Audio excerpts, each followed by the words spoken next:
upcoming Marvel Rivals.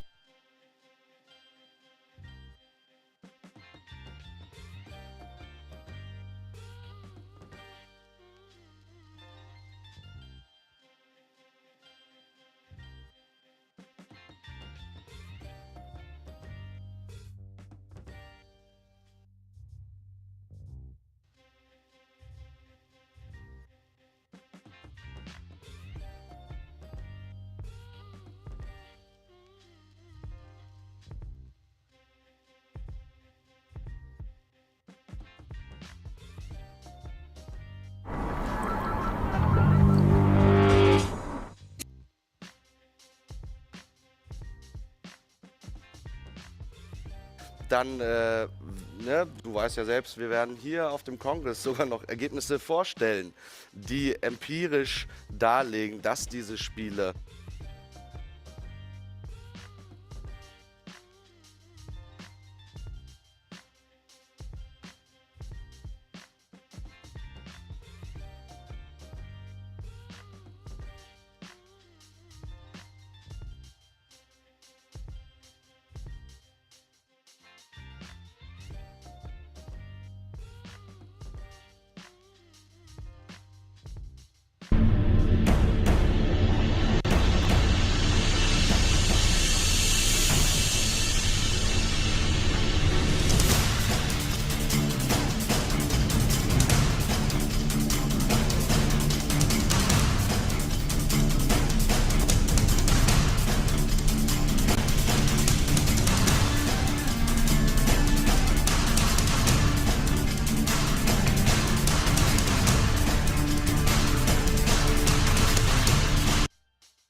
rising from the kingdom of the faceless one. It is your boy, your man, your cornerstone. Evo.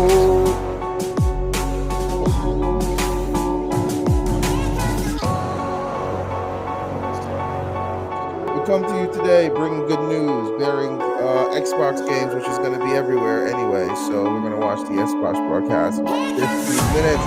We're streaming directly from the Xbox YouTube channel, and we are co-streaming with Jeff Keighley and the rest of Gamescon 2025. This is day 2.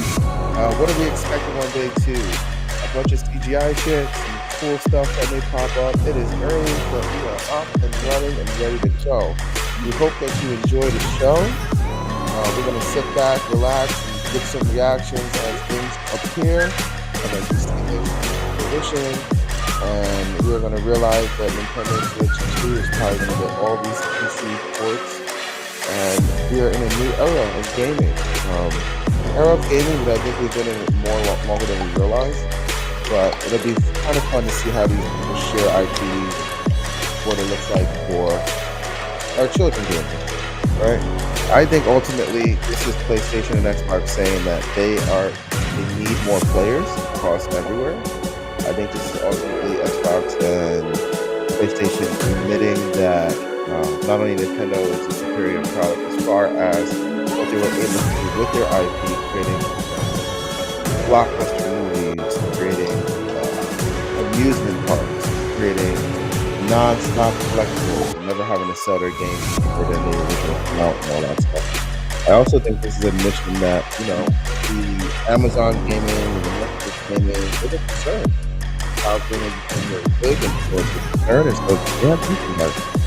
And I think it's also an admission that,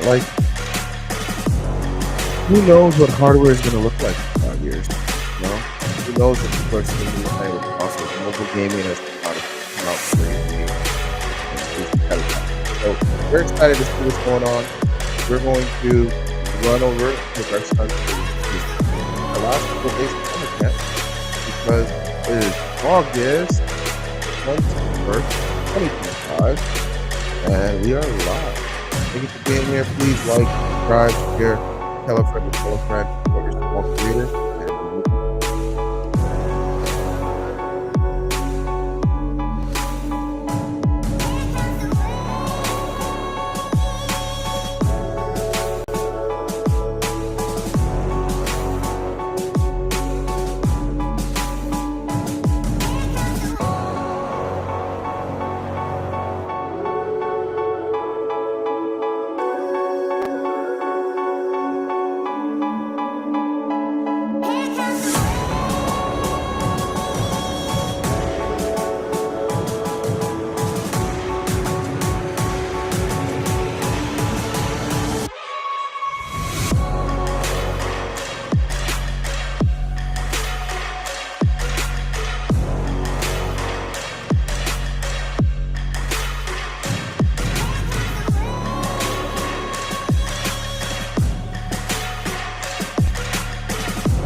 Kill the Brickman.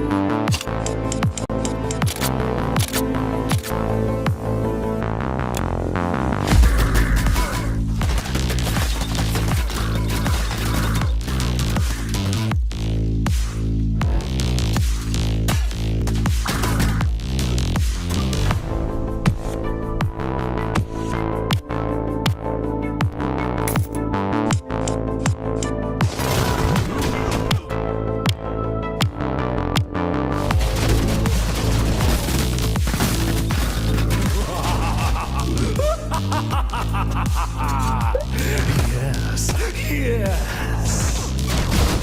Kill the Brickman.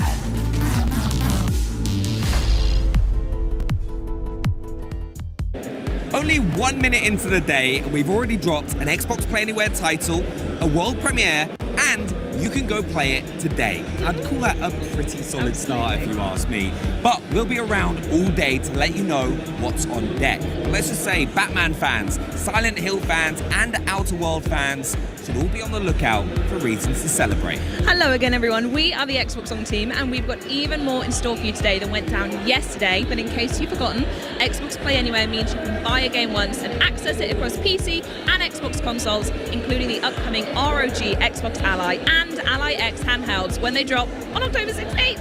Even better, your progress travels with you, so you can pick up right where you left off, bringing along your saves, your add-ons, your friends, and your achievements. Coming right up near the top of the broadcast, we're going to have a hands-on presentation of a new co-op game from the team behind Spiritfarer at Fate's End. Then it's going to get a bit weird because the guys from Squanch Games are going to bring the show home with the absolute madness of High on Life 2. Plus, we'll unleash yet another new trailer for a Game Pass game that's Xbox Play Anywhere, and honestly, that would start to get a bit old if it weren't so awesome. First things first though, guys, Ninja Gaiden 4 is roaring onto Xbox with a new playable character, new weapons and bosses, and some new gameplay mechanics to consider. Day 2, show us what you got, Gamescom. Bring it on. Oh, I'll show you what I got, Henry. I got Team Ninja. Here to tell us more about Ninja Gaiden 4, our director Masakazu Hirayama from Team Ninja, producer-director Yuji Nakao from Platinum Games, and Joe Muntle, Team Ninja's global project manager. And Joe will also graciously be interpreting for us. Thanks so much for being here, everybody. Yeah, thank you for having us. Of course. Now, fans everywhere are already going berserk for Ninja Gaiden 4. The game was revealed in January's Developer Direct, and we saw an action-packed trailer where the launch date was revealed at the Xbox Game Showcase. And just the other night, we caught the story trailer on Opening Night Live. And don't forget, there's a build right here at the show that you can play right now. So, to the team, how's the reaction been for you guys so far? そうですね、1月のデベロッパーダイレクトの、発表以来はいろんな新しい映像が発表されたんですけど、本作に対する、期待がだんだん高まっているんですけども、ユーザーの反応を見てどんな、気持ちでしょうか。そうですね、まず、このようなですね、素晴らしいゲームショーの、場でこう話できるのが大変嬉しく思ってます。長くこう潜んでこう開発してきましたけれども、10月21日にこう発売できることをまず嬉しく思ってます。あとそして今回このゲームズコムの会場で私も直接使用しているプレイヤーの皆様の姿を拝見して、すごく興奮しています。これからも発売に向けてしっかりこう仕上げていきたいと思いますので、これからも応援よろしくお願いします。Yeah, it's been great to see the fans and the players' reactions to everything that's been revealed up until now.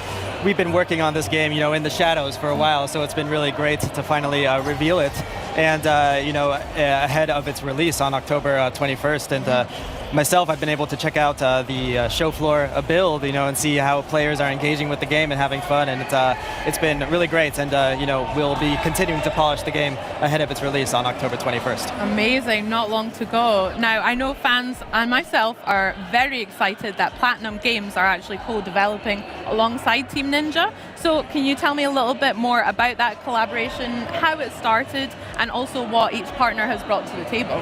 そうですね、今回本作が、チーム忍者とプラチナゲームズのコラボ開発、になっていますけども、まずその開発の経緯について教えていただきつつ、どのようにお互いの強みを生かせたか、について、教えていただけますでしょうか。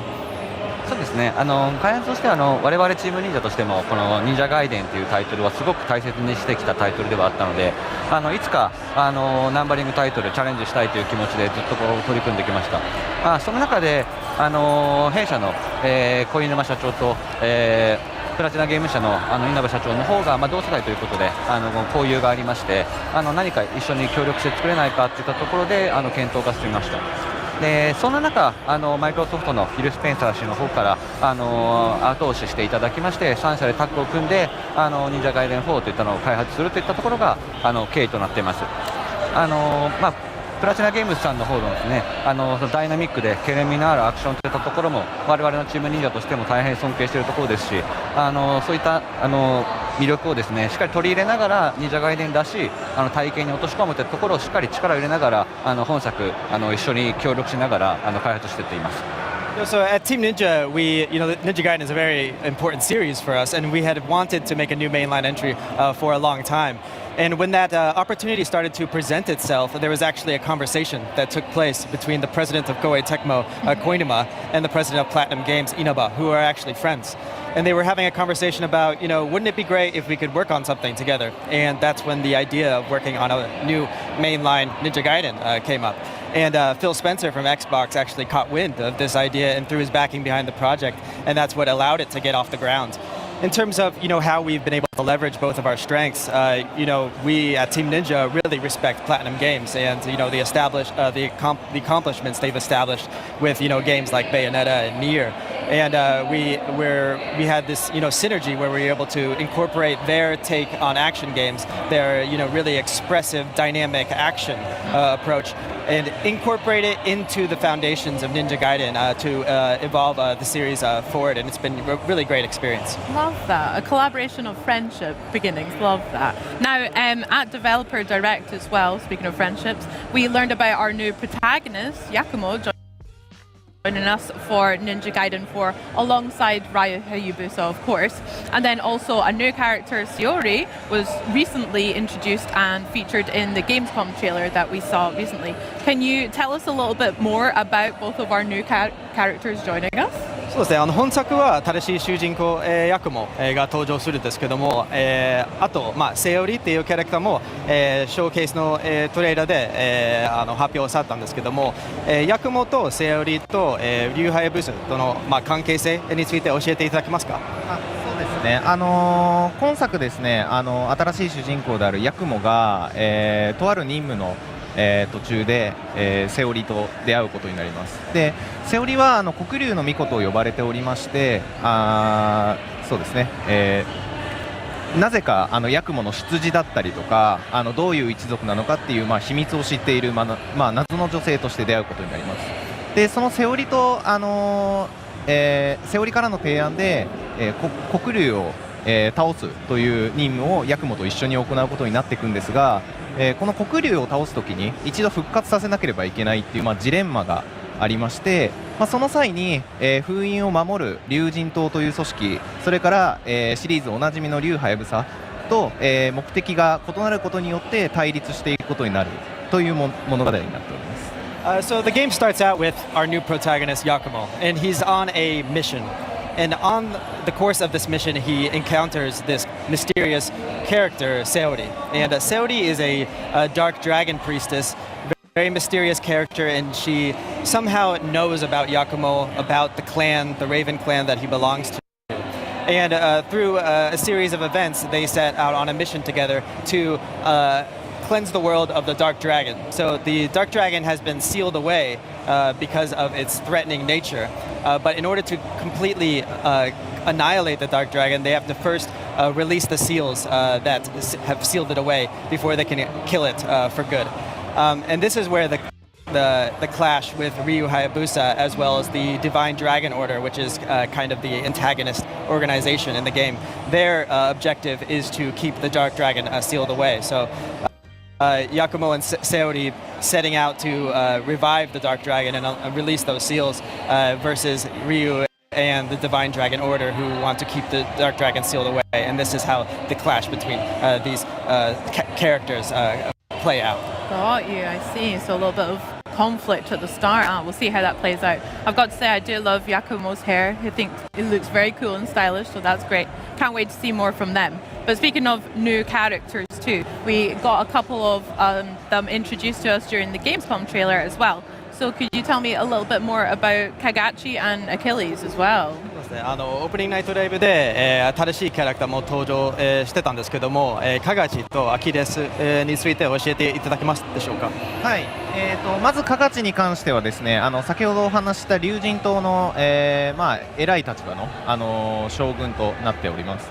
でこのカガチはですね、黒龍の封印を、龍とともに龍神島として守っていることになるんですけど、先ほどお話ししたようにヤクモと目的が違うことでカガチは愚か、龍神島組織もろとも、敵に回してしまうことになるので、ヤクモとはそのうち戦っていくことになるかなと思います。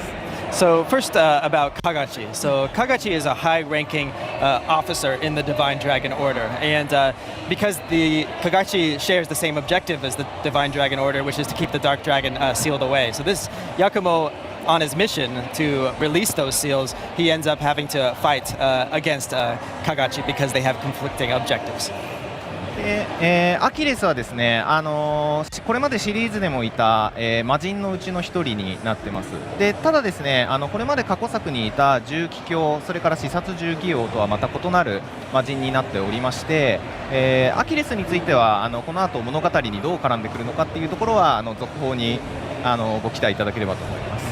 So Achilles is a fiend, and fiends have appeared in prior Ninja Gaiden games, but he belongs to a different faction of fiends. In terms of what his motivations are, you'll have to wait and see for future updates because we can't reveal those at this time. Okay, secrets, I see. Well, look out for those. Can't wait to hear more about him. Very cool. Now, in addition to the fantastic story trailer that we just saw revealed recently, I hear that you've actually got some exclusive gameplay footage for us to take a look at today, and maybe you can talk me through some of that as well. そうですね、今日は、新しいインゲーム映像を用意していただいたと聞いていますけども、それを見せながらちょっと解説していただければと思います。Yeah, let's take a look. So I hear we're in a little bit of a new setting here as well. Could you tell me a little bit about that, where we're at first? まずこのステージについて教えていただければと思います。そうですね。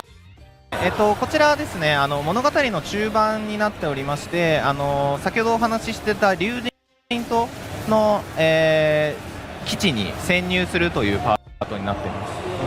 Yeah, so this stage is a little bit after the halfway point of the game, and Yakumo is infiltrating the headquarters of the Divine Dragon Order. 潜入って言っても思いっきり見つかっちゃってるんですけど見つかっちゃって戦ってるんですけど。Yeah, he's supposed to be infiltrating it. Of course, he's going in with a bang. As is the Ninja Gaiden way. Very good. であとですね、今ちょっと装いがヤクモの衣装がちょっと違うと思うんですけど、こちら予約特典になっている黒龍の末裔という衣装になってます。で普段の衣装と違って結構白基調の衣装になっているので、返り血とかが結構派手に目立つかっこいい衣装になっているかなと思います。So you might have noticed that Yakumo is sporting a different outfit than what you see usually, and this is actually the pre-order bonus for Yakumo, and it's the costume he's wearing is called the Dark Dragon Descendant outfit, and because it's white, the way the blood splatters on his outfit, it's really striking and very cool.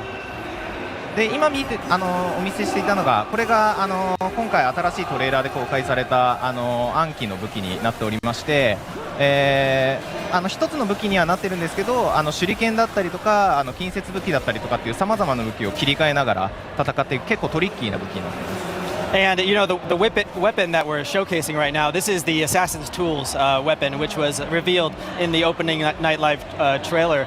And this it is one weapon, but within this weapon, this one weapon contains a wide arsenal. So there's long-range options in the form of these large shurikens, as well as a large arsenal of close-range melee weapons. はい、でヌエの方ですね、ヤクモのパワーアップした状態になると背中からでかい腕が生えて普段よりもさらにでかい武器を使って戦うことができます。And when you go into Blood Raven form with the Assassin's tools, these large mechanical arms will come out of Yakumo's back. And this allows you to perform even more, devastating attacks using the weapons included in the Assassin's tools arsenal. I see. あと本作ですね、これまでの発表とかでもお話はしていたんですけど、武器がリアルタイムに切り替えられるようになってまして、先ほどのからも映像でコンだったりとか暗記だったりとかっていう武器に結構素早く切り替えて戦ってると思うんですけど、もうこれぐらいリアルタイムで常に戦闘でいろんな武器を使いながら戦うことができます。And you might have noticed in the footage that Yakumo is seamlessly switching between weapons. So in the fight that happened previously and what's happening right now, you'll see Yakumo switching seamlessly between the staff and Blood Raven hammer and the Assassin's tools weapon. Yeah, I like that.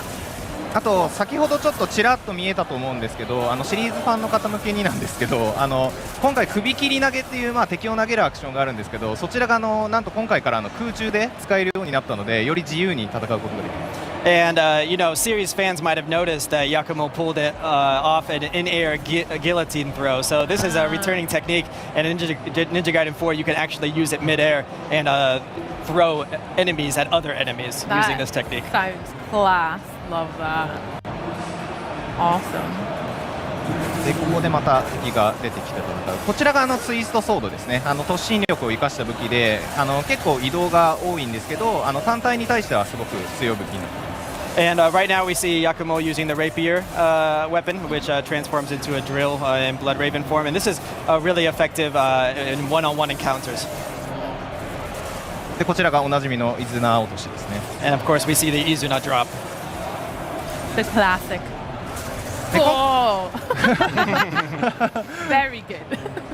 今回結構武器がヌエの方とカラスの方っていう形態に分かれているので、それぞれでいろんな滅却の殺しのパターンっていうのが見れるので、かなり見てるだけでも気持ちのいいものになっているってことが分かるかなと思います。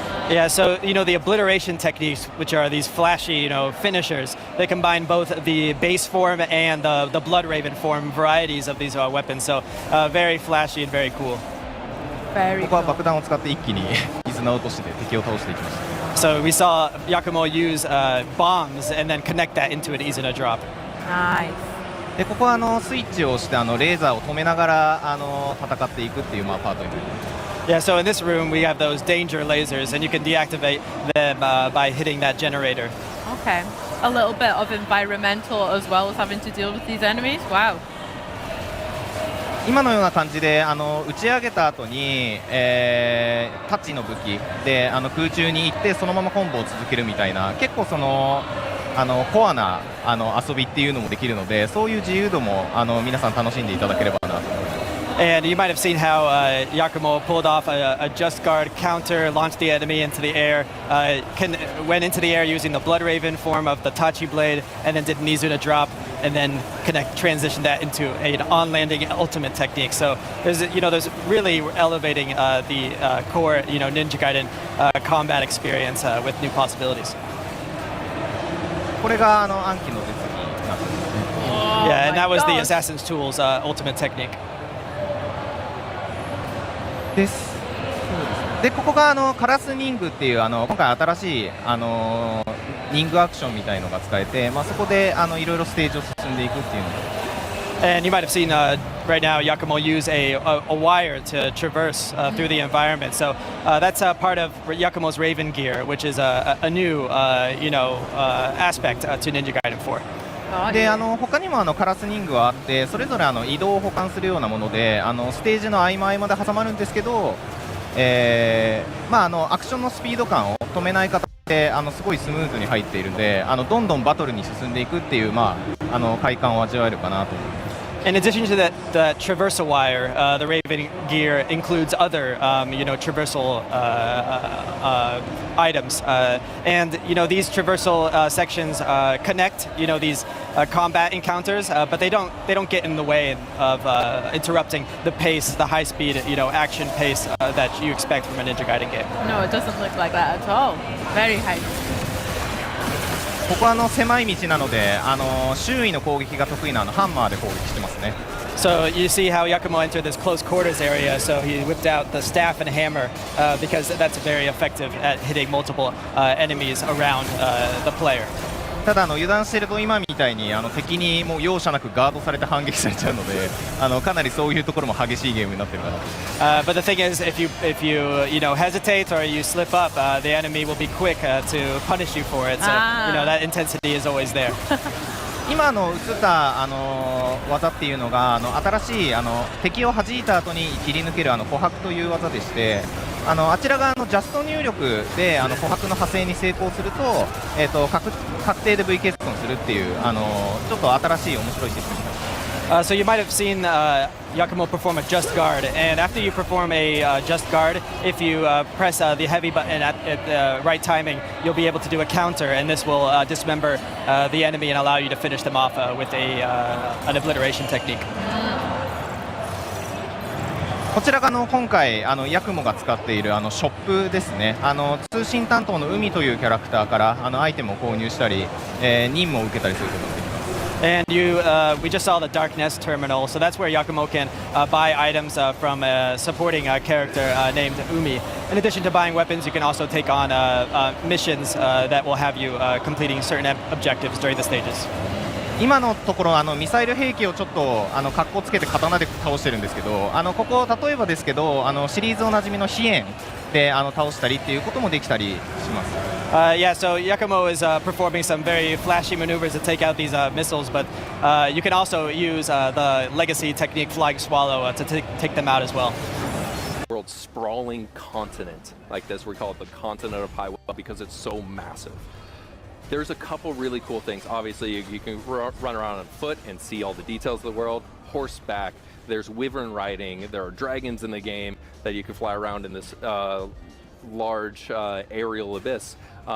There's even cool ways where you can take magic, bend trees, and like Looney Tunes, you can launch yourself from the tree into the air, soar through it, and get to the next destination with your wings that are magic imbued. We're not going to go into how you get those wings, but there's magic in the game, so use your imagination. I like magic. That's fun. Now we've seen some things in the trailer. There's these like almost Tears of the Kingdom style sky islands that look almost like sort of puzzle spaces. Can you talk a little bit about those and how they come into play? The Abyss. The Abyss. Yes, the aerial abyss. Again, we're trying not to talk too much about story because we don't want to do a lot of spoilers. We want people to play the game and get excited about that. The plots are going to be a central pivotal thing, but there are going to be puzzles, things that you're trying to put together around these artifacts and magic within the world. There's a traversal mechanic included in the Raven gear. 今みたいな形でエリア間の移動をちょこちょこそういうカラスニングでの移動だったりとかあとこれまでの映像でも公開したレールとかを使って移動していくのでかなりバトルとバトルの間が短くなって疾走感が今までより出ているかなと思います。Yeah, so in addition to the Raven gear, you've probably seen the rail sections that have been premiered in prior footage. And these sections are really meant to keep that sense of propulsion through the stage and that maintain that sense of speed and tempo as you're going through these combat gauntlets. ここはちょっと敵が攻撃が苛烈なのでだんだん辛くなってきてる状況かなと思います。You can see the enemies are really amping it up and giving Yakumo a hard time. Oh yeah. このちょっとでも油断したらすぐやられてしまうっていうところも忍者ガイデンの変わらない魅力かなというふうに思います。Yeah, and that sense of just relentlessness from the enemies. That's what really makes Ninja Gaiden distinct. なんで時を超えて最新作としては出してるんですけど今まで感じてたようなすごいハードなバトルっていうのは今回も健在なのでそこはご安心いただければなと思います。Yeah, so even though it's been quite a while since the last mainline entry, Ninja Gaiden 4 retains that sense of intensity and relentlessness that the series is known for. あとちょっと紹介が遅れちゃったんですけどさっき左下に出ていたゲージが乱殺ゲージというゲージでしてこちらがマックスの状態になるとさっきフィルターが出て思いっきり敵をズバッと切っていたような決殺っていう必殺技が使えるようになります。Yeah, you might have seen that there was this circular gauge on the bottom left-hand screen, and when that filled up, you can enter Berserk state. And when you're in Berserk state, you can unleash Bloodbath kills, and that's when the screen, turns red, and you just like completely devastate an enemy with a devastating strike. Yeah. It looks sick. I really enjoy the visuals on the Berserker attack. こいつは重装型の敵で結構手強い敵なんですけど、慣れてるせいかあっさり倒しますね。Yeah, and these enemies are usually pretty tough, but the person playing this game is really skillful, so I was able to take them out. I bet. でどんどん基地の奥に進んでいきます。Yeah, so you keep on going deeper and deeper into the Divine Dragon Order base. Amazing. Well, thank you so much for sharing that look at halfway through the game. I can't wait to check out some more. I have a couple of questions about what we've just seen, and maybe we can dig a little bit deeper into some of the Bloodbind mechanics and stuff like that, if that's okay. かっこいい映像を見せていただいてありがとうございます。これからちょっと時間残っていますので、もしよろしければ、ヌエの方とか、本作、の要素、について、詳しく、教えていただければと思っています。本作の要素についてはいですね。はい。そうですね。今作は先ほどお見せしたようなこれまでの忍者ガイデンでできていたアクションを一通り継承しつつも、新しくできたヌエの方によってよりダイナミックで、ダイナミックなアクションを行います。でこれっていうのが今まで1対1で手勢に無勢の状態だった戦況っていうのを広範囲の攻撃で一気に変えることができるっていう、新しいアプローチをしていまして、これまでの忍者ガイデンの良さも継承しつつより繊細にダイナミックに戦えるアクションとして据えています。でまた竜はやぶさに関しても、戦火状態っていう、新しい形態を用意しておりまして、そちらもより竜が町人だっていうことを知らしめるような激しく強いアクションになっておりますので、そういったところも楽しみにお待ちいただければなと思います。Yeah, so with Ninja Gaiden 4, we really set out to retain that core essence of what makes Ninja Gaiden, while also injecting it with these new, very expressive, diverse arsenal of techniques that you can use at your disposal, and you'll see that in the Blood Raven form of Yakumo. And also with Ryu Hayabusa, he has the Gleam State, and the Gleam State really just kind of demonstrates how powerful and how just absolute Ryu Hayabusa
What the hell is this?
...2025 broadcast is just revving up. We've still got a metric ton of trailers, interviews, and gameplay deep dives left to dig into.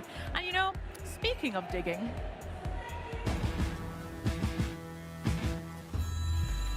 Time to get at it! There's beasties to shoot and work to be done. You can do this, Amu.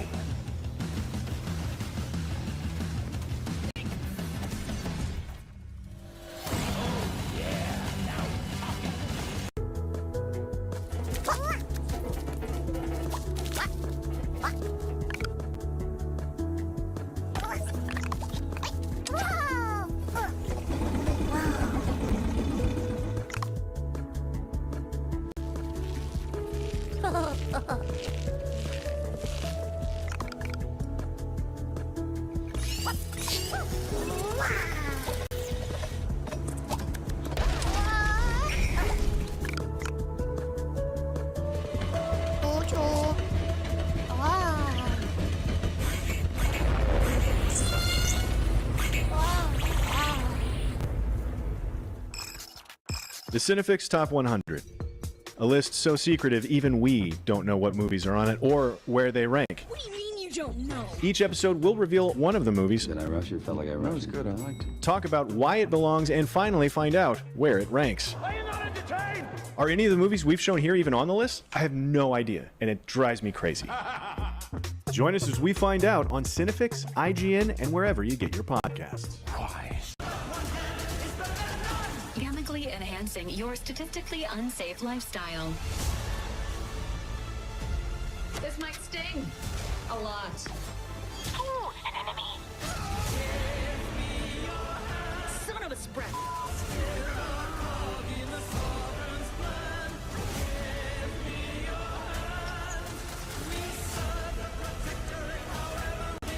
Be grateful you're not on fire.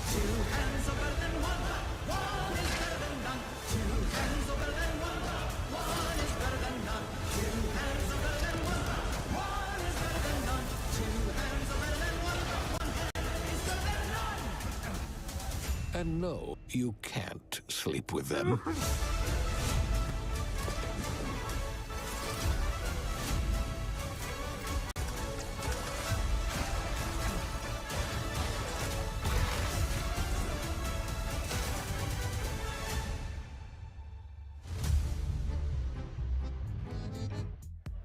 Well, if you ask me, trailers, they're all well and good, but part of the joy of Gamescom is getting to go deeper than the trailer, which we're about to do with a game that I'm just absolutely obsessing over, the latest from Thunder Lotus. Now, in 2020, Thunder Lotus captured gamers' imagination with the almost nostalgic feeling of shepherding spirits to their eternal rest aboard an ever-growing houseboat in Spiritfarer. The new game, At Fate's End, looks to tug at some of the same heartstrings, albeit maybe in a bit of a brand new way. That's right, Charlie, and today we are privileged to be joined by creative director Nick Guerin to learn even more. Welcome to the broadcast, Nick. Thank you so much. It's so cool to be here. I cannot wait for people to see the game and to put my hands on this and to have this rolling. That's going to be great. And thank you guys for having me today. Thank you for joining us. This is going to be great. I mean, you guys first revealed At Fate's End at the Xbox Game Showcase, and it was very much in that typical Thunder Lotus style where everyone saw from the people that made Spiritfarer and knew it was like, come in, take my money. But how's the general fan reception been since then? It's been awesome. We do have the best community. If you guys want to join our community, do it. We have the best people, and actually, it was absolutely awesome. So we had a great time, and seeing the reception was just so enthralling for us. So again, absolutely great. Amazing. So we're all super excited to see more and hear more about At Fate's End and its entrancing story of estranged siblings, and whatever the hell that means. So what have you brought to show us today? Yeah, so I'm going to start the game.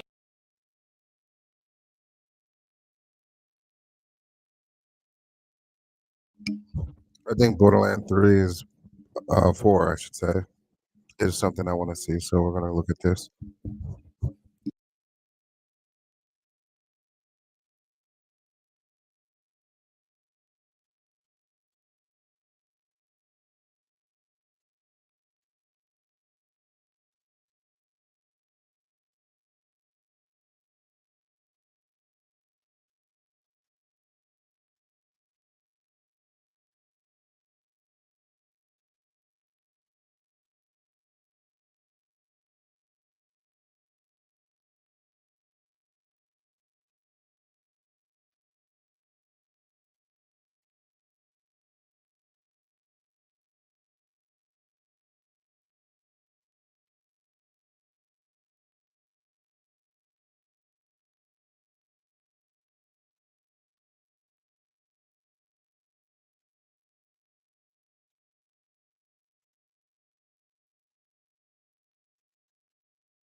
How was Indiana Jones for you? Did you guys finish the game?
effects involved, so you get more and more over-the-top, ridiculous Batmobiles. So you'll see and you'll control the long-nosed Batmobile from Tim Burton's 1989. You'll get Batmobiles from across all the movies and TV shows. Some are pretty wild, but whatever you want, it's here. How are we going to? Can you give us a little hint about how we're going to get hold of those different Batmobiles? Or yeah, so as the story progresses, we'll put you in situations where you're given a new Batmobile, like the Tumbler, for example, comes to you at a key point in this story where the villains that Bruce and Batman are coming up against require like a new level of response, and there are iconic sequences from certain films you may know that we really want to make sure players live out through our story. That's gonna be so cool. Others you'll just collect and you'll be able to purchase with Lego studs. Oh, amazing! Yeah, that's what I was gonna ask. That I was like, Lego studs are such an important part of any Lego game from TT Games, right? What else are we gonna be able to spend those studs on? Oh, so suits as well. We've got 100 different suits for you to collect over the course of the game, and then we've got Batmite running shops in City that will give you both suits.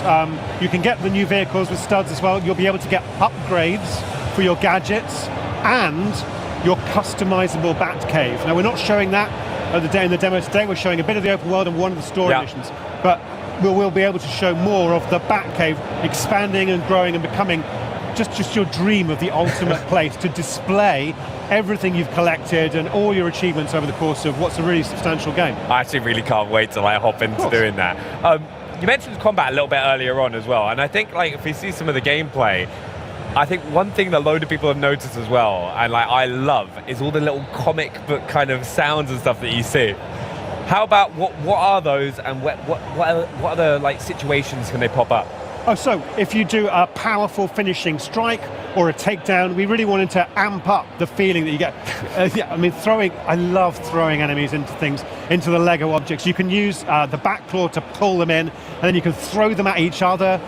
You can throw them to your partner character, and he can then kick them into crates. But look, when you finish off an enemy like that, all of those call-outs are taken directly from comic book reference. Yeah. You know, we're drawing not just upon movies and TV shows, but really closely upon comic book storylines, and we wanted to represent and honour that legacy as part of the legacy of Batman stories with those really cool VFX playouts. Yeah, I think it's one of the things I've loved everything I've seen about this game, because it's really kind of paid homage to the Batman legacy across films, comics. It's so cool to see. We've got to go into other playable characters, because it's been such a big part of any Lego game that you've played. It's all the characters that you can play. Which ones are we going to get alongside Batman? That's right. So you play Batman all the way through. The focus is Batman. And we've never done that before in a Lego game. Had one character be the sole focus. Even in Indy, you weren't always Indy. But here you're going to be Batman all the way through. And then as the story progresses, you're going to get different partners and build out that Bat family. So you'll start training with the League of Shadows and the Public with Talia al Ghul. Yeah. And she'll return to Gotham later in the story. You'll then, as you move back to Gotham, hook up again with Jim Gordon, who you first see in Crime Alley when you lose your parents, one of the last good cops in Gotham. He's got fantastic gadgets that you've played on the show floor. Here we've got him with his ricochet launcher with rubber bullets that bounce around and smash objects and bounce off enemies and cause them to misfire their weapons. He's also got a foam sprayer which incapacitates enemies and can be used to solve puzzles. So all of these different characters in combination with Batman and his cool gadgets as well give you all new kinds of different tactical choices in your combat. After Gordon, you'll get Selina Kyle as Catwoman with her whip and her other gadget that we'll talk about later on. We'll see as Batman gets older, he'll go to the circus with Selina Kyle, and that's where we'll go to see the Flying Graysons and young Dick Grayson, and another tragedy will befall yet another child in the world of Gotham. That's what happens. But Dick Grayson will become Robin as another partner character with really cool gadgets, and we'll see Robin progress to Nightwing, and Jim will actually get a daughter of his own as well. This Batgirl will join as Barbara Gordon. So loads of different characters, and we've really gone deep onto each of those characters, given them their own distinctive styles, lots of different suits, the gadgets, upgrades as well. So there's a lot more, I think, personality to each of them than we've ever had before. Of actually got everything, which is incredible. That's what I promised on Tuesday. This game's got it all. Yeah, we've got to say as well, like one of the big things of Lego games, right, is hopping in with a friend, right? Are you going to be able to do co-op? Absolutely. So by having Batman and a partner, as a single player, you can switch between the two of them. When there's a second player, you're playing them both. One's Batman, the other's the partner character. Right, we've talked about the other playable characters, we've got co-op, but there's no use unless there's some big villains to go up against. What villains have we got? Well, one of the great, fantastic aspects of the Batman story is that we have an amazing rogues gallery of the greatest villains in comic book history. And we want them all on the streets of Gotham over the course of this. We've got a character who grows in to become the Joker. We've got Catwoman there, who actually will join as an ally, as a sort of anti-hero. This is so cool. The Penguin, channeling there both Danny DeVito's sort of representation of that character in Batman Returns, but also there's there's Colin Farrell. We've got references to the Batman movie there. Bane, a highlight from the trailer, voiced by the inimitable Matt Berry. An amazing take on that cool character.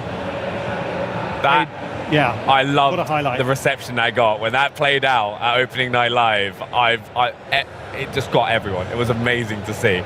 And I will say, many more. Right, more to discover throughout the story. We've also got to go into gadgets, right? Because in the trailer, we saw the explosive gel. Yeah. What other gadgets are we going to be getting our hands on? Of course, all batarangs, very, very important. You can use them to stun enemies, hit targets, and you can upgrade them. We've got the Bat Claw is really powerful. Not only can it pull enemies in, so you can deliver a powerful finishing move, you can then throw them around, throw them off buildings, throw them into the toxic goo of Ace Chemicals, and that's upgradable as well. That's for Batman. All the other characters have got their own gear. Okay, right, very nice. Also, another bit. The grapple, of course. So I don't think that's a gadget because that comes with the character. But grappling to vantage points, so you can do stealth takedowns like you see here, and grappling in the open Gotham City all around from rooftop to rooftop. Gliding when the Bat Glider over the streets, that's all part of Batman's arsenal. The other characters have similarly cool traversal systems as well. No, I can't wait to use them all as well. But one of my favorite things I used to do in Batman games, like the Arkham series, is like solving puzzles, solving the riddles. Are you going to have that with the Riddler? Not only is Batman the world's greatest fighter, he's also the world's greatest detective. So setting players challenges and puzzles is absolutely part of that essential Batman experience. Now, as you progress through the story and the missions, you're going to come up against all kinds of situational challenges. You'll need to use your gadgets, use your smarts, use your detective ability, which will highlight points of interest. For example, here's a concrete example of that. In Lego games, you've always been able to smash objects and then build with Lego, right? Yeah. To help create an item, which helps you progress. Here, Batman can use that detective ability to highlight where those smashable objects are, show where to build it, show, you need to find some more, here's where they are. So it really helps players. If you've ever had that experience in a Lego game where you don't know where to get the bricks from, you can see where those are, build them out. That's really cool. That's going to help you find those secrets as well. And you said Riddler challenges, absolutely. So on the streets of Gotham City, some of the villains have put challenges for Batman. You'll be collecting those along with Wayne Tech chips, bat tokens, trophy pieces, skill bricks. There's so much to collect. I will say in this game, it's not just the Riddler who's setting you those challenges. Oh, okay. Everything with a twist in a Lego game. Now we've talked about collectibles a few times already, like for the Batmobiles, different suits. Yep. Right. What other collectibles are people going to be able to get on top of those? Oh, okay. So there's the Wayne Tech chips, which we'll find in story missions and in the open city. Some of those will be locked behind puzzles. Some of those will be guarded by enemies. Some of those are just find by being inquisitive and curious and exploring. They will enable you to upgrade your gadgets. That's the main currency for gadget upgrade. Okay, nice. Skill bricks you'll get through progressing through the story missions. They enable you to upgrade your core traversal and combat skills generally beyond the gadgets. Additionally, I mentioned a few others that will enable you to, for example, customize and populate your Batcave. There's another one as well. Oh yeah, we've got red bricks. Of course we've got red bricks in a Lego game, which give you additional customization options and special effects. Hey, well, that brings me on perfectly, because we saw Bane stepping on one of those red bricks in the trailer. which was hilarious. And TT Games are so known for those funny moments, whether it's in cutscenes or there's little bits of the game. How do you come up with them? We just force people to be silly. That's what they get paid for. Our team spends months absorbing the source material, so watching every movie, reading every comic book, watching every show, and bouncing ideas off each other. It's a really painstaking process. And because we're a Lego game, and because of, I think, the history that we've built up over the years of telling these stories with a twist, we've got a reservoir now of expertise in the team and permission in a Lego space to go to places people haven't gone to before. And I think it's that sort of sense of the unexpected, the uncertain, that just enables comedy to happen. And then there's the skill of our animators and writers and cinematic directors in pulling off those moments with perfect timing and slapstick humor. Yeah, it works every single time. It's one of the reasons I always love hopping on doing the Lego games with the Xbox On team as well on stream. One thing as well, we've all grown up with so many incredible Batman TV shows, like films, comics. Like, what does Batman mean to the team that's really helped you kind of create this universe? Yeah. So I think there is, in this game, more I think than in any game we've ever done, there's a real emotional drama going on because we're telling one story across across a big game, big campaign. We're really connecting into this character, into their history, where they come from, and they come from a place of darkness. They lose their parents. They're surrounded by fear. All these bats are around them. We represent. I think there's a moment in the trailer where young Bruce Wayne falls down the well, and the bats are around him. How do we see this character turn that trauma and that fear into something positive? To use it to bring good to Gotham. And again, Gotham's a dark place ridden with corruption and crime. When we bring the lightness and the fun of Lego together with that darkness, and we do it sincerely and authentically, with real honor for those stories, all the stories that are dark, the stories that are fun and colorful from the 50s, the stories that are dark from later on, it's all brought together. And I think everyone on the team has got a connection with Batman. They've read those stories, they've seen those films. And now this game activates all those feelings. Everything's gone into you over the years from Batman, we can now bring to this. So I think it's the combination of darkness and light and a real emotional power in the character. That's why he's lasted so long. Now, it's an incredible story. Now, for those watching at home, right, who are chomping at the bit to play, is there anything that they should know? Well, let's take the bit. Fine, let's leave the bit. What else do they need to know? They need to know that the game's coming next year. So we're showing at the show floor here at Gamescom. You can play one part of Gotham, Tri-Corner Island. You can grapple and glide as Batman and Jim Gordon and take down the goons who are wrecking havoc on the streets. We're also showing some people a whole story mission. So creators are there, they're recording their footage, so you'll be able to see people play through the Ace Chemicals mission. Famously, a character is going to have a terrible accident which is going to change them into something even more deadly.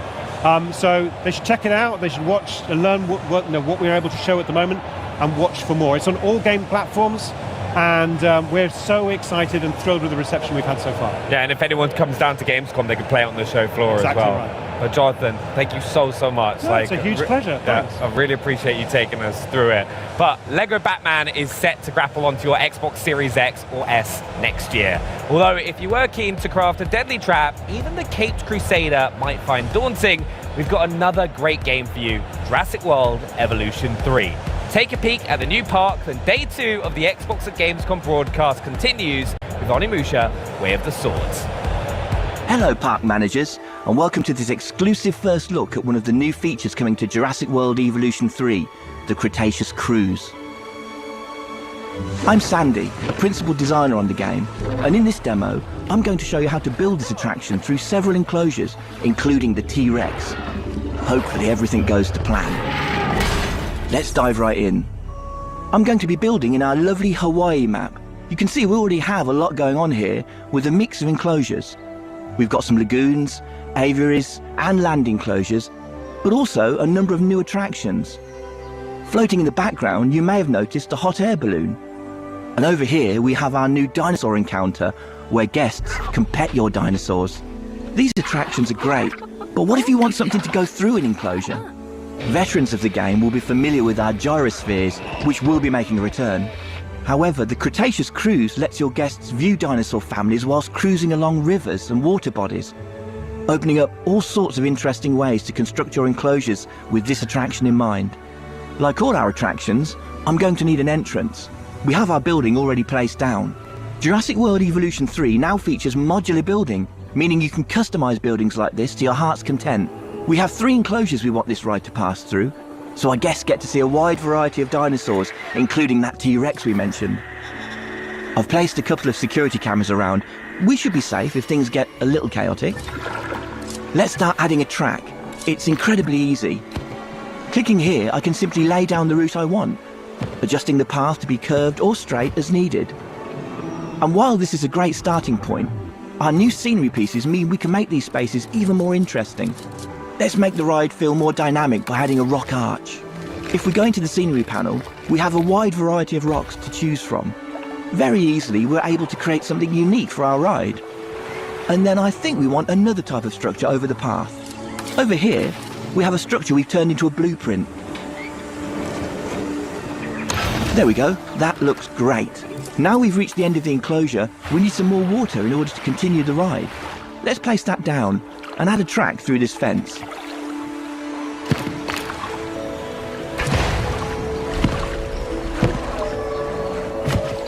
In this new enclosure, you can see that we have these elevated areas of terrain that can act as natural barriers to keep dinosaurs separated. You no longer need to rely purely on fences to house your dinosaurs. I'm also moving into deep water now. Deep water is a new feature and a need for some of our dinosaurs. Certain species will be able to navigate through the water or swim. We can see in this enclosure we have some brachiosaurs. They're able to wade through deep water. On the banks of the river, you can also see foliage we've laid down to create a canopy around this area. Let's use one of the compound brushes to finish off a section over here. The scenery brushes make detailing your spaces super simple. We now have our ride complete. Let's open it and head down to guest level. There's multiple perspectives you can choose from when interacting with the kayak. You can observe from third person, first person, or even take control of the ride. In this perspective, you will take control, allowing you to move the kayak freely both along the track ride or outside it. From this vantage point, you can get up close to the dinosaurs. Let's take a look at our Parasaurolophus. In this enclosure, we have a number of males and females, each with their own unique colour and pattern, making the dimorphism quite apparent. Dinosaur traits will be able to pass down from generation to generation, with certain features being worth more to your overall park rating. Over here, we can see the juveniles as they play in their enclosure. They'll interact with each other as well as adults, so keep an eye out. As we head into the next enclosure, let's hop over to one of the guest kayaks and check out what they're able to see. Passing through the canopy, it's a great chance to call out just how good the new lighting and water in the game looks. It adds so much to the effect of this attraction. And finally, we make our way into the T-Rex enclosure. These guys can get a bit restless with boats travelling through, so you want to keep an eye, or preferably a security camera, on these sorts of enclosures. That about brings us to the end of our demo, and hopefully you can see just how creative and dynamic this new ride will be. There's so many ways to integrate it into your parks. I'm very excited to see what players will do with it when the game launches on October 21st.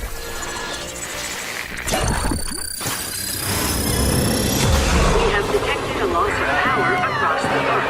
Please bear with us as we deal with the issue. Ladies and gentlemen, as a precautionary measure and for your safety, please proceed to your nearest shelter.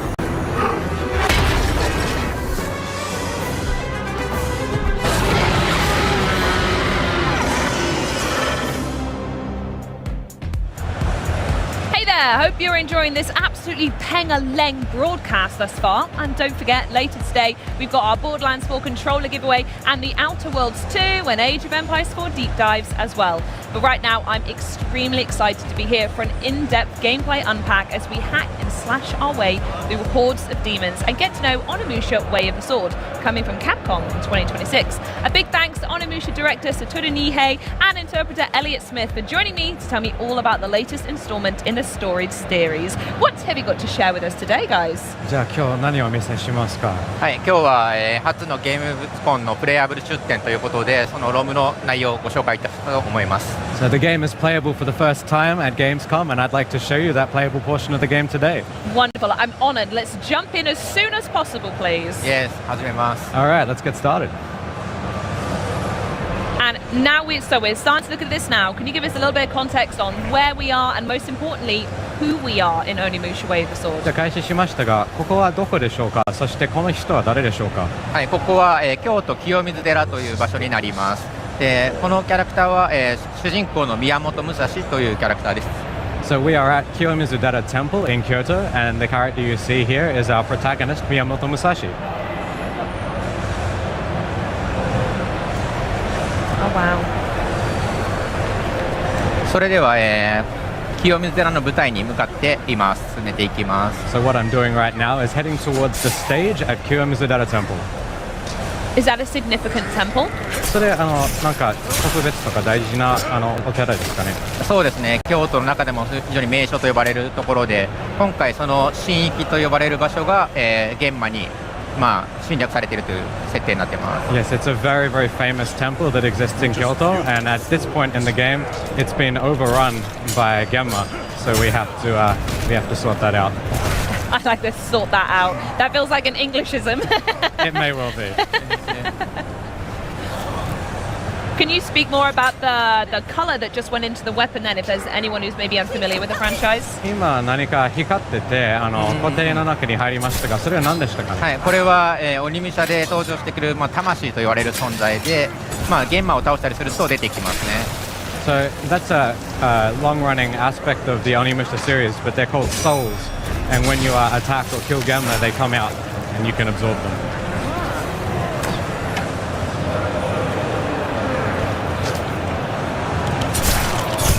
Sneaky. Nice. 今の賢いかったですね。ありがとうございます。Thank you very much. Can you speak more about the combat style? Is there a preference that you like to play Nihei-san, or are there loads of options you can do here? アクションですが、ニヘイさんの好みとかいろいろ選択があるんですが、ちょっとそれについて語っていただけますか。そうですね。僕の好みはまず敵がどんな行動してくるかっていうのを見るところからスタートして、そこからは気持ちよく動くっていうところが、自分で攻めるっていうところが好きですね。So personally, I like to wait and see what the enemy is going to do, and then once I figured out the way that they move, I like to then move in on them and attack take the advantage and attack.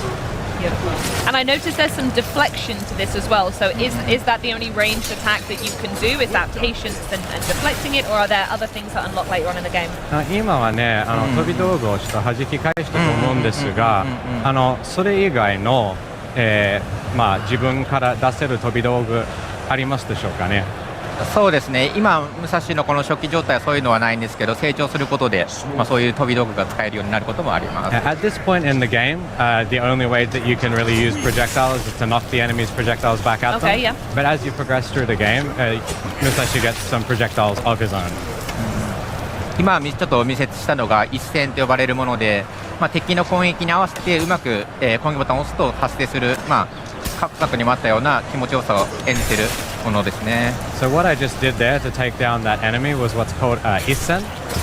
It's essentially something that you can achieve by very carefully timing your inputs along with the enemy's attack. And it's very, very satisfying to pull off. So what you're saying is Nihei-san just did something really technically impressive and wants everyone to know about it. ということはめっちゃ難しいことを今やり遂げて自慢してるんですね。そうですね。Definitely bragging. 攻撃に合わせて攻撃ボタンを押す、敵の攻撃に合わせて攻撃ボタンを押すっていうことはリスクがあるので、非常に難しいけどできたら気持ちいいというアクションですね。Because the button that's used to do that is the attack button, and the enemy's attack is coming in at the time that you do it. It's a very risky thing to do because if you mistime it, obviously their attack is still coming. And this feels significant. What's happening here? 何か展開ありましたね。これは何でしょうか。そうですね。ここのシーンは初めて武蔵がこの黒魂と呼ばれる新しい、今回登場してくる魂を吸うと、目の力が覚醒して、過去に起きた光景というものを見ることができます。 So there's right now what Musashi did is he absorbed what's called a dark mass, which is a new aspect of the series in this game. And when he absorbed that, he's gained the power of Oni vision, and it's allowed him to see things that happened in this area in the past. Oh, okay. So that's what's happening in this cutscene here. ということは今のカットシーンは、清水寺の舞台へ何か人が行列をなして運んでいるというシーンになっていますね。 So what we can see in this vision of the past in this cutscene is that there are a group of people who are carrying something towards the stage at Kiyomizudera Temple. まだなんでそこに向かっているのかっていうのは謎に包まれています。 Of course, at this point in the game, we don't exactly know what it is or why they're carrying it. And I'm sure you're not going to tell me why they're doing it either. それ教えてくれませんね。このロームではまたさらに次に進むと新たな展開があるので、そこで見ることができると思います。 As we work our way through this playable section of the game, you'll learn a little bit more about that. So please be patient for now. Okay, absolutely, I will. I gotta say as well, I love how dark and thematic. And am I right in saying there's like horror elements to this inspiration of art design as well? 結構暗くて不気味ですが、なんかホラーの要素もあるんでしょうか。そうですね。今回ホラーを意識しているというよりかはこのおどろおどろしいその不気味さというところ、そこはダークファンタジーのニムシャ特有のらしさというところもあるので、そこを意識して作ってます。 So we're not really trying to make a horror game. Horror is not something we focused on, but we definitely want to make things eerie and creepy. We consider this to be a dark fantasy game, and that's something we've kept in mind while developing it. 今ちょうどこの目隠せを使うことで、封鎖されていた道が開けるというような、ところがやっています。 When we absorbed the dark mass earlier, as I said, we got that Oni vision power, and using that, we were just able to see a way to unlock a blocked door. Yeah, it was that creepy hand-looking thing, and you said this wasn't a horror game. なんか手から作られたような化け物があったんですが、本当にホラーじゃないんですか？ホラーじゃないです。It's really not a horror game. 先ほどみたいにこの武蔵が鬼の力を使って、謎を解きながら進むという要素もありますね。 What I wanted to show you with that Oni vision trick, though, is that the power of the Oni that Musashi has access to via his gauntlet can be used to solve puzzles and mysteries to get through the levels.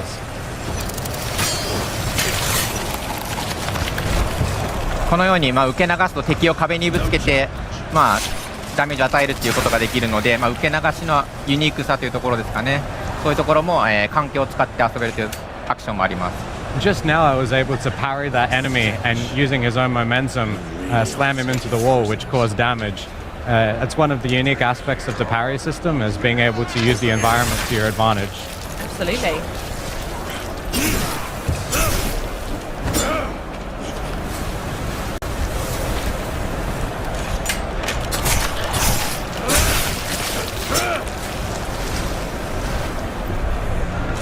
I don't think Niho-san has taken a single hit so far. I just want to call that out. 今考えてみると、一回も攻撃を食らったことないんですね。そうですね。自分がちょっと覚醒してるかもしれないですよね。Yeah, I think I might be locked in right now. That was cool with the cart as well. Are there other elements in the environments you could pick up and manipulate? 今の台車での攻撃かっこよかったんですね。他に環境のものを使えますか？そうですね。この第8車というものがあったりするときはこうやって押して倒すこともできたり、畳みたいなところもあると畳返しをして敵にぶつけたりするようなアクションもあります。Yeah, in addition to the large cart that I just attacked the enemy with, there's also things such as inside buildings you may find tatami mats on the floor, which you can pick up and use to your advantage, either to block or to attack. Oh, okay. それではまた新しいところに黒魂があったので、ここで次の展開がまた見ることができます。So we've moved ahead here and found another dark mass, and this is going to give us a little bit more of the story.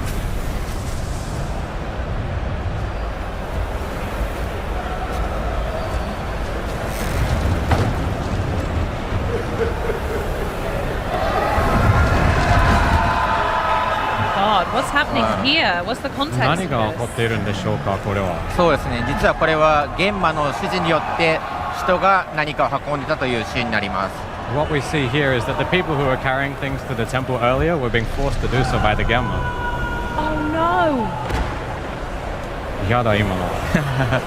これはですね、玄馬が指示によって、人が下に投げ落としているというシーンなんですけど、実はこれ京都にある伝承をもとに、作ったものです。実際にその京都の舞台から人が投げ捨てられてたという、話があったので、それを、今作では玄馬が指示してやっていたというような、お話を作ってます。So in real history, people used to throw bodies from the temple from the stage at Kiyomizu-dera Temple to dispose of them. And we've sort of given our own twist to that in this story, where it's the Genma who are having people throw, other people off, as you saw just there. Oh, wow. Was that important to reflect as much accurate history as possible throughout the franchise? やっぱり歴史をいろいろ見せたかったんでしょうかね。そうですね、今回京都を舞台にした理由の一つに、その長い歴史のある京都にそういうおどろしいお話とか、そういうところが非常に魅力的だったので、今回このただの綺麗な京都を描くというよりも、そういうところを鬼武者と絡めて、新しい世界観とものが、ゲームを作りたかったというのがあります。Absolutely. Part of the reason we chose Kyoto is it's a place that has lots of legends and myths surrounding it, and a lot of them are quite creepy. So when we're making a game like this, we're really able to use that to advantage, and we wanted to show that off as much as possible. Totally. And now this looks like a pretty cool baddie, right? Who's this? これはかっこいい悪役ですね。誰でしょう？そうですね、このキャラは佐々木巌流と言いまして、武蔵の、ライバル的な存在として描いています。So this character is Sasaki Ganyu, and he serves as Musashi's, I suppose you'd say, his rival in the game. Ah, okay.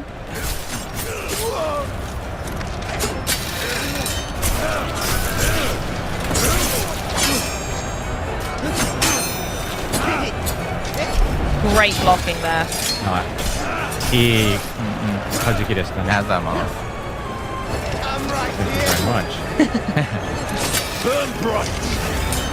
これ今敵の攻撃を受け流し続けると飛炎状態となりまして、刀が強化されて、青魂が出やすくなるという特徴があります。What I did right now was just enter the blazing state by doing lots of parries. You can see that the sword there is glowing blue, and what you get from this state is that when you attack, you get more blue souls. Ah. で今ゲージを体力ゲージの下のゲージを削ってこの V が選択できるようになったんですけど、これも新しい要素として崩し視線と呼ばれるものです。Just now, by depleting his stamina gauge entirely, you saw a little scene where we're able to pick a part of Ganyu to attack, and when doing that, obviously you can get certain advantages. That's a new system in this game. Interesting. So what were the two options we had then, and what choice did Nihei-san make? 今の2択は何でしたか？また何を選びましたか？そうですね、今は頭を選んだんですけど、この狙っている部位によって効果が異なって、アイコンの色によって効果が変わるんですけど、ダメージをより与えたいのか、鬼武者らしさの魂を多く出したいのかなど戦略的な駆け引き要素になってます。So what I did just then was chose to hit his head, and generally speaking, the options are whether you would like to do more damage or to receive more souls from the attack, which you could then absorb. I like the choice of just I chose to hit his head. I think I would do the same. やっぱ頭を攻撃するのはベストですね。自分もします。本当ですか？そうですね。僕もまず頭を削ってダメージを取ろうとしてました。Yeah, I definitely want to focus on hitting his head first, doing a bit more damage. Nice. ありがとうございます。 You make it look so easy, Nihei-san. 簡単に倒せるように見えますな。いくつかダメージ食らったんでちょっとドキドキしながら戦いました。I'm not sure actually. I took a few hits there and I was worried for a moment. No, you were absolutely fantastic. That was such a good demo. I really enjoyed seeing more about it. I was wondering if there's anything else you want to share about the game before we say goodbye. すごく上手でしたね。楽しかったんですよ。他にお伝えしたいこととかありますでしょうか？そうですね。先日新しい PV も出しましたので、そちらもぜひご覧いただければなと思うのと、ぜひウィッシュリストに登録してもらえたら嬉しいです。Well, we actually released a new trailer yesterday, so we'd love that if you would all go and have a watch of that, and also if you would please add us to your wish list. 100%. Consider it done. Thank you so much for joining me today and having a look at that stunning look at Onimusha Wave the Sword, which you can wish list today. From cutting down demons to raging against Ragnarok, stay with us for the latest from the mythic world of Mistfall Hunter, including new heroines, paths, and quest lines. We've got a trailer and a gameplay sneaky peeky coming up, followed by a closer look at World of Tanks Heat and a celebration of Rare's 40th anniversary later in the day. But first, I have just got given some major breaking news. Team Cherry has announced that Silk Song, the long-awaited sequel to Hollow Knight, it finally has a release date. Hollow Knight Silk Song will officially release on September 4th. That's pretty soon. I feel like I've just reported on the moon landing a little bit, if I'm honest. I would remind you to wishlist it, but statistically speaking, most of you probably already have. So to celebrate this historic moment, what say we check out the Silk Song release date announcement trailer right now. Silk Song, let's go!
大家好，我是《雾影猎人》的制作人浩，很高兴能在 Xbox Gamescom Broadcast 上正式宣布，《雾影猎人》新一轮的测试将于9月份正式开启。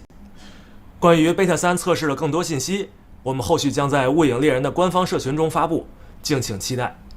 在即将推出的 Beta 3版本中，我们为猎金人们准备了一系列丰富的玩法内容和功能更新。接下来，请欣赏我们 Beta 3测试的首支正式预告片。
Yeah, guys in their 20s. What kind of video game are they gonna make? We knew that there was something special going on. Fight!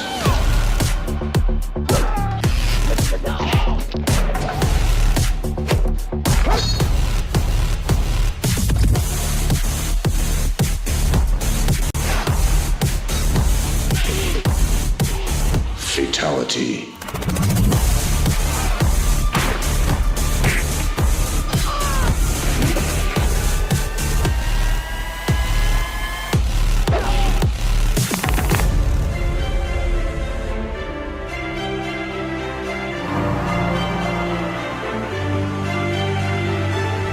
freedom that we were given to create that game, in hindsight, was incredible.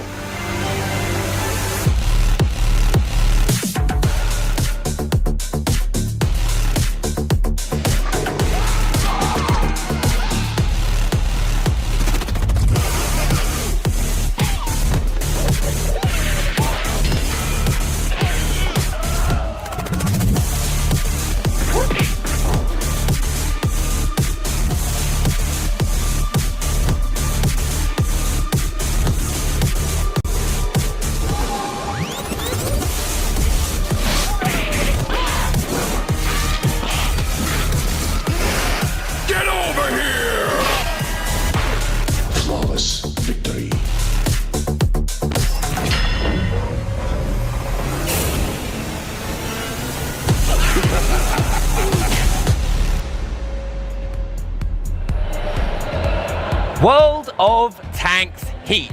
What a bombshell when the team dropped their announcement and world premiere trailer on opening night live. And right now, the game's game director, Artem Yantsevich, and product marketing manager, John Peck, are here with me at the Xbox booth to tell us even more about Heat's fast-paced 10v10 tank battles. Thanks for sitting in, guys. All right, I appreciate you joining us. How's your Gamescom going so far? Been great. Yeah, absolutely. No, you look forward to it. You've been having people down in the Hall 1, isn't it, playing the game as well? Yeah.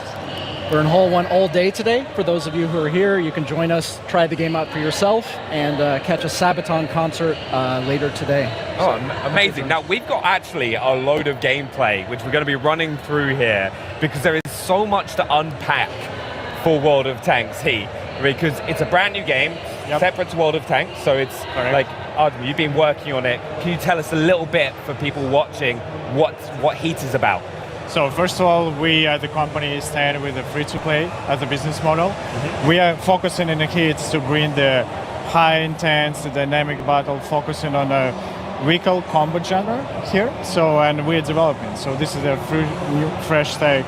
And now you see our hangar and the feature that we want to present here. So every machine separated in between different agents, and agents belonging to the different gameplay classes.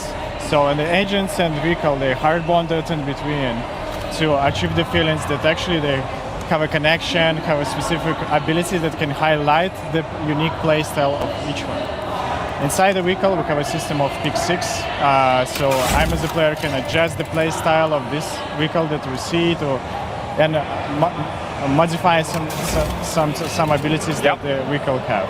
And of course, we're focusing on providing opportunity to personalize somehow the vehicle. We are focused on the military, and we experimented with something else that actually shooter players familiar with. Some charms, for example, or additional decal or stickers. Of course, we don't want to go crazy about it, but definitely we know that that's for somebody it's really important to personalize it. I'm definitely going to be rocking the gold tank. It's got to be done. It has to be done. Just example that actually we experimented with a lot of stuff. And as you see, we still pay attention to the main DNA of the company, how the vehicle against the shell or armor against the shell works. So Armor Inspector is here, the internal model is here as well. It's really important for fans of this genre as well. Okay, let's see what will happen in the battle. Oh wow, okay, right. This is example of completely different gameplay. This tank is heavy, so it's based on the modification version of Abrams, and the agent's called Chopper. So this is Defender. The main responsibility, let's say, of these agents just keep the opponent busy on key points of the map. And you see here the few different examples of ability, like coaxial weapon, like Gatling gun right now, so it's pretty suitable to immobilize him. Yeah, and there is a really importance to introduce here. So we have a number of error correction, tactical error correction features like respawn, for example, or repair kit or another. And we definitely want to provide opportunity to shooter players to play on this game. As you see, some features like armor thickness is highlighted here and already in the battle. And of course, the abilities like airstrike or different more cinematic one can add some species, let's say, or salt to these dishes as well. It seems so chaotic with all the stuff going on. It's pretty cool to play because I'm also noticing there's like so many cues on screen for you to like avoid and kind of like strategize. Can you tell us a little bit more about those as well? So definitely it depends on the agent and the tanks selected, but if you are playing as a brawler, the game can provide this opportunity, and of course we see the number of on the screen right now the number of different mechanics that we highlight, the status effects. So, and I am as a player have a lot of tactical depth, play together with friends of mine. And right now this is an example of absolutely different gameplay. So the character called the Reaper play more aggressively and be on the front line of the battlefield and just trying to eliminate the targets, the really weak targets on the battlefield. Just dishing out as much damage out as possible. Yes, run as fast as you can and deal the burst damage as much as possible. I feel like that's what I would go for. Now, one thing with World of Tanks Heat as well is you've built a new engine for it, right? Yeah, correct. So not just in the tank.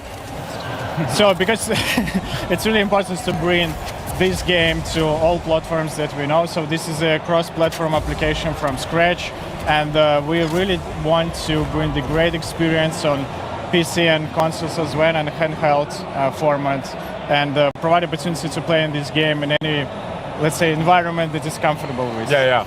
And it's really important to highlight that actually we add the cross-progression features to this game as well. So, for example, I can start playing this game on Steam Deck in the morning and continue on Xbox in the evening. So, and all my tanks, all my models will be there. All that progression going across as well. I've got to talk about the visuals of the game as well, because not only does it look amazing in the approach, I'd love to know how you've approached it. But there's so much helpful information on screen as well. Yeah, we're trying to keep the information as less as possible, but enough for newcomers and windbreakers. But of course, we have lots of different mechanics we want to highlight and provide more necessary information, and in a way how the more mass audience, shooter audience, familiar with.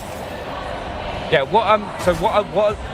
We've seen a couple modes throughout this gameplay. What modes are players going to have in Heat? Yeah, right now we are focusing to bring the great experience with the classical conquest, domination, kill confirm mods, and as well as incremented with more round-based without respawns like Plant versus Defuse. Nice. And what would you advise for someone hopping on? Because World of Tanks it's free to play, right? It's something that people can hop on, play. What would you kind of advise someone hopping on for the first time? Just wish list on our page and start playing. I mean, and invite the friends. I think this game is more fun when you play together with friends of mine, or you can focus and select just character and the vehicle that you like, just mastering it. So this game can provide a lot of opportunity to master the skills, to understand better, and enough depth, to play one more time. Yeah. What kind of tank's this? Because it's modification. It was modification version of M60, and right now this is a HS TVL, more light version. And for example, the Kent with this machine can play more aggressively, more mobile, and find the weak spots in a enemy defense, for example. It's so much faster than the other tanks. Yeah, it's much. I was going to say that kind of helps to suit to different play styles, right? Depending on how you want to approach. You're absolutely right here. So we are focusing to bring the wide roster of more unique machine with different play styles. Not only tanks, but light machines, for example, as SHTVL right now on the screen, and wheel-based, and even we highlighted in our announcement trail the railgun. So we try to be grounded as possible in 70%, but we add some alternative history elements here, so for 30%, and fantasize what if during this period of time this number of experiments in tech and engineering was in the battlefield. And for anyone also wondering, right, where is Heat set? Like, what's the setting?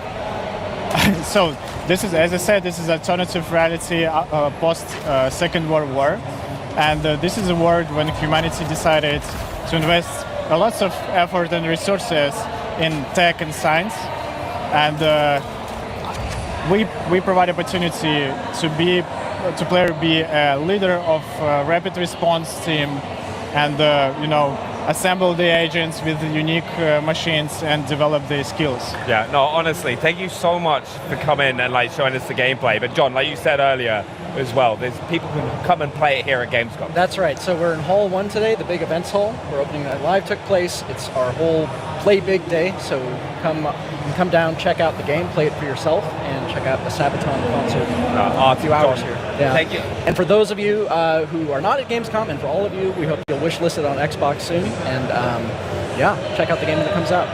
John, thank you so much. I really appreciate it. And also, for you at home, thank you for having us. Thank you so much. But don't forget to wishlist World of Tanks Heat today to get in on all the physics-based mayhem. Now, we're about at the halfway mark of day 2 of our Xbox at Gamescom broadcast, with plenty more in store, including more Xbox Play Anywhere titles to add to the list of those we've already seen, which is already getting quite long. But up next, the scoop on our Borderlands 4 giveaway. Take it away, Bex. So things are certainly heating up here at Gamescom, and the temperature isn't dropping at any time soon. But for now, we have another exciting controller giveaway that I just can't wait to share with you. The Power A wireless controller for Xbox Series X and S Borderlands Special Edition features everything an FPS gamer is seeking, including Hall effect sensors for smooth precision and reduced drift, advanced gaming buttons to optimize your playstyle, and it's compatible with Windows 11. It's not only legendary, but limited. When they are gone, they're gone. But lucky for you, if you're watching on Twitch, all you have to do is follow the directions you see on screen to enter for your chance to win one of these bad boys. They're available September 2nd, so don't miss your window, Vault Hunters. The giveaway closes at the end of the show, and winners will be contacted on Twitch. Up next, we've got a look at the 10th anniversary celebration of FanFest that took place last night here in Cologne. FanFest is in many ways the heart of Gamescom, and we popped down to catch some of the magic at a special event celebrating this major milestone.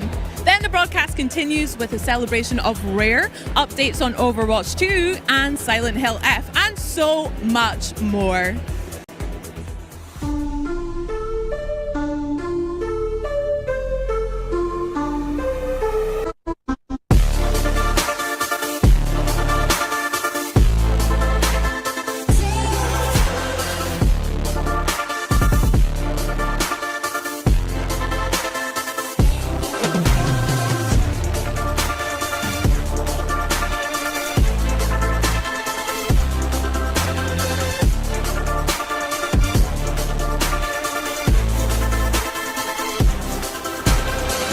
The thing I love about Gamescom is it's always been about the community first. And so this is why we are here today, celebrating with you 10-year anniversary of Xbox FanFest. Xbox is all about community, all about our players. 10 years of FanFest has just been absolutely amazing with this amazing community. I really love about FanFest, the community come together every year. It's our 8th FanFest. It's awesome here. This is something special, yeah, for us.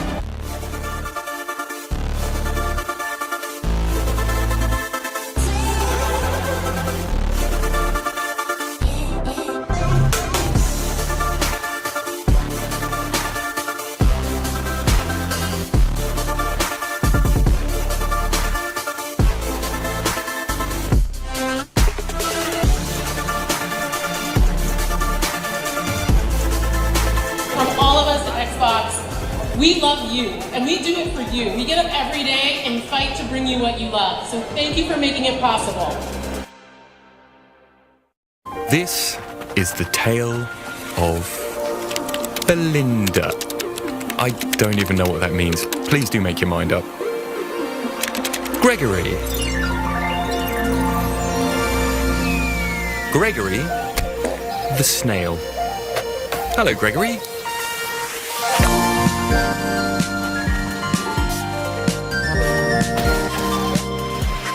Well, that all sounds very exciting. Are you ready to set sail for adventure, Gregory the Snail? Splendid, admirable bravery for one about to face such peril.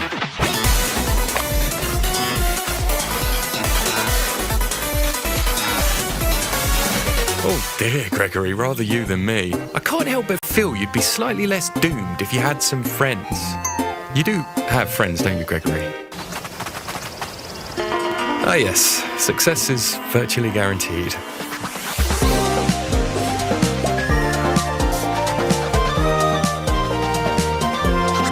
Goodness gracious, it's raining cats and dogs, Gregory. Have you got a house, a home, somewhere you can shelter from the... Oh, I love what you've done with the place.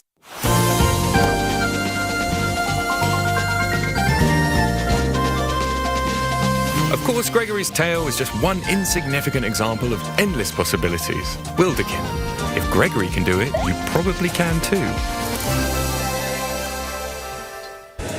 What's up, everyone? Hope Gamescom 2025 is treating you well. Personally, I'm having a great time, and I'm very happy to be here celebrating 4 decades of great games from Rare. From pixelated beginnings in the 1980s to shaping the future of social gaming, Rare has left an indelible mark on video game history. And to help us honor this amazing legacy, we're joined by Rare's own Adam Park. Thanks for being here, Adam. Hello, thank you. Lovely to be here. Very well. I mean, you know, so far, it's absolutely wonderful. Yeah, in that Gamescom way. Better than the British weather so far. I think we can both agree on that. I mean, it is humid. Yes, but we're used to that. That would be my single word description. Humid. Yeah, it's humid.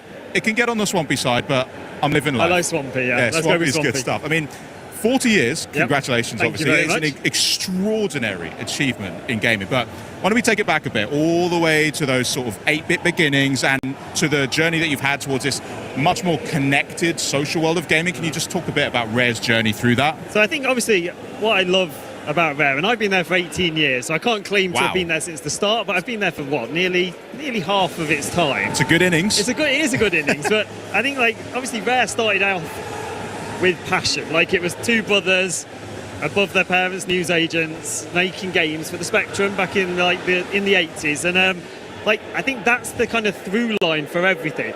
And I don't want to sound kind of too emotional or corporate about it, but I think this is your time to do so, man. Thank you very much. much. This is it. Do it. Have Snow Patrol swelling in the background right now. But no, I think that kind of passion is that through line. So whether you're playing something like Ataka Jetpack, the passion that was poured into that is the same passion that's poured into games now. And I think Rare has survived that 40 years because of that passion. And I think if the passion wasn't there, and if it was just a case of, well, let's make another game, what shall we make? Well, let's look at some trends and see what looks good. I don't think Rare would have survived 40 years. So, the connectivity and bringing fans along on that journey is all about that passion. It's amazing. I mean, 40 years, normally you get gifted a ruby for that, and I'm a bit light on rubies, but apparently you guys did something a little bit different as well? Oh, that's right. So, and I assume you're alluding to our blue plaque. Yeah. So, for those in the UK or those who visited the UK, blue plaques are peppered across the country, and they're awarded by local authorities for sites of historic significance. So someone famous could have been born there, something could have been created there could have been a big event happened there, but we were given one for Rare's 40th anniversary. That's so cool. So honestly. In Ashby-de-la-Zouch, which is a little market town right in the middle of the UK, about 20 minutes from Rare, it's kind of now based in Twycross, but about 20 minutes away, they've erected a blue plaque to celebrate where we're from. And I think it's just it's a wonderful thing, the fact that video games now are being recognised in the same way that Shakespeare was, or William Caxton, or a battle, or it's it just as somebody who grew up with video games, I never thought that would be a thing. So I find it absolutely wonderful. That's so cool. And how can fans get involved in the 40th anniversary celebration? Because there's so much love for Rare, and just people just love connecting around your games. How can they get involved in it? So I mean, there's tons of stuff to do. We've released a load of Rare product. I put it like that. So we've got this wonderful new vinyl record from I'm8-bit. We've got a new controller. We've got some fantastic apparel from Fangamer. But obviously a lot of our 40th is focused on Sea of Thieves, and Sea of Thieves has been a massive part of our history. If you take into account the development time, Sea of Thieves is a quarter of Rare's history. Yeah. Sea of Thieves has been there. I think that's about that. You frowned. You made me doubt myself then. And I mean, I'm going to believe you. It's been out 7 years, so time before that, so 10 years easily. So, we focused a lot of that anniversary celebration on that, because that's where our plays are. So, there's login bonuses, we've got always fun, end of the month, community weekend in Sea of Thieves. There's a lot of Rare themed kind of shenanigans going on there. So I'd encourage anyone to get involved. And things like MS rewards, Game Pass perks. There's a huge amount of Rare love across the whole line of Xbox ecosystem. So yeah, so come on in. I've got to say, Rare always has this signature style to it. Would you say that there's a secret sauce behind making a Rare game? I don't know if there's a secret sauce. That's a really good question. I think what it is that we've never taken ourselves seriously, but equally we take ourselves seriously at the same time. So I think it's that ability to go from kind of these huge kind of vistas and epic moments, like even melancholy and just like the thrill of an adventure. The next thing you know, you're kind of fiving yourself out of a cannon, or it goes very Monty Python all of a sudden. And I think that's like looking at this wall behind us that one of our kind of super fans illustrated for us. A guy called Dustin, and it's just like this beautiful piece. But you can see, like, even in our kind of most serious games, there's those moments of levity, and I think that's Rare's special sauce. Is like it's quintessentially British, I suppose. True, it's hard to replicate that, to be fair. So if you're taking notes, any future devs, go with some quintessential British stuff. It always wins. So let's fast forward a bit back to today, and we Sea of Thieves continues to bring in players all across the globe. Looking back, what have been some of your favourite community moments from Sea of Thieves specifically? Oh, within Sea of Thieves? Yeah. Well, I think, and there's people around us right now, Sea of Thieves Fest. So, every year, the fans have organised this event, which takes place, and they come from all over the world, meet, cosplay, make stuff, share stories, and I think that ability to kind of have a game that's made people want to do that themselves. I can think of nothing greater as a game dev and for a community to want to come together. And I'd say that's a pinnacle. That's such a wonderful, wonderful moment. But obviously throughout the game, there's Easter eggs galore to significant community moments, which I won't spoil, but things that have happened throughout the, before, when we were in early access, first person to fall off a cliff, things like that. They're all kind of marked out within the game as well. So I think, community is the heart of Sea of Thieves. It doesn't exist without its community. And I know a lot of games can say that, but I think for Sea of Thieves, that's more true than anything. So, yeah, I think that would be it. The Sea of Thieves Fest is such a wonderful thing. I always keep track of the Sea of Thieves Fest hashtag on Twitter because the photos from it are so heartwarming. It's so lovely to see people rallying there together, seeing friends that they normally only get this one chance to meet each other online. So it's lovely. You've got 40 years in the bag now. What excites you the most about Rare's future? I think Rare's future, that's a really great question. I think just the ability to continue doing what we're doing. And for me, I think Rare's, it goes a bit back to what you asked earlier with the secret sauce. I think one of the things Rare's always done well is create kind of fairy tales, ultimately. Whether that's a pirate fairy tale or whether that's a racing one, whatever it is, you're kind of the ability to create a fairy tale and go into it, I think is wonderful. And Rare doesn't always reinvent the wheel. It's there's been pirate games before. Before we did Banjo-Kazooie, there'd been 3D platformers, RC Pro-Am, there'd been racing games. But I think it's Rare's ability to go in and go, how can we make this our own and what makes this different? And I think that's what excites me. The same thing that excited me when I started all those years ago on Viva Pinata. It's it's just the crazy creative energy that is in that building is wonderful. Maybe you can use some crazy creative energy to explain to me, how can a monkey be a donkey? Come on, it's been 40 years. Explain that one for me. I think I know the answer to that, but I don't know if I'm allowed to say. Oh, okay. Well, I'll ask you off camera then. Don't worry. I do know the answer though. Yeah. Okay. Next up, though, we're going to play a little game. We're going to do some quick fire questions. Right. Don't think too hard on it. Just go with your gut. So it's just nice and easy. All right. Ready to go? I'm okay. as I ever am. Yeah. All right. What's been the wildest Rare pitch? The wildest Rare pitch. Well, I would say actually a lot of the wildest Rare pitches actually make it. Like Viva Pinata, that's a... Yeah, that is a weird one, yeah. Make a garden. Yeah. Have populated with pinatas. Who were just off to get battered, That's it, then there's some kind of maniacal teacher arrives now and again to steal them from you. Imagine that on paper. Oh, no, yeah. Well done for getting it through the game. Well, yeah. Who would be a better pet? Some Battletoads or Conker? Battletoads or Conker? Oh, I think Conker. Yeah. I think the Battletoads would be more like unruly toddlers in your house. At least Conker, I think I could at least put him in the garden and be like... True. Just recover out there, yeah? I think he's generally quite ambivalent, I think, is the right word. I'd definitely go for Conker there, I think. Good shout. Okay, would you rather have a Sea of Thieves grog or some Viva Pinata candy? Oh, candy. Yeah, definitely. Even knowing it's come from a destroyed the creature innards that of you've a creature, raised yeah. and sort of taken I care think of. so. But I mean, you've played Sea of Thieves. You've seen what that grog does to people. Yeah. It tends not to stay down very long. That's true. That is It's a like, good hey, point. straight back out again. Okay, Banjo or Kazooie? Kazooie, for me. Okay. I mean, that's not to disrespect Banjo, but Kazooie, I just like... People at home, they'll be making their judgment on you. That's There's fine, a lot of that's fine. judgment. Yeah. I hear it. I can hear it already. Okay, what's the best Rare cosplay you've ever seen? Ever? Well, actually, I saw a fantastic one yesterday here. Yeah, someone from the Order of Souls. It was like epic. nice. Did contact lenses, skulls, smoke effects, the lot. Like, it was amazing. Other than that, I think we were at Comic-Con maybe 8 years ago, and someone came as Banjo and Kazooie, and that was wonderful. Like, it really was I won't fantastic. even begin to imagine how they managed How they that. did it. That's Uh-huh. sick. Okay, can you tell us any Rare developer secrets? Any secrets to Rare? Yeah. Oh, that's an interesting one. I suppose, like, it's not really a secret. It's like the biggest, where we are, I would say, is Rare's, like, developer secret. Like, I don't know if you've ever visited Rare. I have, and I got to talk to Mike Chapman before. Oh, there you go.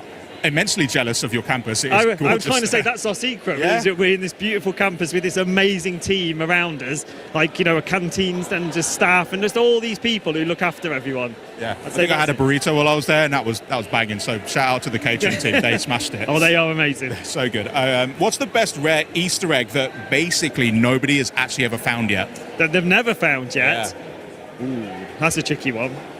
I mean, they used to, and before my time, they used to put cows in a lot of games, even if they weren't supposed to be there. So that's something. Another thing that I did work on was Rare Replay.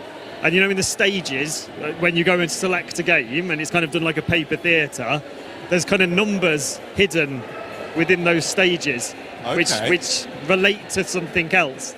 So I've only given you half of the secret there. Okay, maybe someone smarter than me can figure that out. Yeah, at home. people may have spotted though, I'm not sure. Okay, we'll take a look. And then I've got one last one. Which Rare game should everybody play? Well, obviously Sea of Thieves, for one, but I'm going to take that as a given, that everyone's played Sea of Thieves, yeah? So, for me, I'm going to give two answers, sorry. So I would either go Viva Pinata, because that game has just kind of, I think has just matured the older it's got. Like, going back to that now is so ahead of its time, such a wonderful experience. Or my favourite game growing up was Cobra Triangle. So I would definitely direct people to Cobra Triangle as well. Good shout. You know what? I've got one more I just thought of. Go on then. I have been to the Rare campus, like we said. Every workplace has got some kind of weird traditions. Does Rare have any there? Weird traditions? I mean, many.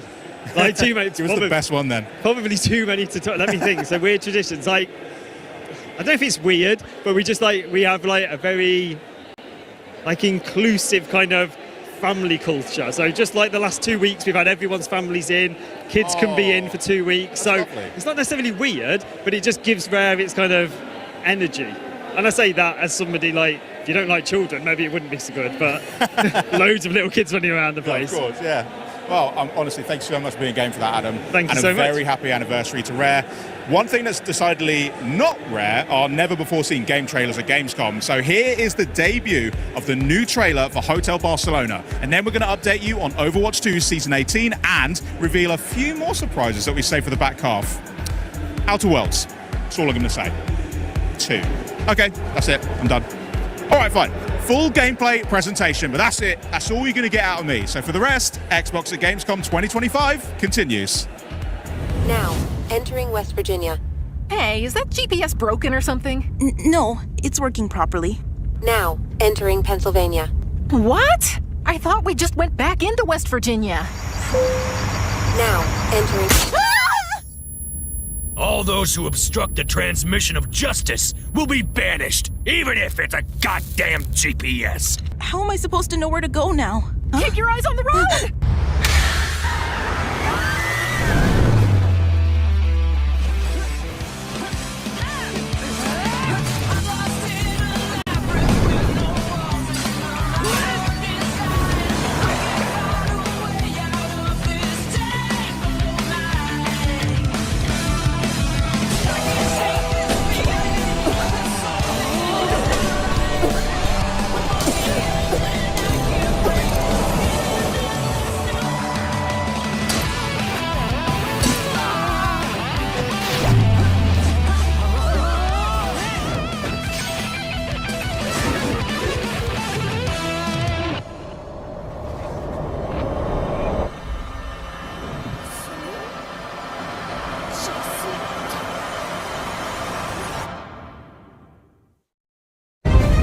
Winston reporting in.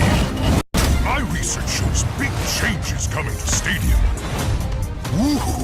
I've been waiting for this. Okay, team, let's jump in.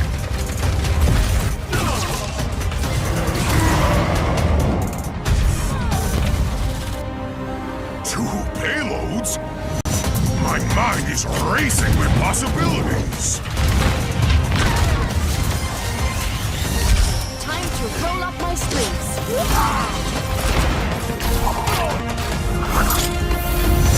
Winston! Tracer, glad you could make it. Just in time! Think you can keep up with me? Such confidence. Shall we go another round? Wow, they're making waves! One day, that'll be me.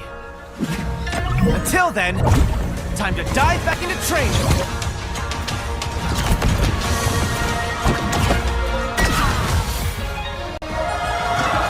Seems like I'm not the only one getting stronger.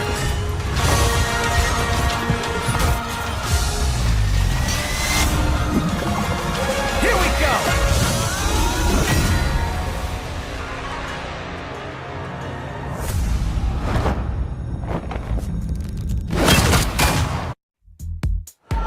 Whoa, tons going on in that trailer, including a new release date. So let's get into all of that with Aaron Keller, Game Director of Overwatch 2, who's so kind enough to join me today. Great to see you, Aaron. How are you? Doing so good. Thank you so much for having us here. This is great. I am so excited to geek out with you. Obviously, I wore my Mercy t-shirt especially for today. I love that. Representing some support mains. Okay. So first up, number 1 with the bullet. Season 18 is almost upon us. So how is the Overwatch team feeling this year? Okay, we are so excited right now. This is like the mid-year point for us. In Season 18, it's going to be one of the biggest seasons that we're going to launch this year. And it's so big, like we're not going to be able to get into all of it today, but the season, it's going to touch every part of the game. We're releasing a new hero, and we'll get into him later. There's also something really cool that we want to show players with him, so stay tuned for that. We have a huge update coming to our perks system this season.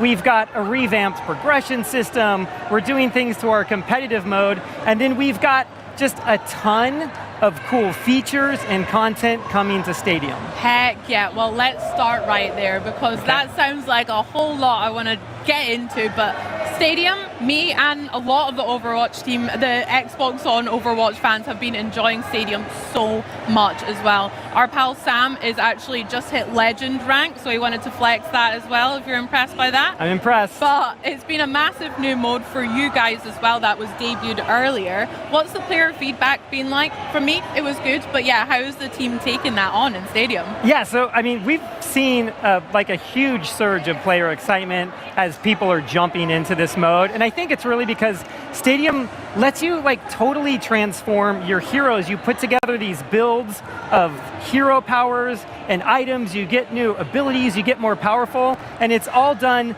over the course of a match. And so a lot of people are playing, which means we're getting a lot of feedback too. And 2 of the most common pieces of feedback that we're getting for Stadium is players want to play Stadium in an unranked mode, and they also want to have crossplay enabled for it. So we're listening to that feedback, and when Season 18 launches, it's going to have both crossplay enabled and a new unranked version of the mode. Sick. Okay, so we've got that to look forward to coming up in the new season. Oh my gosh. I mean, you were speaking about customizing characters. I personally have been loving playing Mercy when I've got like, I call it the kind of like kid backpack where it just heals and does all of my beams to all of the teams so I can just go and blast them all with my Guardian pistol. That's my favorite one. I love that. So I'm hearing also that players are wanting a couple of more heroes in Stadium as well as that mode. So are you going to give them what they want, Aaron? Yes. Tell us now. Yes. We want to make the game that players want to play. And really, heroes, they're the lifeblood of Overwatch. And a lot of our players, they have their favorite heroes, and they want to be playing them in Stadium. So at Season 18 launch, we're we're going to be introducing 3 of our most iconic heroes to the mode. Winston, Farah, and Brigitte are all going to be joining the Stadium roster. And then just a few weeks later, we're so excited that Tracer is also going to be jumping into the mode. Now, some of the builds for these heroes are kind of nuts. Okay. And we can't wait to see what happens when players get their hands on them. And then we're going to continue to develop heroes for Stadium for each future season. Gosh, that sounds great. I mean, like you say, I love mixing and matching, so I'm sure there's going to be some crazy combinations for those guys, especially Tracer. Yes. Oh, she's going to absolutely kill in Stadium. I can't wait to see that. Now, also, are we going to see maybe some new spaces to get into the action of Stadium, some new maps for that mode as well? Yeah, and it's not just going to be new maps. We're going to be introducing a new exclusive to Stadium game mode called Payload Race. And this is like the first time we've introduced a game mode that has 2 objectives active at the same time. And it introduces this really strategic element to a match where a team will start prioritizing either pushing their payload or defending the other payload and figuring out what the right time is to do that. And then on top of that, yes, we are going to be introducing 2 brand new, never before seen maps for Payload Race. And they're both like a total blast to play. Sick. Can you tell me a tiny little bit about the location, or is that reserved for another time? We can talk about it a little bit. We showed it in the trailer earlier, but one of them takes place next to King's Row. It kind of has that same kit and art style. It's a fan favorite map. And then another one takes place near Route 66, and it kind of has this like Deadlock gang sort of like references to it. Sick. Aaron, those are 2 of my favorite maps from Overwatch and Overwatch 2. So you're talking my language, Aaron. That sounds sick. I can't wait to see those in the new mode as well. Now, it sounds like you're giving us exactly what we want, but is there anything else coming in Season 18 that is a highlight for the team that you want to share with us today? Yeah, I mean, yes, there's a lot to go over, but one of the biggest things that we're doing is we're releasing a huge update to our perk system. Perks went live earlier this year. It was a really big hit with players because it allows them to kind of like change their heroes' capabilities over the course of a match.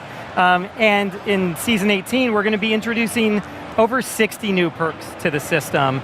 In fact, like every player is going to get at least 1 new perk that's going to allow like sort of like these fresh choices to help make each match maybe feel a little bit different. And the cool thing about these is that some of them are like really, really impressive. And I'm hoping that we can go over like a few examples right now. Yeah, let's do it. Absolutely. I want to hear some examples. Okay, so let's jump into maybe the first one. It's for our hero, Juno. Okay. Now, normally Juno has her primary fire. It's just a short round burst. But when she equips this latest perk, it converts it into a fully automatic weapon as long as Glide Boost is active. That looks sick. Yeah, so like you can see, this gives her like the potential to have like huge burst healing or damage if you want to be that type of player. I was just thinking that, exactly. I mean, as a support main, yes, I am guilty of also trying to dabble in DPS, so that looks great. What DPS is like, the DPS support is so fun in Stadium. It really is. Okay, so we have another example that we can take a look at. It's for May. She's like our favorite meteorologist, and when she chooses this perk, she gets like this boost to her mobility. And what it does is it allows her to double jump by automatically firing this ice pillar under her feet, and it launches her up into the air. And so like this gives her like a more fluid style of mobility than she normally has, and it also lets her like access high ground in different parts of maps easier really than she ever could before. That makes sense. I mean, it feels like an evolution already on May's wall that you can already use to boost yourself or the team upwards, but I love that you can just do it automatically, because I'm so guilty for just clicking everywhere and looking down at my feet too much and then being like, no, please, I'm already dead. That sounds great. And now you can do both of these back to back, so you can really start getting into new places. We're climbing. That's sick. Yeah. Any other examples that you want to share just now, or there's some really fun Moira perks that are coming. Like there's this one where you can send the orb out, and then when you activate it again, it returns to you. And so now you've got the ability to kind of like use it both ways, and to be like a lot more strategic on like whether you want to like send it out and pull it back in. Yeah, perfect for corridors and stuff like that. Just yo-yo it straight away. Love that. That sounds great. Now, we also have some extra kind of news, I believe, about a new certain hero that we'd like to talk about. Shall we dive into this guy? Yeah, so we do. We have a new hero joining our ranks in Season 18, and maybe we can take a look at that special little glimpse I talked about earlier. Do that, indeed. And could you tell me a little bit about their name and maybe introduce him up? Yeah, so we're going to be looking at Wu Yong, and he's from China. He's going to be our latest support hero, and he attends this school in China with his sister Onran. And so he's learning to be like our version of a water elemental mage. She's learning to be sort of like our version of a fire elemental mage. And then I think we can kind of like see what happens when the piece plays. Love that. Shark girl and lava girl and shark boy coming out. I love that. Shall we take a look? Yes, let's do it. Well, this is not how I thought my night would go. My name is Ye Wuyang. This here is my sister, Alright. She loves me, I think. It all started before dinner. Someone slipped this under my dorm room door. Overwatch wants me? Really? I could be a hero! How cool is that? Oh wait, aren't they still outlaws? I'd be a criminal. But I'll be so famous!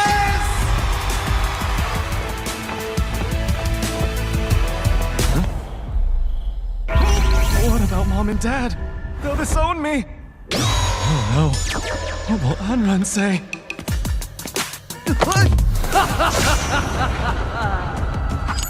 Oh! Anran! Overwatch, huh? Cool. There must have been a mistake. I'm not good enough. I don't deserve that. You were invited to Overwatch, and you don't think you deserve it? You and me, sparring arena, now! But Look, I don't really... What the... Anran! No warm-up? Nobody cares if you're ready. If you can't take me here, you won't make it out there. Exactly! Not ready! It should have been you!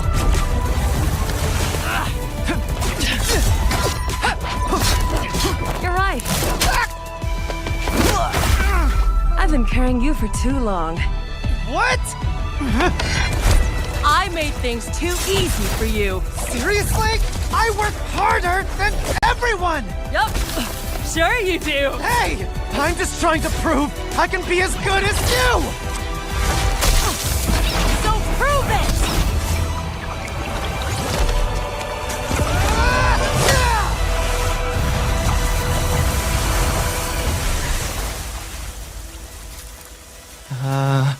Anran? You okay? I'm so proud of you. I never want to hear you say you're not good enough again. Because I will literally fight you if you don't go. We literally just fought. I'm gonna miss you, though. Well, maybe not. What? They invited you too? Put me through that! You kidding me? You could have burned me! You know how dangerous fire is! Stop laughing. Oh, Aaron, that was sick! Oh my gosh, I love that. A new sibling dynamic that we get to check out. And Wu Yang, he looks like such a sweetie as well. That was such a cool little insight into a tiny bit of his backlore. But can you tell me a bit more about him as a character, his story, his lore, and maybe a bit about his sister and his family, what we can expect? Yeah, and Thank you. I love that piece too. Like, I'm not supposed to do this on camera, but I'm like tearing up a little bit. You know, it's like such a cool sentimental moment between those two siblings. But yeah, so like I mentioned earlier, like Wu Yong, he's sort of like our archetypical like water mage, you know, and Onron is that fire mage, and you can almost see inspiration in their kits from even a game like World of Warcraft. You know, it's just like there's some similar visual elements there, and they both attend this school in China, and they're kind of like both really formidable fighters. And even just recently, they managed to repel a null sector attack in China. And this is really why Overwatch wants to recruit them now. And since Overwatch is recruiting them, I have a feeling we'll probably see more of them in future stories. And Wu Yong also, he's going to be our newest support hero. So most of his abilities, they're all based off of water. And I have to make a call out. He has this really over-the-top personality. It's so unique, and a lot of it is based off of or the benefit of like an absolutely incredible voice actor, Howard Wong, who's turned in an incredible performance here. Yeah, absolute legend as well. I can't wait to hear some of the more quips and voice lines that we can expect from Howard. That sounds sick. Now, can we talk a little bit more? He's a support character. Can't wait to try that out. What's going to be his gameplay like? We saw a tiny glimpse there, but can you break it down for me a little? Yeah, definitely. So like I said, a lot of his abilities are based off of water. And so since he is a support hero, he is one of his primary roles is healing. And the way he heals is he sends out like a channeled beam to teammates, and that will heal them. But what's cool about it is when he turns his attention elsewhere, that aura will stay on that teammate, and it will continue to passively heal them as they're moving around doing other things. He also has this really cool ability where he puts like this torrent of water on his feet and uses it as like this mobility in order to be able to get around a map easier. It gives him a speed boost, and it also like really expands the distance that he can jump, so he can start crossing gaps in maps, or he can use it to get out of a tough situation or to get to an ally to try to save them. He can use his staff, he'll like slam it into the ground to create this wave of water. You saw like a giant version of it in the hero trailer right there, but what that does is it'll knock back enemies, it'll start amplifying healing on all the teammates that you hit with it. And so it's one of those really cool abilities that has multiple purposes, and it gives you a lot of strategy over how you're going to use it and when you're going to use it. Nice. And then, okay, let's talk about his ult a little bit, because his ult is really, really cool. Like, what he does with the ult is he'll place like almost like a ticking time bomb style mechanic on a teammate or even himself if he wants to. And what it does is after a few seconds, it's going to detonate. And when it does, it knocks down any enemies within range, and it also gives the person that was holding it a really big healing boost. And so the cool part about that is because you have that healing boost, you can have the confidence to be kind of aggressive when this is on you. You'll dive into an enemy team knowing that that's going to keep you up, and hopefully you're able to make like that really big play with that ability.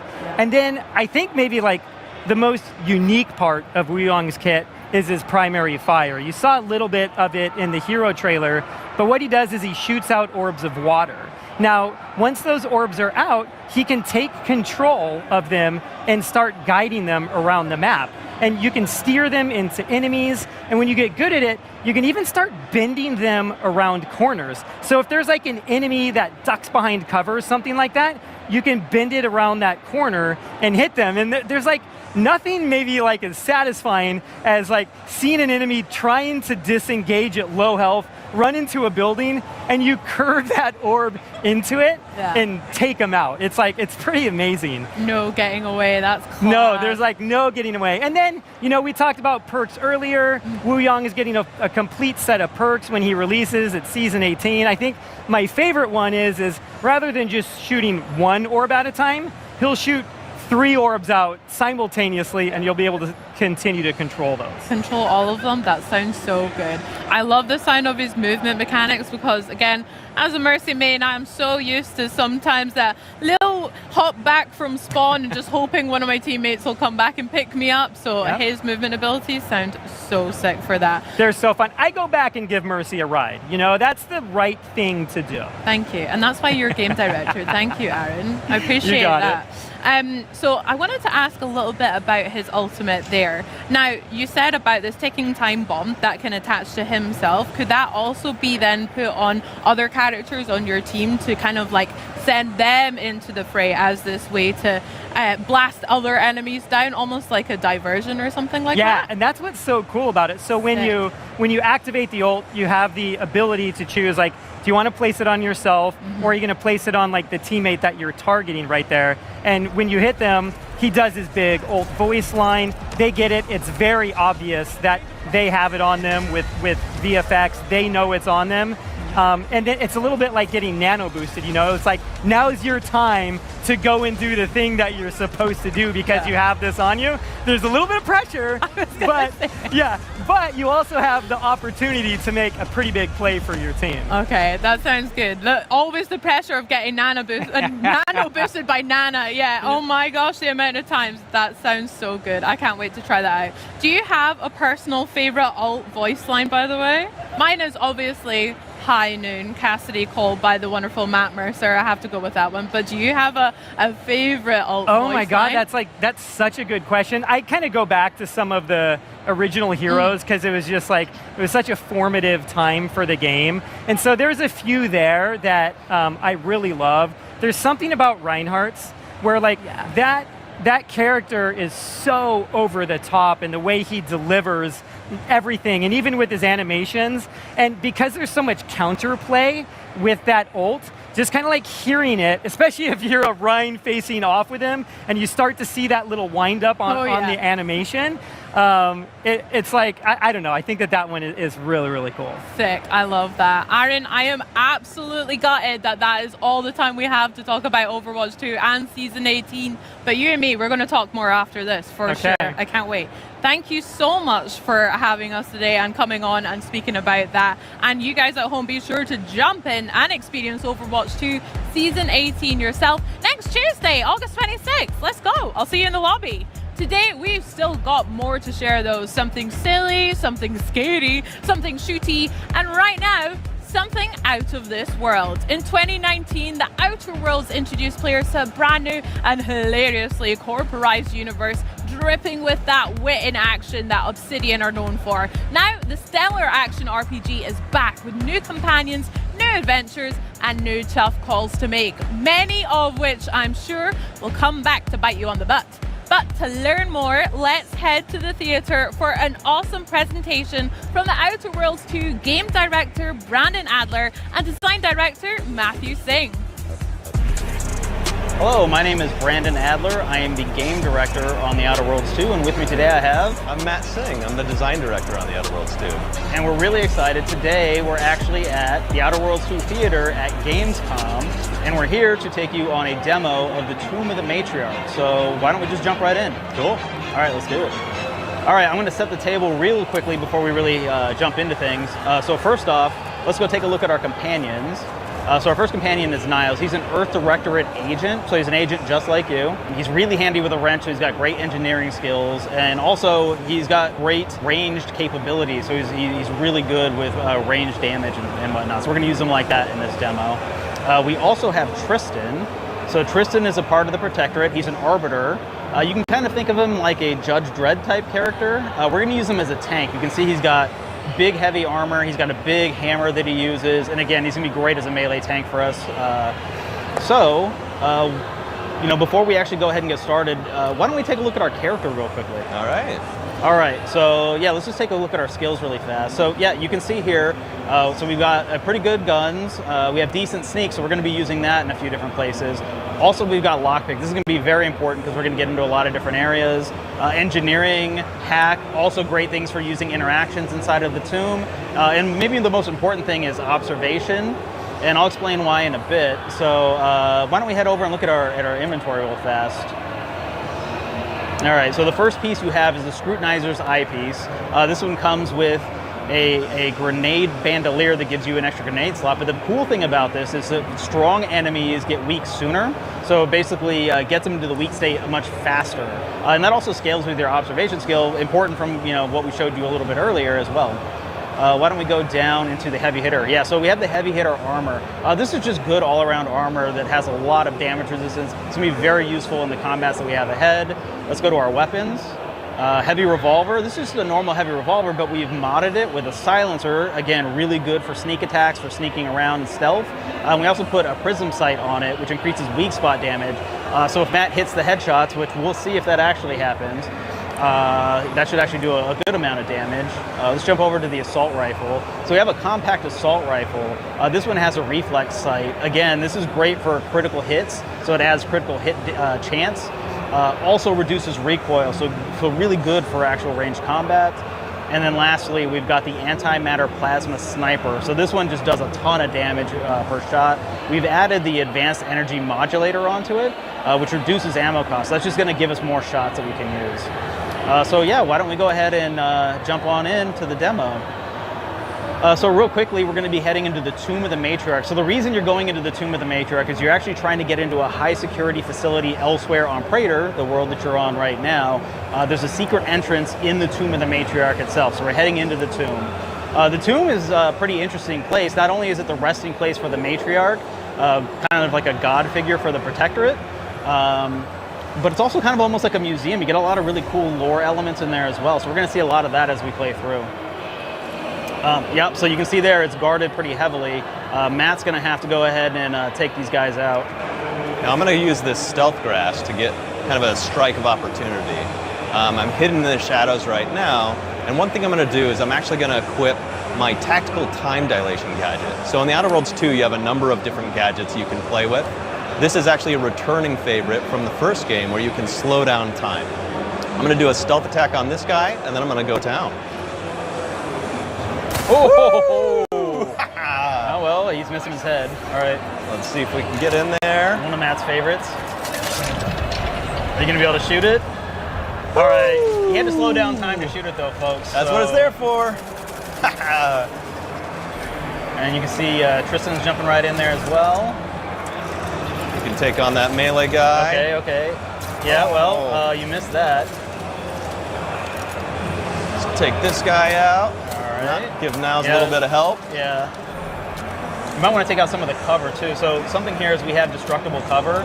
Taking this stuff out and destroying it means that our enemies cannot use that as cover spots. Take this guy's out. Yeah, so there you go. So you can see right there, nice, you're able to knock him out of cover.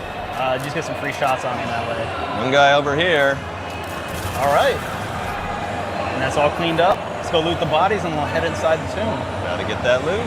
Gotta get the loot. Truly got to get the loot. Oh yeah. All right, let's head on in. All right, so here's the Tomb of the Matriarch. Beautiful. You can see here the first thing we see is the Golden Shroud. So the Golden Shroud is a piece of armor that the Sovereigns wear in the Arcadia colony. So this one's under lock and key. But it looks like if we can find the Golden Shroud key, display key, excuse me, we can go and pick that up. So we'll go look for that as we head around the facility looking for the entrance to the other high security facility.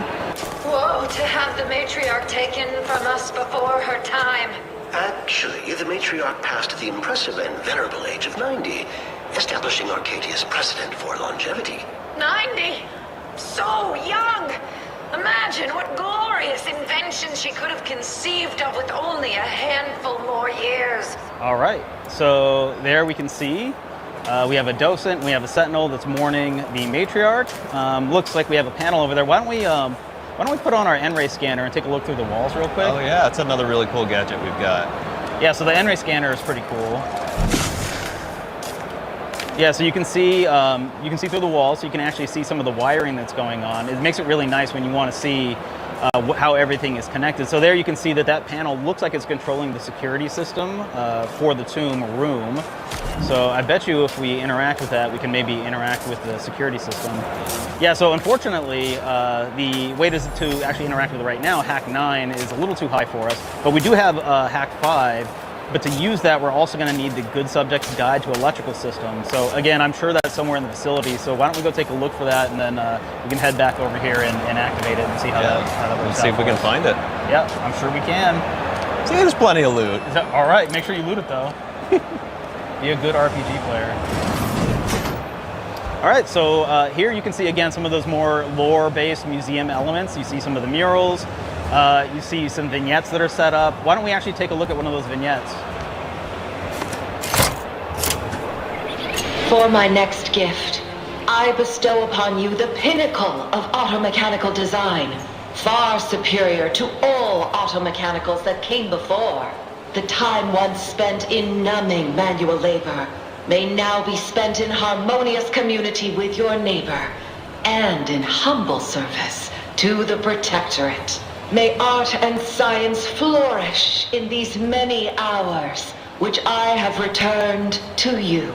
Warning, power at 13%. Power cell has been partially depleted due to inaction.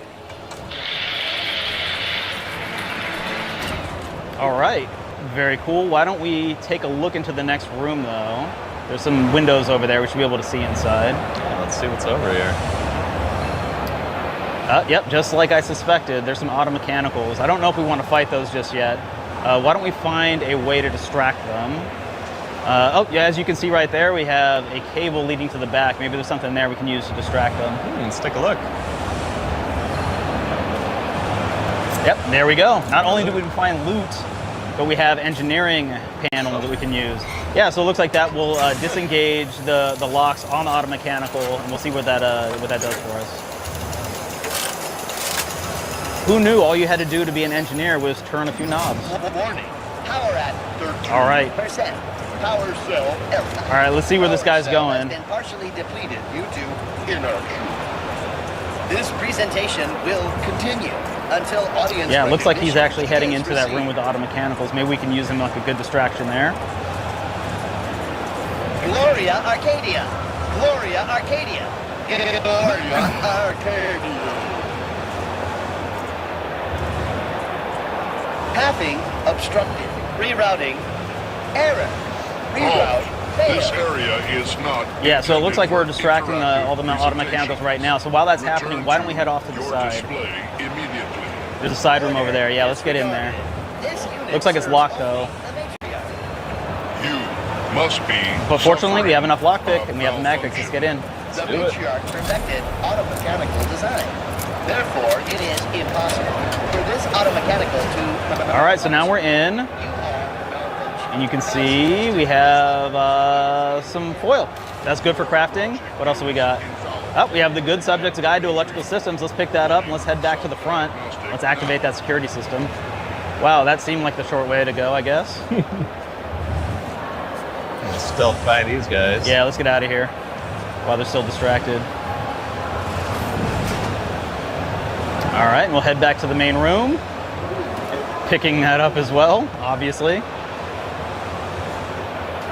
All right, so as a reminder, we've got some grieving folks in there. Why don't we take a look at that panel and activate it? Yeah, and as you can see, we have Hack 5 and we have the Good Subjects Guide to Electrical Systems. Let's go ahead and activate that.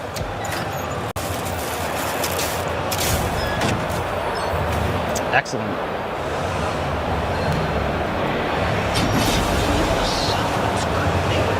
Security system's been activated. Run! Do not push me. Where's that buzzer?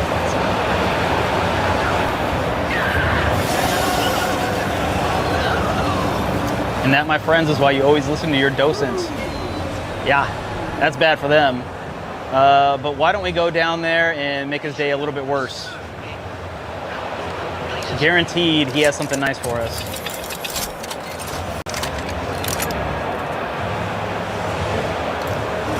Looks like they're still distracted. Let's head through. All right, Matt. Let's go ahead. This guy out.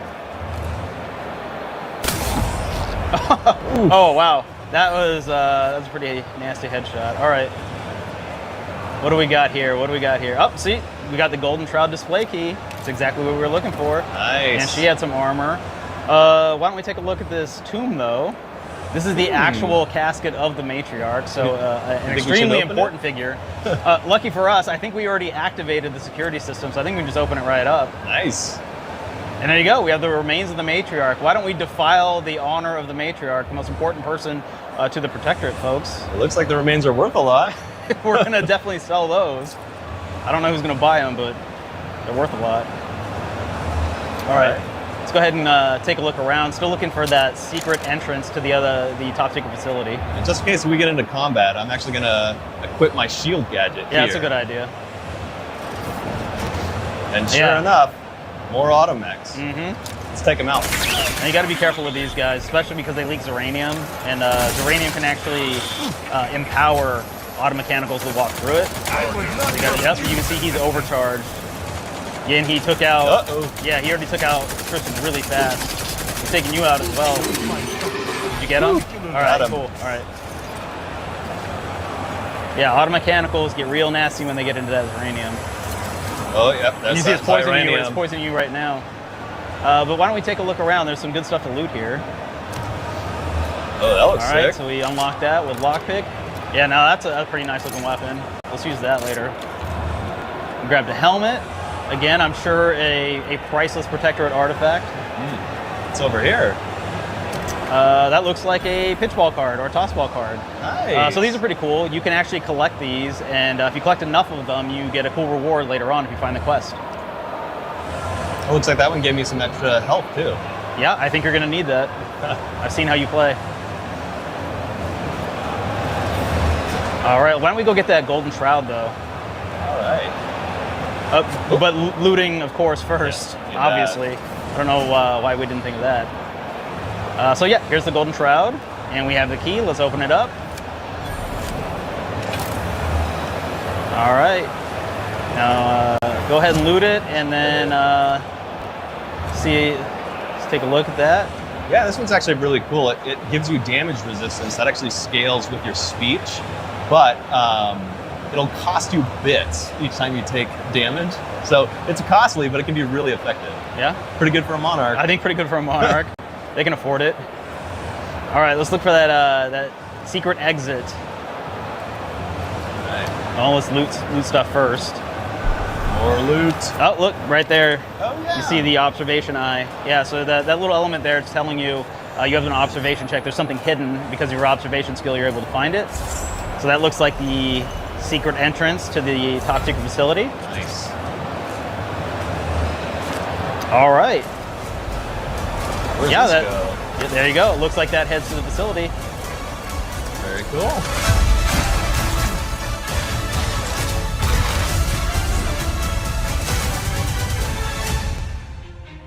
Really appreciate you guys sticking with us and watching everything. The Outer Worlds 2 actually comes out on October 29th. You can pre-order that right now. And have a great Gamescom, and thanks for being with us. Of all the amazing stuff happening at Gamescom this year, obviously a pretty big standout is the upcoming release of the ROG Xbox Ally and Ally X, Xbox's very first handhelds, dropping on October 16th. Yesterday, my best friend Henry got to sit down with some of the Ally team and get hands-on with it for the very first time. I know, I'm jealous as well, but let's check out that demo one more time. Show me how you turn on one of these things.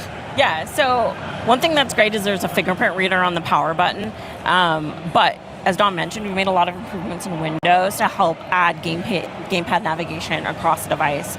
So I can press A to dismiss the lock screen, and I can navigate all elements that I would expect to with a gamepad.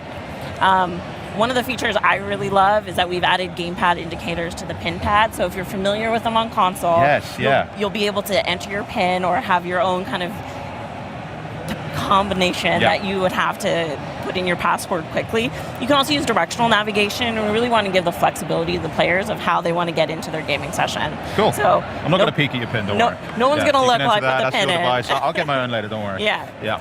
So I'm going to quickly put in a pin for this device, and you'll boot right into the Xbox app. Cool. And what's the first thing we're kind of seeing here? Yeah, this is that Xbox full screen experience that we've talked about. So it boots directly into this experience. It's really tailored for gamepad navigation, for the handheld screen, and again, it doesn't even load those processes that aren't required for gaming. In some of our initial estimates, this shows an estimated 2 gigabytes of savings in memory, which can all go back to your games, which means faster startup times and less idle power draw. Absolutely. I mean, that was super snappy just to get into that. Yeah. Super cool. And I've got to say, big compliments on the library that I can already see. Why don't you run us through a bit of this experience as well? One of the buttons that we've added on this device is a library button, so you can push that and it'll take you right to your library.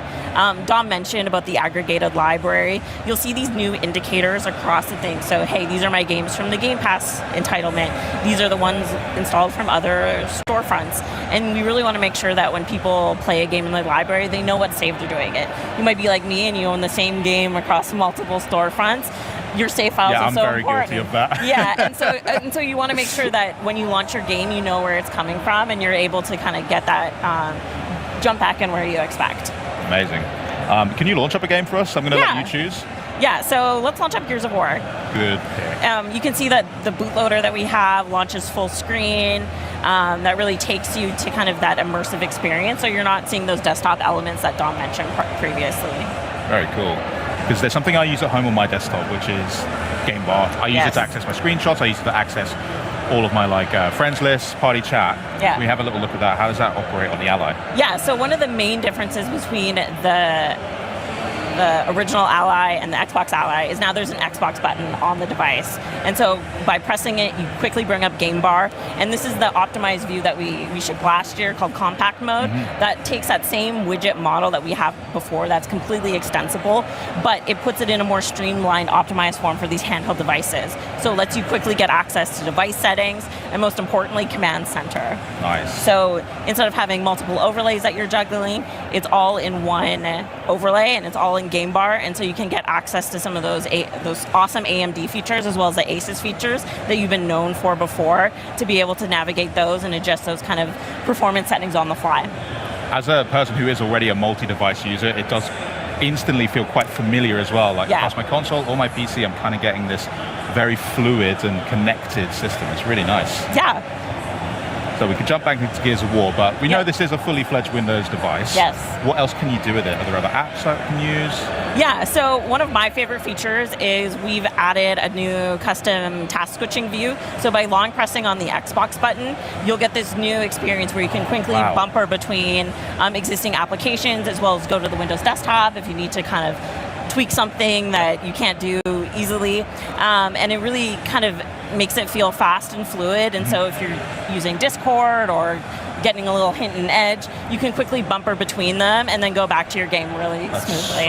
So snappy. I absolutely love it. Oh, well, what do you think of that? Bet you want one now, hey? Well, we are just now closing in on the climactic final hour of the final day of the Xbox at Gamescom 2020 broadcast.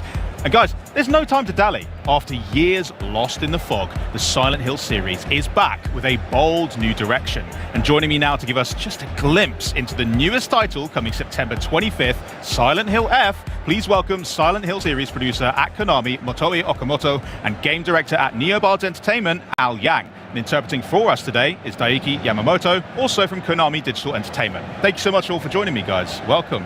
Thank you for having us. Okamoto-san, can you please just give us a quick introduction to Silent Hill F and why this new entry in particular is so special? はい、サイレントヒル F は日本で初めて舞台になるというところと、高名な竜騎士07さんがシナリオを書くというところが特徴になります。また、ホラーとアクションが融合したゲームプレイを体験できるのが特徴です。So, what makes Silent Hill F stand out is that this is the first ever game to take place in Japan, and we also have enlisted the help of Ryukishi07 as the scriptwriter for the game. Another important aspect is that the gameplay centers around a fusion of both horror and action. That's amazing. I mean, Mr. Yang, what does that unique setting really bring for the horror of the game? So something that Silent Hill series has always been about is that kind of feeling of tension and unfamiliarity. So with Silent Hill F setting in Japan, and actually in Showa era Japan in 1960s, gives us kind of two main points. The first one is, and I like to always use this phrase, which is it's foreign yet familiar. So using the school as an example, everyone culturally knows what a school is, but you might not know what a school in 1960s rural Japan might be. on top of the time period, which is the 1960s, where you might have seen like a rotary phone before or like an old style car, but you've never actually maybe experienced that before in real life. So it adds that kind of extra layer of unfamiliarity, so it feels a little bit foreign yet familiar to the players. That's so true, yeah. Anytime there's a sort of retro element, it somewhat feels a bit creepier to me, at least instantly, so I really appreciate that. Okamoto-san, the new trailer, that debuted at Opening Night Live, and we did get to hear the English voice of the protagonist, Hinako. Can you tell who is playing her, and why is this casting so important? はい、スージー・ヤンさんという方がひなこ役を演じています。スージーさんは有名な日本のゲームやアニメなどで声優を務めています。本作は女性が抑圧されている状況でおいて、その抑圧に抗う女性を描いているんですけれども、その過酷な役を華麗に演じてくださっています。So, Hinako in this game is voiced by Suzy Young, who is a very renowned actor who does many prominent voices in Japanese games and works. So, Hinako has to fight oppression, female oppression that she faces in the game, and we felt that Suzy was a great match. Amazing, that's beautiful. And also Okamoto-san, fans are really curious after seeing that trailer, so I'm going to ask some really important questions for them. First off, who is that mysterious guy wearing the fox mask? How does the Silent Hill F story connect to the rest of the Silent Hill universe? And also, what does Ryukishi07 bring as a narrative writer to the franchise? はい、キツネ面の男はですね、非常に重要なキャラクターで、ひなこの人生であったり物語の根幹に関わっています。ただネタバレになるので詳しくは言えないんですけど、ストーリーの根幹に関わっているキャラクターであるのは間違いありません。また龍吉さんはサイレントヒルの従来のユニバースの上に今回の日本の設定を作られているので、シリーズのファンの方にはニヤッとするようなイースターエッグ的な要素が込められています。So, the man in the fox mask is a very important person to both the plot and to Hinako's life in general. But we won't delve into too many details because we don't want to spoil everything for you. Yep. But also, Ryukishi07's involvement has placed the Japanese setting in the overall Silent Hill universe. So there are some nods and a couple of Easter eggs that the most intuitive players can find and enjoy for themselves. Amazing. So something there for you guys to check out then. Okamoto-san, let's talk a bit about the gameplay, because that's a very important part of a horror game. You do have a new weapon to reveal that has a really big impact on the action, so what's that all about? 本作はソウルライクゲームではないかって言われてるんですけれども、ソウルライクゲームではありません。ホラーとアクションが融合した新しいゲームプレイを体験できます。でまた従来のサイレントヒルシリーズを楽しんできたファンの方向けにはストーリーモードという難易度設定を用意していますので、その設定で遊んでいただくと従来のサイレントヒルに近い体験で楽しめると思います。So one thing we would like to make clear is that we've been hearing the term Souls-like getting thrown around, but this game is not a Souls-like. Good to know. Yes, and it's a fundamentally a horror-based, action-based gameplay experience that you can find. And for any long-time fans who have some concerns, there is this story mode difficulty which will replicate the authentic Silent Hill experience. Very cool. Yeah, amazing. Al, let's talk about the monsters in Silent Hill, because they've just been striking fear into us for decades. They are some of the most iconic characters to appear in all of horror as well. And I'm hearing that Silent Hill F is not going to be any exception. So why don't you tell us a little bit about some of those ghastly creatures that we can look forward to, or maybe not look forward to? Gotcha. So first off, I want to give a big thank you to our creature designer, Kara-san. She did a really good job taking kind of the themes that Ryukishi-san basically wrote out, and then marrying that with a very, very distinctive art style, and then really putting that beauty and terror into the game. But in traditional Silent Hill fashion, as you know, that each monster in Silent Hill represents personal turmoil for the main character, and then in the case of Silent Hill F for Hinako, that's basically the same right there. So it's very interesting that we're seeing fans are already kind of talking about, based on the name of this monster, or based on what they look like, what does this represent for Hinako in her story? The second point I want to talk to is that for us, when we're designing monsters, each one is its own kind of puzzle, a combat puzzle, if you will. So we spend a lot of time making sure that the combat and the movement and the actions that these monsters could do matched very carefully with the lore and the meaning behind each of these monsters. That's so clever. It is really true to the fact that there is a personal journey that goes along with the horrors that you are seeing as well. It just makes for even more player satisfaction for me as well when I'm playing these types of games. Okamoto-san, the Silent Hill games are also very famous, not just for the monsters, but also for the sights and the sounds that we are also experiencing. So can Silent Hill F also give us that same classic Silent Hill experience? はい、山岡明さんというですね、シリーズを代表する音楽家の方が今回も音楽を作ってくださってますので、シリーズの本質的な音楽を楽しむことができます。また稲毛健介さんという方が日本の楽器を使ったガークというですね、日本古来の音楽を作っているので、ユーザーの方は日本の古来の音楽を楽しむことができます。So, of course, the renowned Silent Hill composer Akira Yamaoka will be returning, and he will be providing some music for this game. But it's not just him, but we will. So, of course, he will be providing the fundamental, the classic Silent Hill audio experience. But we will also be having Mr.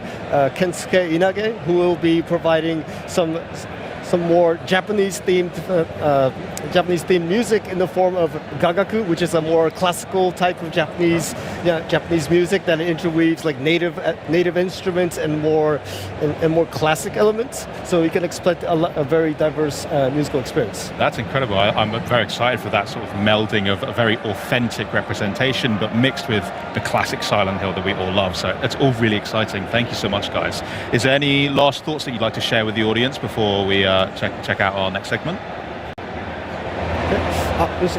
最後にもし一言ファンに向けて何かありましたらお願いいたします。非常にですね、自信を持って送り出すシリーズですので、ぜひ楽しんでいただければと思います。コンバットに関していろいろご意見いただいておりますが、ストーリーモードで遊んでいただければ従来のサイレントヒルに近い体験で楽しめますので、よろしくお願いします。So we would like to say that we are going to deliver this game with the utmost confidence, and so we sincerely hope that all the fans get to enjoy the game. Of course, to any people who have some concerns about what the gameplay experience will be like, again, story mode will be providing the most authentic and quintessential Silent Hill experience. So please give it a try. Excellent stuff. Thank you so much, Okamoto-san. Thank you so much, Mr. Yang, and of course, thank you as well, Yamamoto-san. Guys, thank you so much for joining us for these insights. Silent Hill F, shaping up to be an unsettling rebirth for the series. By the way, it's available to pre-order now, and it's launching September 25th. I just cannot wait to experience the horror for myself. Now, some fresh gameplay from a game about a sentient rail-grinding school bus. And yeah, I know what you're thinking. That doesn't sound as scary as monsters, but you try saying that when one's bearing down at you at 65 miles an hour. And then more on Valor Mortis when the Xbox at Gamescom 2025 broadcast continues.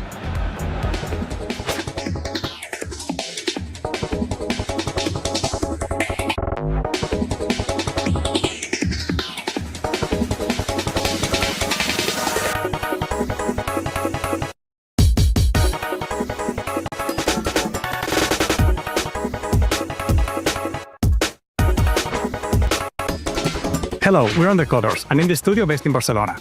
Recently, we've been focused on developing 3D platformers, but our studio is heavily influenced by arcade classics, Japanese culture, and extreme sports games. And Dem's Attack is our dream project, a step forward for the studio combining everything we love.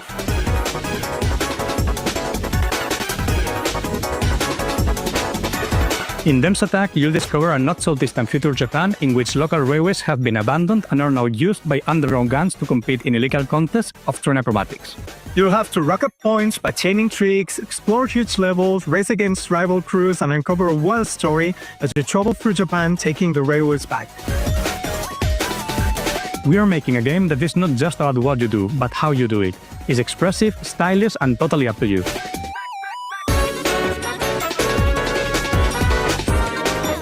From our first trips in the late 90s, we've been obsessed by traveling across Japan by train and being able to dive into the local culture, getting to know the architecture, the landscapes, the folklore, and we're always captivated by the sheer contrast of their peaceful countryside and the high energy of its huge cities, which somehow feels connected and part of the same cultural rhythm.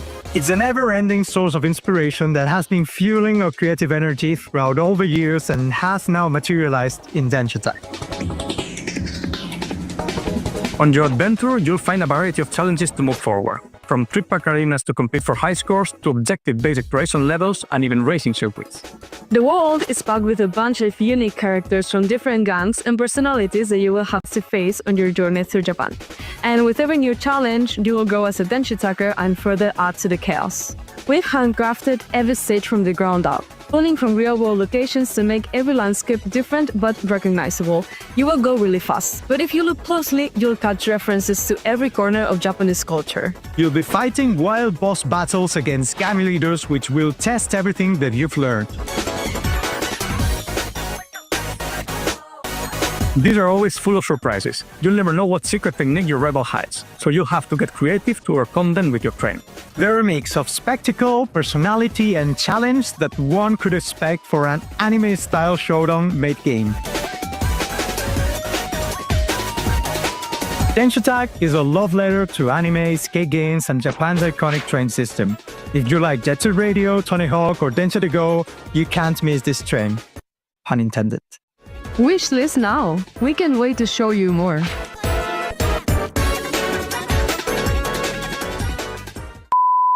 Hey, what's up? Welcome to Densha Attack. It's the best game in the world. See us. Hello, we're undercoders. Hello, hello. Wishlist now. Wishlist now. Wishlist now. We can't wait to show you more. Cool, what crazy trailer. Well, Valor Mortis surprised everyone at opening night live with its intense looking combat, stylish historical grotesquerie, and a certain je ne sais quoi, which I believe is French for exploding a zombie's head with your pistol. But here to tell us more about Valor Mortis is game director Radoslav Bratushnik. Hi Radoslav, how are you today? I'm great, to be honest. Thanks for having me. It's quite some exciting time right now for us because we've been working on this game for the last 2 years, and it's just amazing. The whole reception of the trailer, of the gameplay also is great, and we are very happy to be here at Gamescom and share the news about our title. I bet it's exciting, and thank you so much for coming to talk to me and nerd about Souls. I'm really excited to dig into it. So you did just reveal the game at opening night live here at Gamescom. You've got playable demos, the booth and things like that. It's a very exciting time. How's that been for you personally and the team? Well, it's been great so far. I mean, I just mentioned that we put a lot of passion into it, a lot of hard work, and seeing the reactions of the players. I mean, also the genre that we are working on. It's something quite demanding and challenging to make, especially in the first-person perspective that we are working on. I bet. We'll get onto that in just a second because I want to know more about that. But tell us about Valor Mortis. What is it, and what was your development vision for it? Sure. So Valor Mortis is our most ambitious, the biggest project in One More Level's history. It's a first-person action game, but with a strong, solid Souls-like foundations, but also with some elements of Metroidvania. So you have all the elements that players expect from this genre. So you have stamina-based combat system, checkpoints that are kind of expected also in Souls-likes. But on the other hand, you got all stuff connected to the Metroidvania. So you are unlocking some new abilities, you are able to revisit some levels and unlock some new paths, uncover some secrets. And on top of that, there is this Ghost Runner DNA. The pure action excitement is also there. A little bit slower, but it's there. Okay, I'm very excited. I mean, I'm always glad when there is a checkpoint finally in a Souls game, and also in Ghost Runner as well. Hitting a checkpoint is always very clutch and very satisfying. So coming back to the first-person perspective, naturally, you guys are drawing quite a lot of attention for that decision. Can you tell me a bit about why you went with that? Well, yeah. I mean, we have this experience of creating first-person games. Both Ghost Runners were first-person games, and we thought that why not bring this genre, this Souls-like, to the first person, and how it changed the whole perception of it. You know, it's a little bit a challenge, of course, because of in Souls-like you need to check the enemies, the animations, the behavior of the enemies. So in the first-person perspective, it's a bit tricky, but we have our own way to do it. We have a couple of features that help players understanding their surroundings and also the distance between you and the enemy. And also I think what's very important is that in the first person you feel way more immersed. Like you're not observing your hero from the third person. You are the hero. You feel each strike on you. You feel each dodge when you dodge the bullet by the inches. It's super intense, to be honest. And I think that what kills the genre is the stagnation. And in Valor Mortis we would like to push it forward, to push it for something new, something fresh. Fresh air for Souls-likes. Absolutely. I mean, that makes sense. It does look very brutal. So I'm a little bit excited and also very apprehensive to try and take a bullet to the face, but I'm sure it'll be great. Now, the setting of Valor Mortis kind of reimagines a particularly brutal chapter of history set during the Napoleonic Wars as well. Can you tell us a little bit about why you went with that setting for the time and place? How did you land on that? Sure. So for us, it was, to be honest, we were looking for a setting that is both grounded but also epic at the same time. And the alternative version of 19th century and Napoleonic War specific sounds good for us because there are not many action games, if any, set in this historical period. And it all comes with our dark twist. I mean, there is the corruption that is consuming the world from the inside. We feel that it was something fresh for both for the genre, but also some historical period that is maybe not unexpected, but for sure for the action game, it's not expected. Yeah. For the gamers, yeah. That makes sense. I mean, you're right. I can't think of any that are set then, so apologies if there are, but I can't think of any right now. But there are games like maybe Lies of P and Clair Obscur we've had recently that are similar to this, but this feels like a really cool era to kind of explore and develop as well. Yes, I agree, but there are some games in 19th century that are more set into the Victorian era, like the beginning of 19th century. So yeah, so we feel good about it. Yeah. Nice, very cool. We were speaking a little bit backstage about obviously Ghost Runner and yourselves. They're very known for this kind of sci-fi setting, whereas again, Valor Mortis, we're going into Napoleonic 19th century. Personally, have you and the team had more fun kind of developing in a sci-fi environment, or have you really enjoyed this kind of fantasy historic time as well? Well, I think that it's refreshing for us to change the approach right now. We created 2 titles in the cyberpunk theme, cyberpunkish setting, let's say that way, sci-fi kind of. And now, it's more grounded, more historical, but also with these horror aspects that are visible there. And it's great. It's something fresh for us, and we feel good about it also, yeah. Yeah, we saw some horrors for sure in the trailer. And, you know, speaking about horrors, we've got the kind of backdrop of war and the horrors that entail with that. So a very real idea of horror mixed in with other fantasy parts. But Valor Mortis looks like it leans into that for sure. And what is the idea of war that you guys are exploring here? Is it just kind of to be killed or to kill, or are you going a little deeper with the thinking in that? Yeah, it's deeper. I mean, it's the horrors of war in general are the main theme for this game, but also there is more than that. We have the message in the game that there are no true winners in war because everyone loses something, either their lives or maybe their humanity. And in Valor Mortis, you have this physical horror of confronting these abominations. But also you have this psychological aspect where you are a witness of of some nightmarish things that are happening during the war. You play as a soldier, as a young soldier, young British soldier who joined the Napoleon because of the ideals that that Napoleon stood for. And quite fast, our hero needs to reconsider his actions and his approach there, because there is this thing that this corruption is also touching our hero and changes him quite a bit, to be honest. Yeah, it looked like it. Let's talk a little bit about that, because we saw some fleshy lumps and maybe some deadly mutants, and I don't think history actually included those in the Napoleonic Wars, but Valor Mortis certainly does. So can you tell us a little bit about the source of these antique abominations?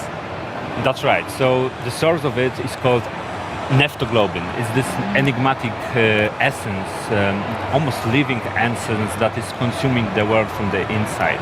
And Napoleonic forces encountered this essence when they were pushing east, basically. So it works like that. When it touches anything, like when it touches the human being, like the soldier, for example, they are turned into some fanatical monsters. The animals can be also turned into some twisted predators, and the ground itself is also diseased somehow. So you are fighting not only against the enemy, you are fighting against this force that is changing the world here. Got you. Within yourself and all around you as well. That's crazy. I mean, in some of the clips we've seen, I noticed that some of your own guys, it seemed, guys in the same uniform, are kind of turning on you as well. So is that kind of a battle that we'll have to deal with as well? Unfortunately, yes. I mean, yes, you are referring to the Eternal Guard. These are the elite soldiers of the Napoleonic forces, and in our demo you also fight against one of these guys, and they are wearing the same colors, they are fighting under the same banner, but when you approach them, they will show no mercy to you. So they are elite soldiers they are masters of the saber, so it's like a fencing duel that you have fighting against them, and they are guarding the darkest secrets of the Napoleon, so you are able to gather some precious stuff after beating them. Some good intel in there, nice. I love that little clip. Plenty of room for parries in there, it looks like. I can't wait to try that out.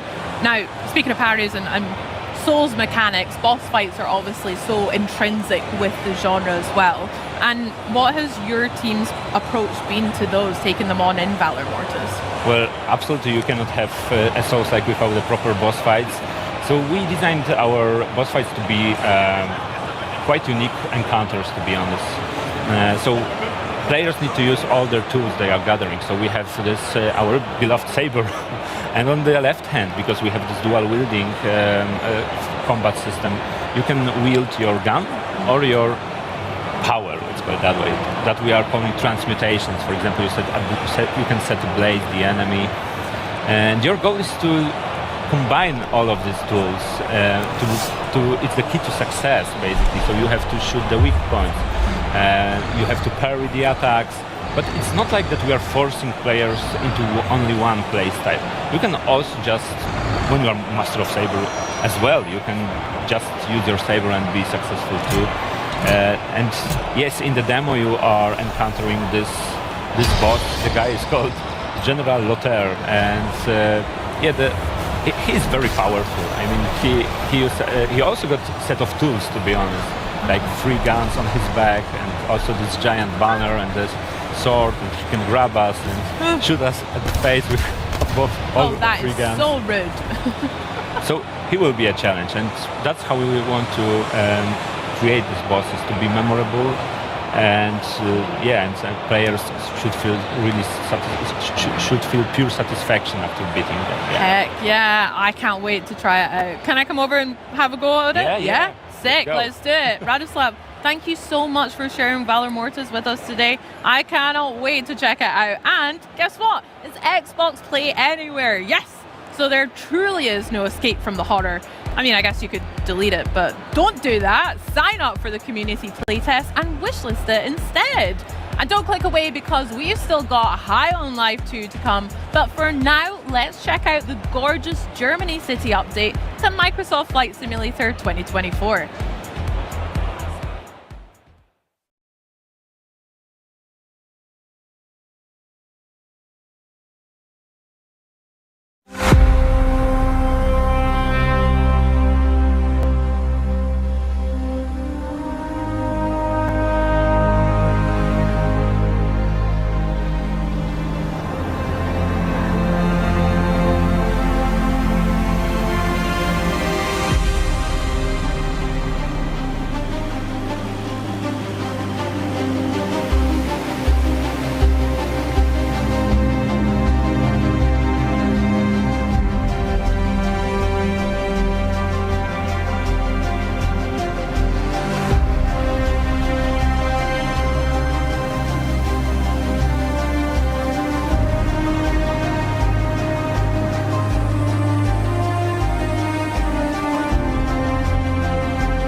Want to fight your way through a reimagined history or perhaps a real one, we've got you covered here. Here to tell us all about the latest update to Age of Empires 4 are World's Ed's principal lead producer Savannah Harrison and principal design director Christopher Rubio. Thank you so much for being here, guys. How you doing, you guys?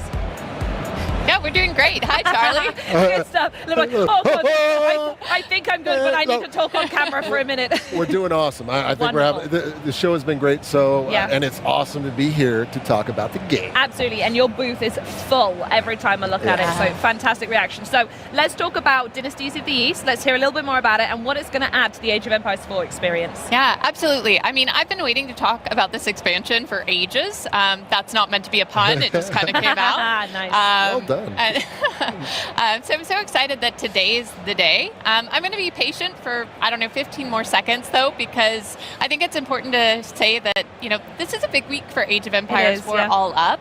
Not only have we announced the expansion, but we also announced that Age of Empires 4 is coming to PlayStation 5 on November 4th. So how exciting. It's so exciting, right? We're so excited to have more people able to play Age 4. So just a great week. We're overjoyed. Yeah, it's awesome. Expanding the family. Yes, it's always great to expand and age up. Yeah, 100%.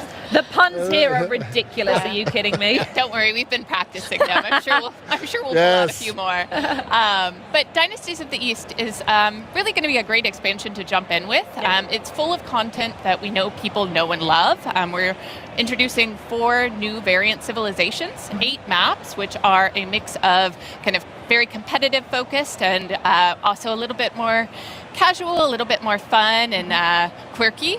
So we're really excited for people to learn more about them. And then 6 new biomes, which are just breathtaking. I mean, they'll take you from the temperate fall to the Greek islands. Those are my favorite ones so far. Absolutely love those. Yeah, Team did a great job. I want a vacation in there. Absolutely, yeah, for sure.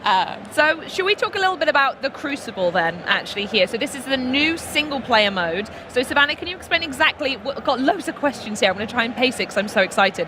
What exactly is a roguelike RTS and how does that work within the context of Age? Yeah, absolutely. I mean, the Crucible, we're incredibly excited about it, right? Franchise first experience. It's going to blend not just the classic RTS gameplay that we all love, but it's also including elements of roguelite in that there are randomized objectives. So every time you play, there's something new to do. We'll probably talk a little bit more about them in a bit. It is on my list of things to ask. And then there are also elements of kind of hold against the horde gameplay. You're being attacked by enemy waves as you work to defend your wonder. It's also just a very customizable mode, something that, footage that we're showing right now is kind of walking through the initial setup. You can go in, you can change your civilization, choose any civilization that you want. Which has always been a great feature of Age or Up, is exactly how much you can tailor the next few hours of your life that you want to play, right? Absolutely, right? Are you looking for a challenge? Awesome. We have a difficulty for that. We are going to challenge you. Are you looking to just kick back and have a good time? This is a great mode for that because it's again, kind of each experience is a little bit different, but it's also a great mode to kind of go into, learn. It's a good opportunity to experiment with some of the new civilizations and kind of pair them. You can just have fun. It's just 100%. literally just relax, chill, but if you're more competitive, you can jump in, play some of the harder difficulties and really get that challenge. So the team did a really good job putting this one together, so we think players are going to have a lot of fun. Yeah. And this is where the mix of objectives and perk points I've seen all come into play, right? Yeah, there are a few different components. One of which is the boon system, which would have been featured in the awesome trailer that opened this segment. Boons are essentially, they're offered up periodically throughout gameplay, and they're these cards that offer special abilities, and they're meant to kind of don't worry. They're meant to they're meant to kind of provide different opportunities for the meta to kind of push your strategy. We have over 50 boons, so there's a lot. It's a big whiteboard in the office just coming up with new ones. Oh yeah, and they have great names, so it's really worth trying to see as many of them as you can. The boon system is really interesting because some of the boons are purely positive, right? There's one called Call of the Wild that gradually brings all of the Gaia on the map in towards your town center. So you're not having to go out and scout, right? Sure, which is very precious at the beginning. You don't send them off to get the sheep and bring them in because they just come to you. Yes. There you go. Very awesome. good. But then there are some more complex boons as well, in that they come with a really great benefit, but also a trade-off. So one that's very popular with the team right now is called Golden Parachute. It's a little self-explanatory, but essentially you receive a steady stream of gold throughout the mission, but you sacrifice all of the gold mines on the map. Wow, okay, so you get gold early, but there's actually a limited quantity. You can't go out and farm that at some point. Yes. Wow. Gradually you're accruing this gold, just over right? time. But it is a trade-off, right? It is kind of pushing how you are going to strategize and how you're going to go about playing the game. So a really cool system. We also mentioned kind of objectives. Obviously, the core objective within the Crucible is to defend your wonder. We have these enemy waves coming at you.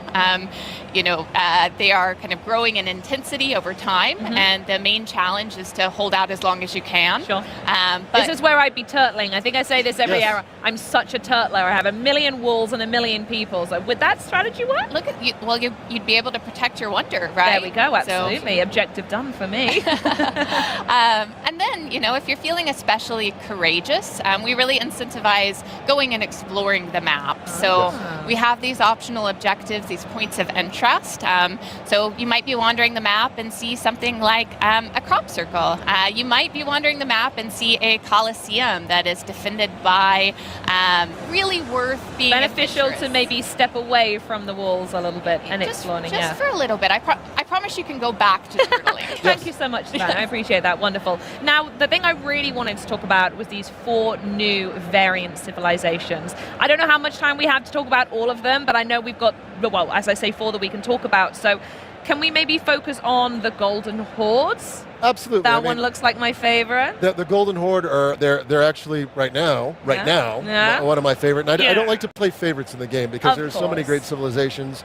We do have the Golden Horde, we have the Sengoku Daimyo, we have the Tugaluk Dynasty, and we have the Macedonians. But the Golden Horde, much like every civilization in Age of Empires 4 was inspired through history, right? So unlike the baseline Mongol Civ, the Golden Horde is all about conquest and rapid gameplay. So they produce units very quickly, and they sacrifice the mobility, which the mainline has. That mobility being able to pack up structures and move around the map very quickly. The Golden Horde does not do that. At the center of the Golden Horde is the Golden Tent. Here's where players manage basically their age-up process. There's a lot of really fun and unique upgrades and technologies that they can get as they age up, which gives the Golden Horde player a lot of flexibility in managing the tactical managing their tactical play in the battlefield in itself. So a lot of great stuff there. They also have all of our civs. I should say every variant civ has unique units, structures, and technologies. It's not And elephants. and there are elephants in the game, which we associate that's back to the Tugaluk Dynasty. But there's a lot of really cool things. One of the things that I love about the Golden Horde are the fact that they can build palisades onto the battlefield. Beautiful. The baseline Mongols cannot do that. In addition, they also have fortified outposts, some more powerful units. They also bring the mighty Batu Khan onto the battlefield. Again, and they have these Torgud units that are heavy melee or heavy cavalry that they bring on. There's a lot of really cool synergy between the units and how they play on the battlefield. So there's a lot of great stuff that players can take advantage of. And again, basically, it all comes back to one of our core pillars in Age 4, which is there's a lot of asymmetry in how the civilization's played, and our teams have done a fantastic job of maintaining that. Now that I think we'll be at 22 civs with the release of this DLC, and that's a lot to maintain. And as you say, have that different sort of play style. And that's actually one of the core things about each civ is that when we go to design them, it's how are these civs going to play? How are they different when they're brought onto the battlefield? And I give the teams a lot of I poke at them a lot, like how are we going to make them feel fun, right? The most important thing, are they fun? Are they different?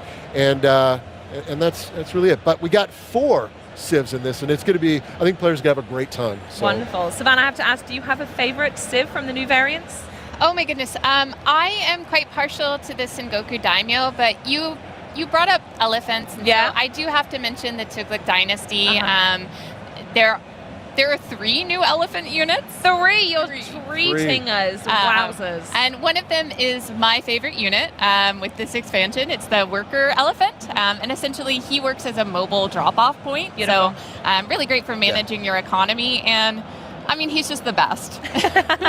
Love it. Thanks so much. Well, I suppose I have to ask now, is there anything else that you can share? I wish you could stay here forever, but I think there's some final words you wanted to pass on. Yeah. I mean, for those of you who are at Gamescom, we have a booth set up. We have the demo here. We'd love for you to swing by. You'll have the opportunity to play the Crucible. You'll have the opportunity to check out the Tugaluk Dynasty as well as the Macedonian Dynasty. So we'd love to say hello. We've also got our design director from Relic Entertainment, Zach Robinson, with us. So he'd love to say hi. He'd love to say hi. And then for those of you who aren't at Gamescom, we have a lot of information on our website, ageofempires.com. You can actually find 4 civ pages that kind of go into specific detail about these 4 civilizations. It's awesome. Just a really good read. Grab a coffee and sit back with it.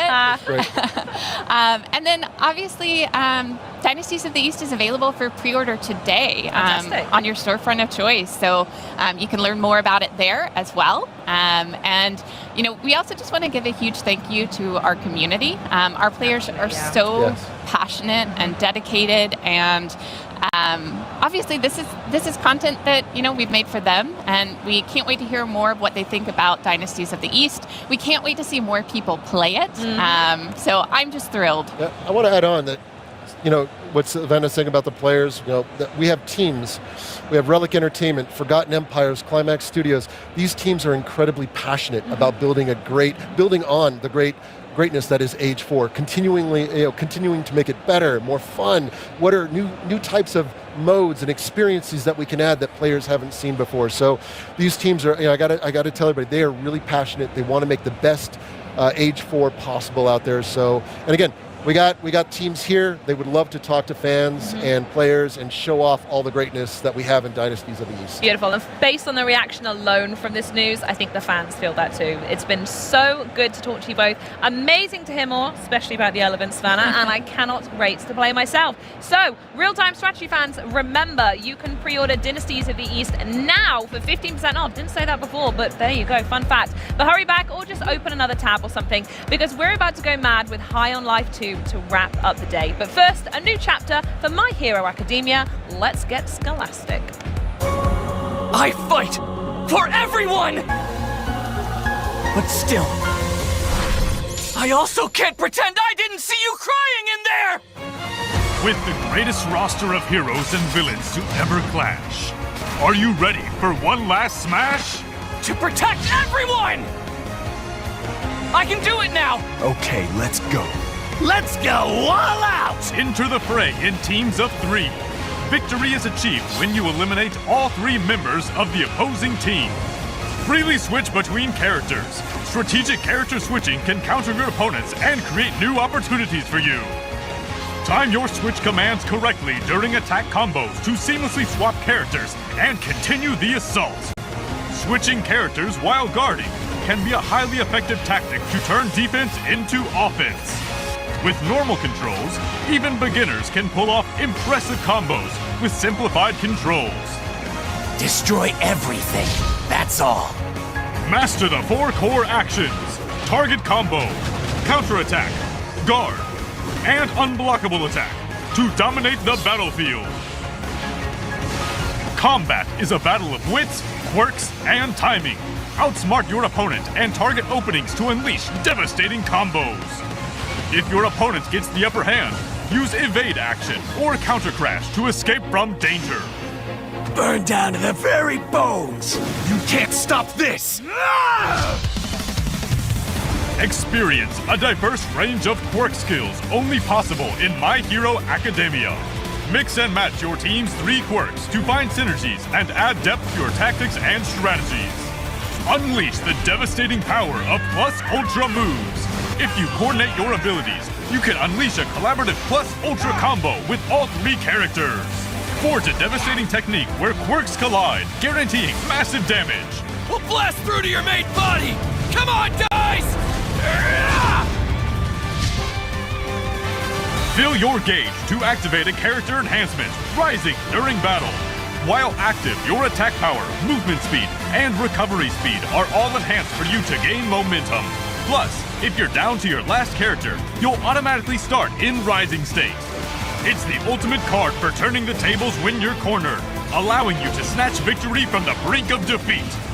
All the power you've built up, all the justice you hold, everything is finally here. Experience the true potential of each character's quirk in its final form. You're not going anywhere. I'll fill you full of holes! Whatever it takes! I won't let anyone be hurt again! Smash! My Hero Academia, all's justice. Wishlist now. Well, that was a look at the battle system in My Hero Academia All's Justice. And before that, we got a lovely overview of Age of Empires 4 Dynasties of the East. And I think so far at Gamescom, we've had some world premieres, some surprise sequels, some updates, some interviews, and enough gameplay demos to drive any gamer silly. But you know what? I think we should keep things that way with perhaps the silliest FPS series ever made, High on Life. I mean, if you thought the original Henry, High on Life, was a wild, drug-fueled fever dream, then the sequel is here to double down and crank it to 11, I hear. The announcement trailer dropped back in June during the Xbox Game Showcase. We got a trailer breakdown, and now we know you're not the hero anymore. Wow, you're skateboarding through alien worlds, and the galaxy hates your guts, but what's new? I mean, it's weird, it's wild, and it's so Squanch. Joining us are Matty and Mikey from Squanch Games to spill even more juicy details. Matty, Mikey, welcome me. Thank you so much. Thanks for having us. Great to have you guys. Now, how are you doing? How's your Gamescom been so far?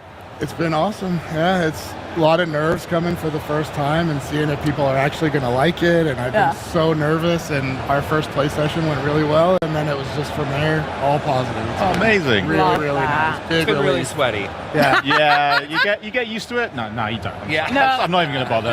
Maddie and I are competing. Who can sweat more? Oh, nice. Who's Let me winning in so on far? that, yeah. Let's guys. Easily. Okay, so let's start with the basics, guys. Mikey, walk us through the events that set up the sequel here and what we can expect from those big bad pharma bosses this time around, please. So in the sequel, at the end of the first game, you've beaten the G3 cartel, which is the big fleshy weird guy. At the end, he was kind of the leader of it. You destroyed him, cartel's fallen apart.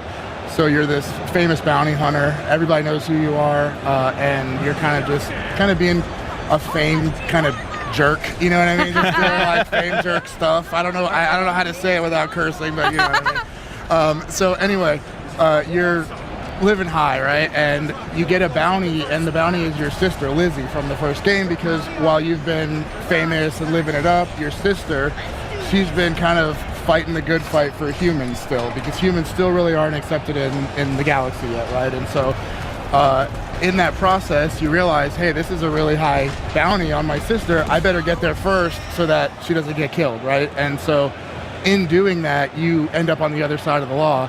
By protecting your sister, you've killed a bounty hunter, you've broken the bounty hunter code, and now all the bounty hunters are after you, you're a wanted criminal, and it's very different to be the bad guy this time. Kind of sounds like it is our fault and we deserve it in a way. Oh no, humans suck. I mean, I feel like humans know that more than anybody else. Yeah. That's fair. Do you guys prefer being the antagonist or protagonist day-to-day gaming stuff? What do you think out of those kind of storylines? I mean, it's all made up anyway, I think. So it's kind of like maybe that's an antagonist behavior, right? It's like the rules mean nothing, right? Yeah. You know? We very specifically try not to put much personality into the character at all. So the stuff that's happening around you might make you feel like you're the antagonist or the protagonist, but really how you feel when you're playing, you're not being told how to feel, right? You're just feeling it yourself. Very quiet. It's very Half-Life 2, you know, the whole like stoic Gordon, like non-speaking character, and that way the guns are kind of like your conscience, and depending on which one you have out, they're kind of playing as the protagonist or the antagonist, and so it's really down to you yourself how you feel. We'll definitely get into the Gatlians in a bit, but I want to talk about something that's a bit new, because lately in gaming we've kind of been going through this skateboarding renaissance period, and High on Life 2 is getting involved in the action. So how mad can we really get with this thing? It is core to the game. It's replaced our sprint. So initially we had it as like a power-up, and we found it so fun that we kept saying, well, what if we used it here? What if we used it here? And we kept going to the point where we were like, let's just replace sprint with it. And doing that meant we had to really polish it and make it feel fluid. And so once we got that right, it's like, I can't imagine the game without it now. I can't believe we had a game that didn't have the skateboarding in it. It's so perfect. It's great. Yeah, our design director, Eric, he went back and played the first game and he was like, it's like moving through molasses. You know? It's a really cool addition, and you know, we're going to keep tuning it till the game comes out, but I feel like it's already in a really fun space. Awesome. Let's talk about the Gatlians a bit then. Who's going to be back in the game, and are we going to get some new friends as well? Absolutely, yeah. We're almost all of the original from the first game are back. So we got Sweezy, we got Gus. You'll see them in the demo. Sweezy played by Betsy Sidaro, Gus played by JB Smoove, the Inimitable, right? And you're also getting a new gun in the demo whose name is Sheath, and he's played by Ralph Einson. I heard Ralph him say Innocent? No way. Ralph Einson. That's how Ralph he says Einson. it. He says it like that. He says it like that. Oh, I have said it to his face incorrectly. We had That's probably why I hate we had a big debate about it, and then we looked it up, and our producer Bex was like, "No, it's Einson. Arbex." Not you. But yeah, so that there Sheath, that's Ralph Einson. No way. What an icon. His voice is he's so funny too. If anyone was going to be a knife, his voice embodies it. He's a battle rifle. He's basically like battle rifle from Halo. And in the demo, you'll see that he's not a Gatlian.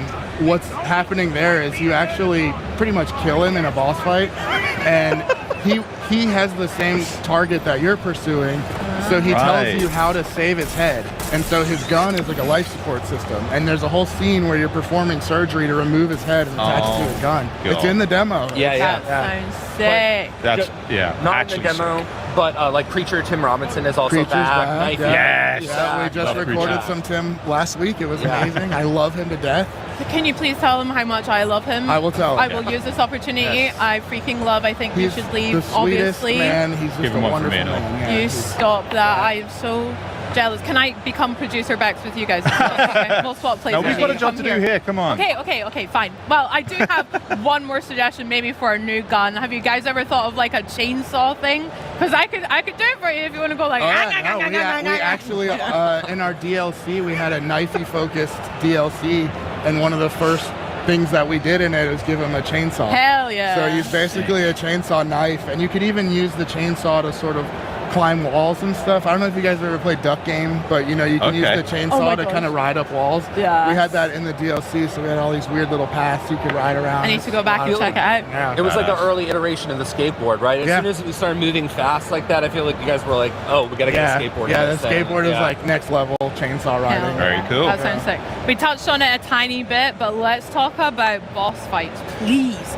I mean, we've got a little bit of something that you kind of talked about there, and we might have showed it off, but can we talk about, or can we maybe see what you were just talking about? Let's take a look, shall we? Yes. It's from the inside.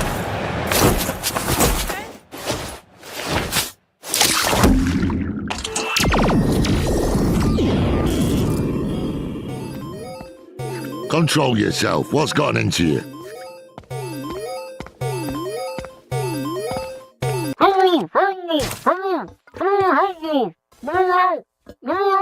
You never catch me.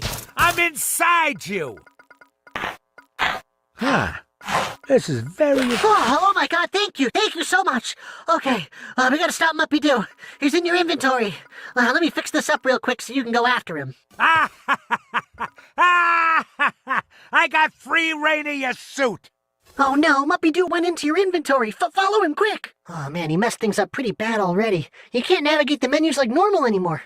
Hey, here, use me. Pseudo time. I can be a weapon too. Punch out, Pseudo. Let's fuck shit up. Come on, he's in the inventory. He's getting his nasty hands all over all our precious stuff. You gotta squish him or something. I'm touching all the circuitry in here. What are you gonna do about it? Ow! Leave Morphy alone, please. Ow! Come on! Hit Muppy, not me! Ow! Ow! Leave me alone! Ha ha! Try harder. Ouch! Ouch! How am I getting hurt? Is this really me? God damn it! Just make it stop! Make it... Ow! All right, fine. Fine, I'm done here anyway. I'll mess up the stuff that really matters. Yoo-hoo! Oh no, he went into the system tab. That's the worst place he could have gone. We have to stop him. You'll never stop the mighty Muppy! Ow! Stop it! All right, fine. Gotta find a new spot. Funny stuff in here where you can accidentally punch stuff. You can get knocked out of the menu or change settings accidentally. It's really fun. So meta. I love it. it. Oh my gosh. So good. It's not the best part yet, though. Yeah. Look at this. I heard you guys haven't seen it yet, so. Yeah, it's very cool, honestly. I don't know how you guys get much done with like all the voice talent you get access to. Like, it's just like a who's who of all the funniest people, like in gaming, in animation and everything. It's so sick. Richard Kind's performance is just incredible. Yeah, Richard Kind, amazing. So here you can see Oh no. Muppy Doo has broken into your BIOS, and so you're chasing him down into the BIOS of your suit. And so there's some of Pseudo's fan fiction he was working on. I'm like, maybe we should pause it and just do like a dramatic reading. I really wanted to, please. So This is Henry and I's audition for Gatland. Come on. So here he is messing with some of your sliders to make your bullet damage less, or changing the composition of your oxygen. And you have to kind of hit him with the slider. This is one of my favorite right here where he jumps on it. This is like where he favorite. rides it. When he rides it, yeah, right there. It's so cute yet so annoying at the same time. Like, come on, just stop. But also pretty funny. So if you saw in that build up there, Muppy has this shrinking technology, and so he has this fanny pack on, and it's full of his like Secret Service agents. Right. And so in the fight just before this, he's throwing handfuls of Secret Service at you to fight, and then you beat him, and he runs up your arm into your suit, and so that's what's happening here. And so now he's forcing you to reset all your suit settings. And there's no way around it. Watching people play the game this week where they're like, they actually are like, should I? Like, do I? Yeah. Like, is this for real? You know? Oh my god. That's so fun. So you're the one that actually has to make that choice as well. It's not like staged. Oh, And you so guys are sick. He's like doing a deep dive into your BIOS to the point where he's found something else, and that's what you're about to see here. Okay, cool. Ooh. Let's see. Very exciting. Wait, BibleAdventures.rom? Wait. No. No. Oh, yeah. You are kidding me. Fully playable, all three. Oh my god. You are joking. Bible Adventures game inside the game. You know, game in the game. We had the movies in the first one. We were like, what do we do next, right? Oh my god, look at that. And this Yeah, you actually play it, and one of our newer employees, someone I've known for a long time, had great connections and was able to get us licenses for a bunch of ROMs that are actually playable in the game, like fully playable, not just for little moments like this. You can actually collect little JAMA boards for cabinets and stuff. It's really cool. That's so sick. I'm slightly concerned now because I really suck at platformers. So. Oh no, this is meant to suck. This part right here. Okay, good.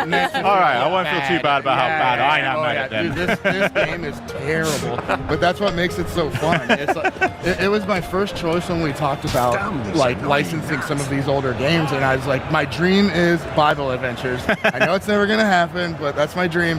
And he found it, he got it, and here it is, and it actually like it's amazing. I feel so lucky to have the team that we have that I can say I want Bible Adventures, and we get Bible Adventures. I'm gonna tear up. I'm so happy for you. So Your cool. dream Living the realized. dream, I know. I am, but I also think we need to get you some bigger dreams than Bible Adventures. No, there is no we'll work bigger on that. dream. What are you talking about? A terrible video game based on the Bible is like the best thing I've ever heard in my life.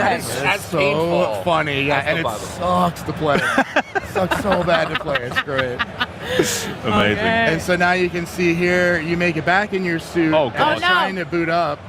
And all the only assets Stop that. that Pseudo could put together for you to help visualize where Muppy is in your suit, he pulled some sprites out of the Bible Adventure game. And so now you'll see on the bottom row there, Muppy is trying to get up to Pseudo, who's up there at the top. Oh, Yep. yeah. And so Knifey, of course, is really excited because he just loves stabbing everything. And so he pitches the idea that you might accidentally stab yourself, but he can help you stab Muppy as he's trying to get to Pseudo. So, and you definitely stab yourself a lot. So Oh my god. Yeah, this looks tricky. Knifey is ecstatic. Nice, another hit. Looking good. He's been waiting for that for sure. Yeah, That's he's a very long time excited. coming. Yeah, that one you don't have a choice. He pitches the idea, and you're like, I guess we just got to do Gotta it. go with it. Yeah. It's very funny, and this is the end of the demo. Here after this, you know, not to spoil it, you stab yourself to the point where you're not, I don't want to say dead, but you're hurt. You're not in a good way. You're not in a good way, and that's the way we try to end all of these in an unexpected way, where the player kind of loses but doesn't really lose. Yep. And so we kind of have this recurring theme of you just getting your butt kicked. I don't know what you can say on here, but yeah, like you're not this perfect character. Yeah. Right? You make mistakes, you do stupid stuff, and I think it's really cool. Yeah, like stab yourself in the face. Like stab yourself in the face to fight a little guy. Yeah. I I think it's definitely the first game ever to try and do that to me. So Yeah. you're setting records at least. And in the demo too, I don't know if many people have found it yet, but there's an area called MurderCon where it's kind of like a laser tag arena. Right before you go in there, there's Sick. a Radical Rex arcade cabinet where you can fully play. I don't know if you guys remember the old skateboarding game, Radical Rex, like a little dinosaur on a skateboard. Oh my god, no. Also very hard to play, but Yeah. it's in there and it's really funny. way. Yeah, I'm into it. Yeah. it's cool. Yeah, that was right up your alley. I'm going to seek that out for sure. Well, on that very bizarre bombshell, why don't you take us through some of those new biomes then, and some of the new environments in the trailer? I mean, they're all just so wild, but what are some of your guys' favorites? It's hard to choose. I really do love all of them. My lead artist is right over here. Oh, yeah. He's absolutely indispensable for getting all this stuff working. And so usually I'll pitch a crazy idea. This time around, I wanted to go cleaner, more like Sid Mead style, sci-fi, Blade Runner kind of vibe. Cool. So we pushed in a direction of these big, clean, white structures as the hub. And to offset that, it's a big ring, and on the bottom is a city. If you look up, it's a big, like, beautiful tropical harbor. You can go up there, and then that area is all tropical, bamboo, a lot of fun colors, and so it's kind of a nice contrast.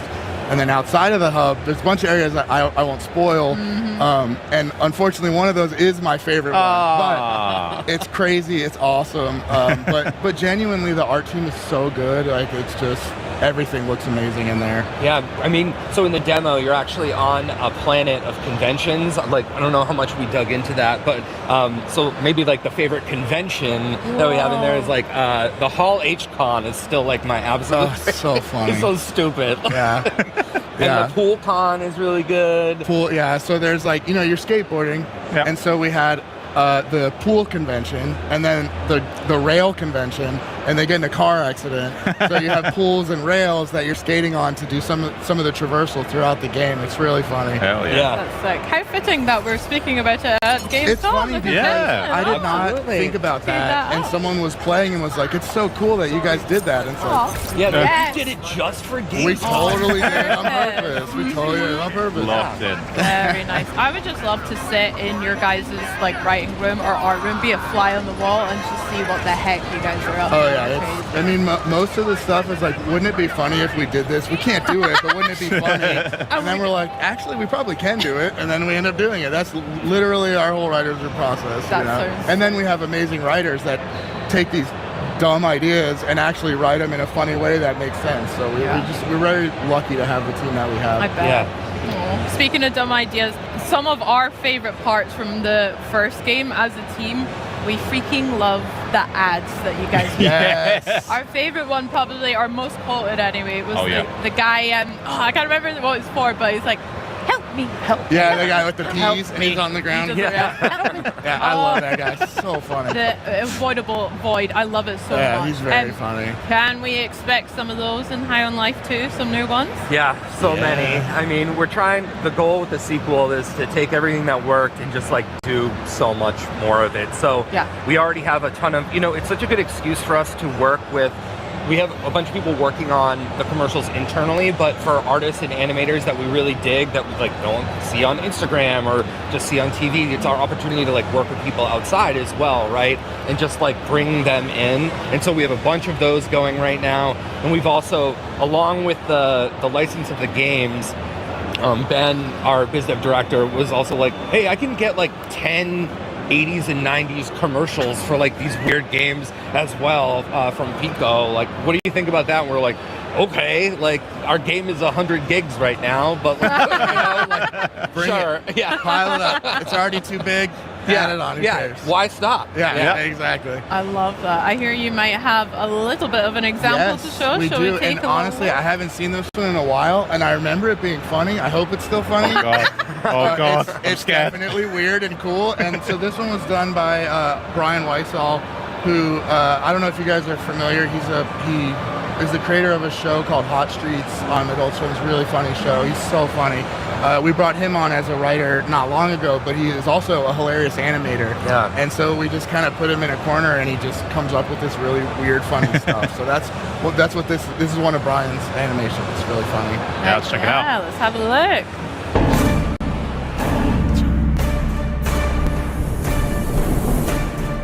The Dangerfields are ready to debate.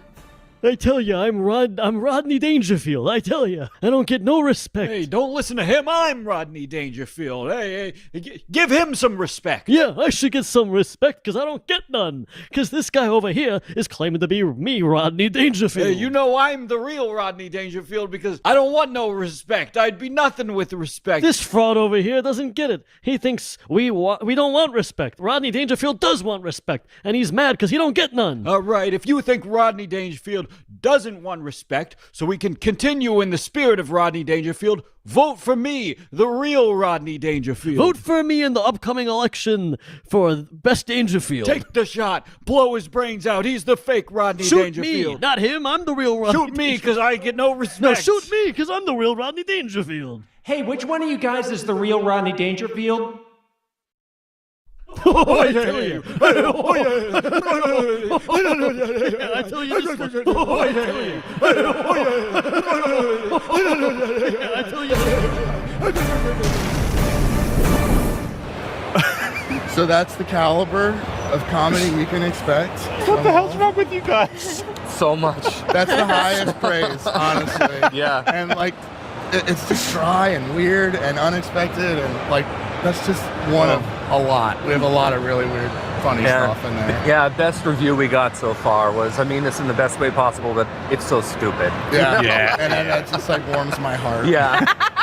Perfect.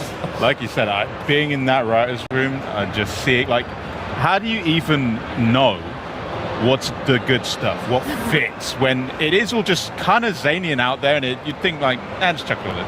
Yeah, you know, a lot of us have really similar tastes, and so we'll have an idea or a spot we need to fill, and we think we know what it's going to be, so we start jamming on like, oh, it's going to be this, and then someone will say something a little bit off, and we're like, let's follow that, and then we just end up in a totally different place, but at the end of it, we're all like, that's great, and we don't really stop until everybody is invested, because they then have to go and actually put it on paper, cast the people to do it, and if they're not on board, then it's not going to be funny, right? So we just kind of jam in a room with terrible ideas, and the writers are so funny that they can make anything work, right? So like 2 Dangerfields, like, and honestly, that's just in the background. It's not even like a major thing. There's so many of those, and people are going to be finding stuff forever in this game.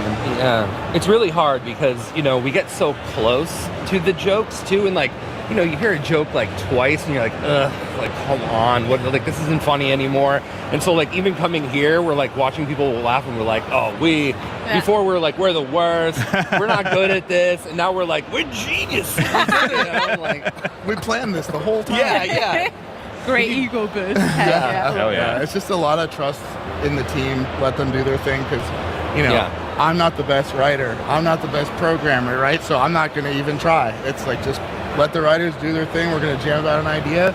Writers are going to do it way better than I could, and then it's funnier. It's better than anything I was picturing in my head. So, and a lot of even gameplay concepts come from writers in that room, and then we end up turning them into like a feature in the game. Like, I'm pretty sure that Muppy-Doo fight in the UI was just a random joke we had in a writer's room that ended up turning into a real thing. Yeah, so cool. We have a lot of the same talent too that stayed on from High on Life 1, so everybody gets it, right? We know what we're building. Now it's just like, keep going.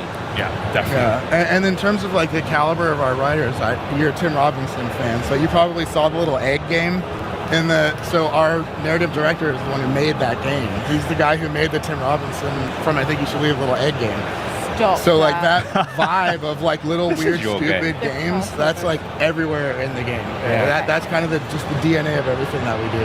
I can't wait to find all of the little hidden pieces like you're saying, and watch all of the ads. I'll take that challenge. I'm going to have to block out a lot of time to do all of that. Yeah. Right, enough yapping though. It's time for our favorite question, Bex. When can we play this game? Friday the 13th. Friday the 13th. February. Of what year? 2026. Excellent. No, just kidding. We're not going to slip. Yeah, he's like, we're not 7, gonna 8, slip. 9, 10. February 13th, 2026. It's Yeah. gonna come out. Hell yeah. Whether it's done or not, it'll be done. Yeah, it'll be done. It's going to be done. You're going to get it done. It's going to be good. We have an amazing team. It's going to be amazing. Hell yeah. We really can't wait to play, honestly. Matty, Mikey, thank you so much for joining us. Yeah, thank you for having us. Yeah, thanks for just letting us say dumb stuff. Yeah. Oh, well, I asked you several times to change that line, but that's fine. Sorry. Well, Couldn't help it. Bex is clearly high on life, and on February 13th, you can get high on life too. the game. Not bad. Very Oh, nice. yeah. All right. All right, write it down. Professional. You can say that one. Now, remember though, the important thing is that you can wishlist the game right now on Xbox and PC. And here's the best part. It's Xbox Play Anywhere, and it's going to be available day one on Game Pass. Now, yesterday, we talked about the Order of Giants DLC and how Indiana Jones is afraid of snakes. So naturally, we want day two to be even more epic than day one. So why don't we finish strong with a trailer for a game about a guy who's not afraid of snakes so hard that he eats them for breakfast.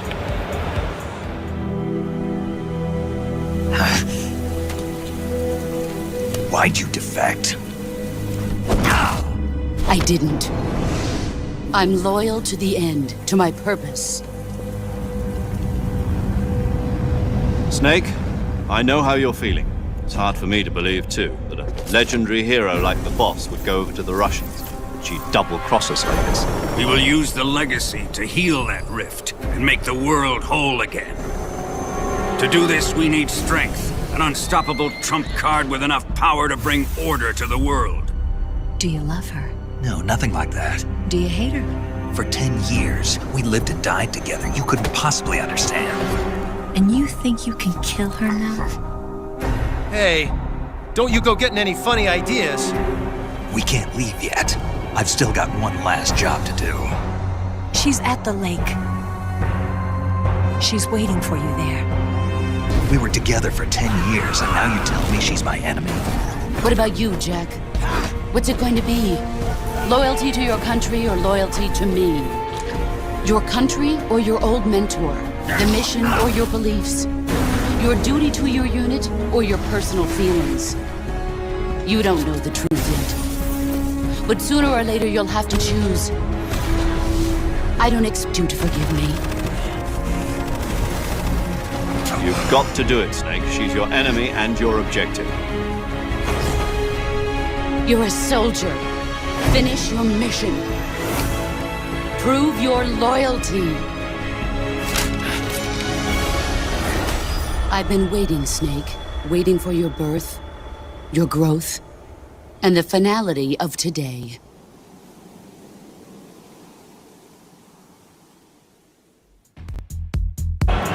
Oh, I can hardly believe it, guys. It's another Gamescom done. Boo! I want it to be forever. There's always so much going on at these things. What was everyone's favourite bit? Charlie? Ooh, I'm going to say Age of Empires. It's always Age of Empires and will continue forever be Age of Empires if I can have it that way. Benny, what about you? I've got to go World of Warcraft. Like, as a 14-year-old, I was playing that game 12 hours a day, and getting to do that on this stage was amazing. What about you, Bex? I mean, everything was so much fun, but Henry, come on, High on Life 2 was so good. That was wild. Guys are mental. It was great. What about you, Henry, though? Obviously it's getting some demo time with the ROG Xbox Ally. I mean, it looks so good. Such a sleek device. It just performs so quickly. It was a lot of fun getting that demo. And we also learned about the release date, October 16th. Yes. Super soon, guys. Super soon. Nearly there. Can't wait. And of course, that's only really scratching the surface of what we did. Absolutely. I mean, just today here in Cologne, we saw the Outer Worlds 2, Age of Empires 4, Metal Gear Solid Delta, Snake Eater, and Fates, and Onimusha Way of the Sword, Ninja Gaiden 4, and that was just today. Oh my gosh. Yesterday we had a new Indiana Jones expansion, more on Double Fine's new game Keeper, Dying Light the Beast, Rogue Prince of Persia, Lego Voyagers, and all new detail on the latest Call of Duty Black Ops installment, plus major updates to Microsoft Flight Simulator 2024 and World of Warcraft. Okay. Well done, Bex. Good work. Take a breath. Every year at Gamescom, it does get better, though. And it couldn't happen without the collective excitement of hundreds of thousands of people here in Germany and you, the millions tuning in around the globe. In 2 days, we unpacked dozens of games, more than 20 of which you can play with Game Pass, and more than 30 are Xbox Play Anywhere. Oh, perfect candidates then for the new Xbox Ally or the ROG Xbox Ally X, which are the first ever Xbox handhelds, and they're set to release on October 16th. Yes! That's it for us though, guys. Thanks so much for joining Team Xbox On for our coverage of Gamescom 2025. Time to pack up, fly home, and start downloading some games. Thanks so much, everyone, and we'll see you next year. Bye!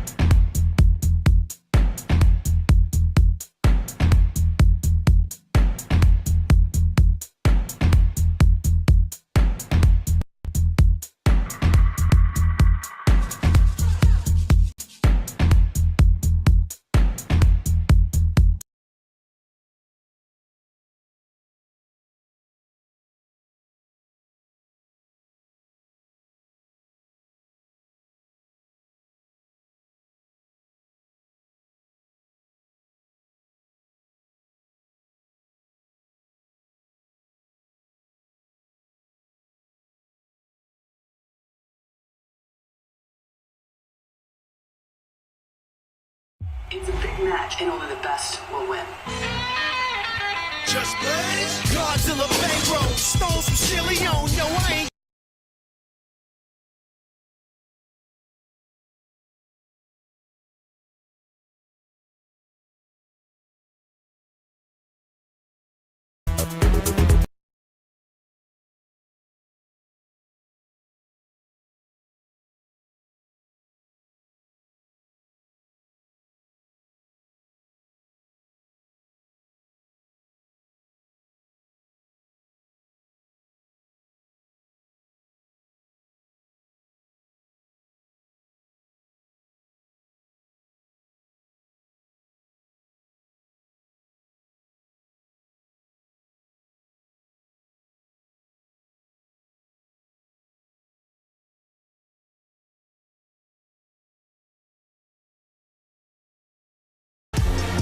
While you're there, make your voice count in the Gamescom Award. Vote for the most exciting games, groundbreaking products, and jaw-dropping innovations presented here at Gamescom. Do you remember our incredible friends and gaming experts from IGN? Of course, they're back, hosting full days of Gamescom studio live streams on Twitch and YouTube. Oh, hey, AP, crashing the party. You'll find our all-time favorite RPG Gamescom epics on our website. Join the community and grab your loot. Now moving on to something that is very important to us. Our initiative, Gamescom Cares. We want to shine a light on social and environmental responsibility. In order to reduce emissions, Gamescom runs on 100% renewable energy. Just as important, accessibility is key for us. Gamescom should be a safe, inclusive space for everyone.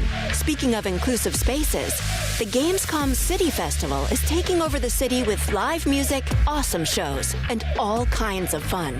Did we mention? Entry to the City Festival is free for everyone. Okay. Welcome to the playground.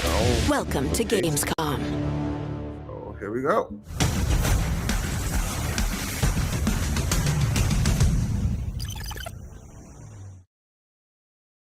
Gamescom 2025, the biggest gaming event in the universe, is here, and IGN is in the building to bring you exclusive new looks at some of the coolest games out there. Like Hollow Knight Silksong, The Outer Worlds 2, Crimson Desert, and tons more surprises we can't wait to show you. We've got you covered. Get ready, because day 2 of IGN's coverage of Gamescom 2025 begins right this second. What's up, everybody? Welcome to day 2 of Gamescom Studio right here on IGN. I'm Jamin Hatfield. Here with me are Jane Douglas and Max Scoville. Hey, how's it going? It's a jam-packed show this year, and we're checking out some huge upcoming games like The Outer Worlds 2 and Lego Batman Legacy of the Dark Knight. And remember, this is just day 2 of 5, so be sure to join us tomorrow for the Gamescom Award Show when we celebrate the best games of the year. We'll be back on Saturday with more gameplay demos and developer walkthroughs. And then on Sunday, we've got some brand new, very special Gamescom Studio editions of IGN shows like Nintendo Voice Chat and Next Gen Console Watch. And be sure to check out the official Gamescom Steam event, where you can show some love to developers by wishlisting all the games featured here on Gamescom Studio and lots more. Right now, let's check in with Brian out on the balcony. What's going on out there? Oh, hi there. Gamescom 2025 might be the biggest and best the show has ever been, and we've got tons of exciting new games to show you in just a bit. We're checking in on the Hollow Knight Silksong, the long-awaited game that we've actually finally played. That's right, it's real and it's awesome. After that, we're talking Crimson Desert, which I'm very excited for, not to be confused with Crimson Dessert, which I believe would be something like a red velvet cake. Also not to be confused with a red velvet cape, which is probably a costume you can unlock in Crimson Desert. See what I did there? I brought it full circle, baby. After that, we're taking a look at the upcoming Indiana Jones and the Great Circle DLC, The Order of Giants. Then we're getting weird and wild with The Outer Worlds 2. See, isn't Gamescom 2025 amazing? It is. You don't have to answer that. Hey, Jada Griffin here from IGN. We're at Gamescom 2025. Coming up in the stream, we're talking to the Deadpool VR devs and seeing if they're going to win that Golden Chimichanga Award for the most violent VR game ever. We've also got more information on Borderlands 4, and I see all you out there typing in chat, all the hopefuls. We finally got hands-on with Hollow Knight Silksong. All that and much, much more on the way.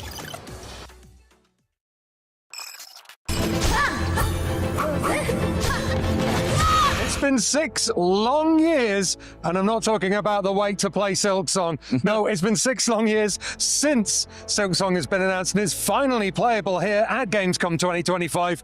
And we've only done played it. I played a full 20 minutes. I played a full 10 minutes. We still got to play some Silksong, and that's more than a lot of people have done so far. So how did you find it? I thought it was great. This is going to sound like, oh, it's more Hollow Knight. It is more Hollow Knight, but with some tweaks that I liked. I really liked the first game, but I feel like this one, from the very small amount I played, maybe could edge it. Thanks to some tweaks that I like to see from some action games. Like, I like it when they encourage aggression, and that's what Hollow Knight did in the first place. It encouraged you to hit, to get health back. And this one kind of takes that to the next level, I think, and really does kind of, encourage quick attacking play. And that's what I like to see from the combat game. Combat of this game is only really half it, because what I really love about Hollow Knight is exploring and just how beautiful the game is to just wander around in with that music. And yeah, did you cry at all, Ian, playing the game? I cried, but only because the boss I was fighting kicked my my butt multiple times. Because the thing with this demo is there are 2 sections you can choose from. It's Moss Grove, and Deep Docks. And Deep Docks. Now, Moss Grove is the easy one to play, and Deep Docks is the hard one to play. I chose the hard one, which was a massive mistake, because I actually haven't played Hollow Knight since it released. So all my Hollow Knight muscle memory had completely gone. Deep Docks is a nice maze-like level with some really cool noises, echoing bells and crunching, exploding rocks as you hit them. It's very atmospheric, and the exploration part is really cool. I found some nice secret areas, a little bit with some lore that I didn't understand, which will probably, YouTube lore junkies will love to unpack when they play it. But as soon as I got to the boss fight, which was with a character called Lace, which was about the same size as Hornet. I was just brutalized over and over again, and I could feel the eyes of people behind me who were queuing for like an hour on my back, just like, this guy's terrible. It nearly drove me to tears. Yeah, I gave it one go, save myself the embarrassment. But Lace is cool, really cool design. Like you said, like Hornet, like balletic movements, really like flurries of combo attacks, and very quick. Take a little time to master, I imagine, which we simply did not have. But yeah, I actually played Moss Grove, which is, I'm pretty sure, the opening level of the game. Opens with a cutscene, and you're sort of dropped into this sort of, as you'd expect, mossy place as Hornet. And it really is, like I said, the Hollow Knight muscle memory kicked in for me. It takes things back to basics. You can jump, you can hit. That's about all you can do at that point. And yeah, I beat that boss, who was called the Moss Mother. The Moss Mother. Yeah, she didn't give me any boss bother, I tell you. But yes, did that first time, but very simple, very easy. Lace, no chance. Probably an even tougher boss in that area we didn't seem to see yet. But like I said, it's got, from what I saw, what I love about Hollow Knight, which is really like that balance between floaty and precision jumping platform that I love. And you can also mantle now on the edge of platforms, which made a huge difference. I know some people, maybe platforming isn't that thing, so this will make it a little bit easier for them. But yeah, I don't know. I really thought it was great.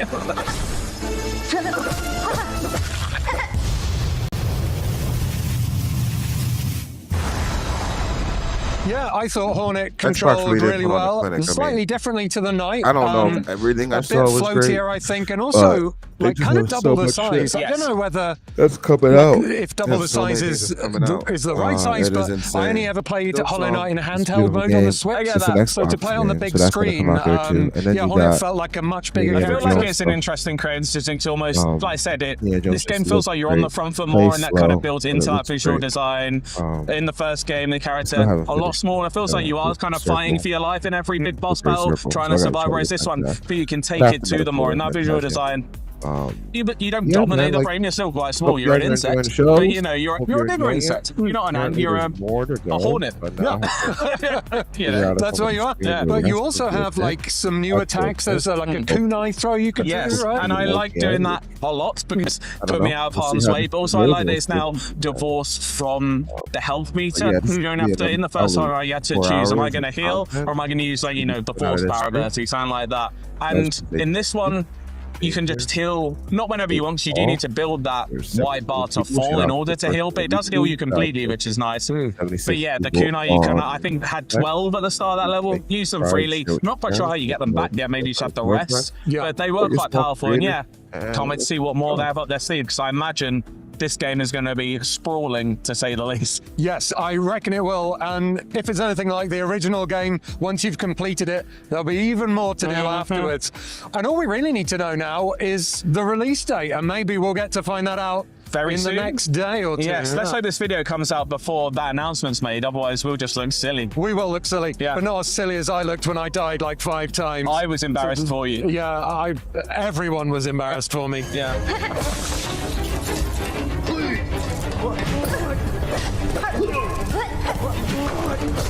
So I'm quite interested to know why you chose Moss Grove over, like, the deep docks. I like green. You like green? I kind of, you know, I thought it was on the left hand of the screen. That must be the one to do first. Yeah, so I thought, fair enough. No, and I was intrigued, but I felt like actually in the queue, because we were queuing for a good hour to play this game.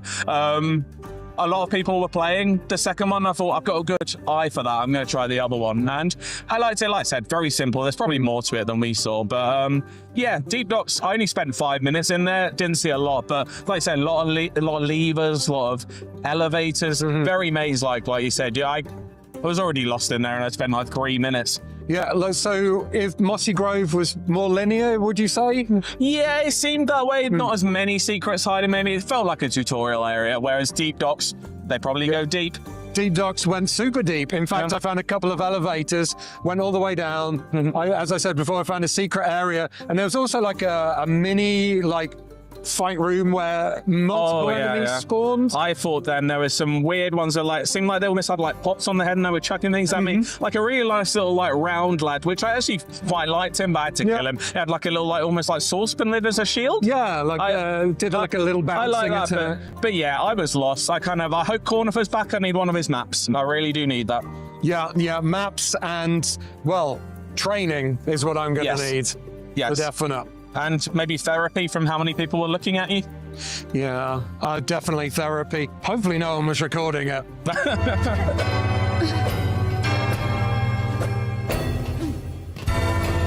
And that's basically everything we experienced during our short time with Hollow Knight Silksong. But if you yourselves are coming along to Gamescom 2025 and want to play Silksong for yourselves, well, good luck. It's a long wait, so perhaps bring a chair. If you want to find out more about Hollow Knight Silksong, stay tuned to IGN.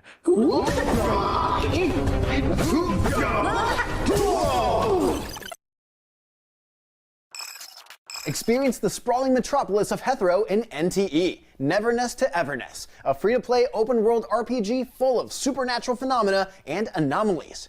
As a member of the Bureau of Anomaly Control, you'll use your Esper abilities to traverse the skylines and streets in search of enemies interrupting day-to-day life. Your roster of Bureau of Anomaly Control agents each have unique abilities to help them explore the city, capitalize on enemy weaknesses, and synergize to unleash devastating attacks. Pre-registration for NTE is open now. Let's take a look at the trailer for NTE.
The average Cinefix movie list features nearly 100 different films and approximately 25 minutes worth of wall-to-wall deep dive analysis.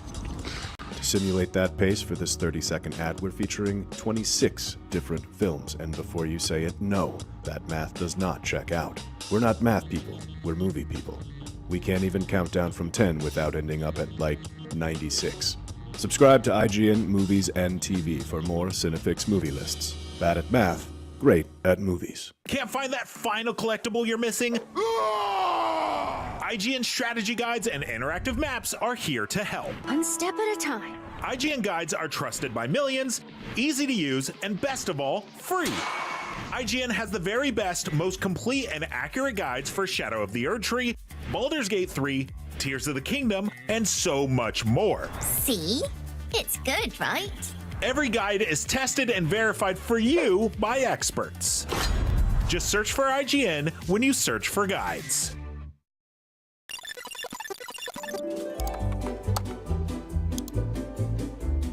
IGN Plus is where your adventure begins. What are you selling? Plus is the place to get unlimited access to all the tools you need to beat your games. Here's what you need to know for bringing down Gloomspawn. Plus, awesome exclusive discounts on IGN Store. Maybe this would tease open your money pouch. Plus, ad-free browsing on IGN.com. Plus, unlimited game help tools like premium interactive maps with your own custom map markers, filters, marker notes, and more. This will come in handy. Plus, access to sweepstakes, giveaways, and free game keys. Wow! Exactly. Want more? Head to IGN.com/plus and start your adventure today.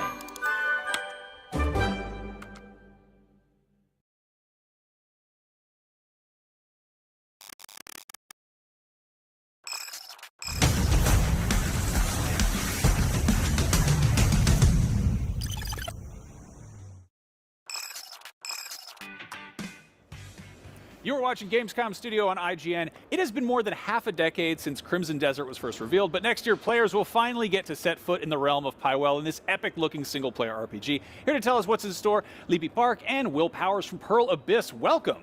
Thank you, Max. Okay, so this is a beautiful-looking game. I think a lot of people were like blown away by that initial reveal. At Gamescom, you're showing off this game in action properly, and it looks really fun. I want to know what's going on in this world and what's at stake here. Who are we? What are we doing? Well, let's start by talking about what we're doing at Gamescom. Libby built the booth with her own 2 hands, so... Yes, I did it. Alone, all by myself. Jokes, yes. Yeah, so the concept of the booth itself, if I start with our booth design, it was heavily inspired by the actual castle that exists within the build we are showing at the Gamescom this year. So this is the castle that you are actually going to have this final boss within the build. Final boss combat. And we wanted to, since the build, this hands-on build is pretty immersive enough, we wanted to actually drag out that immersiveness for the fans. So we tried our best to build this, like the actual realistic enough looking castle. Like you've got a tavern, right? Yeah. Yes, and the tavern.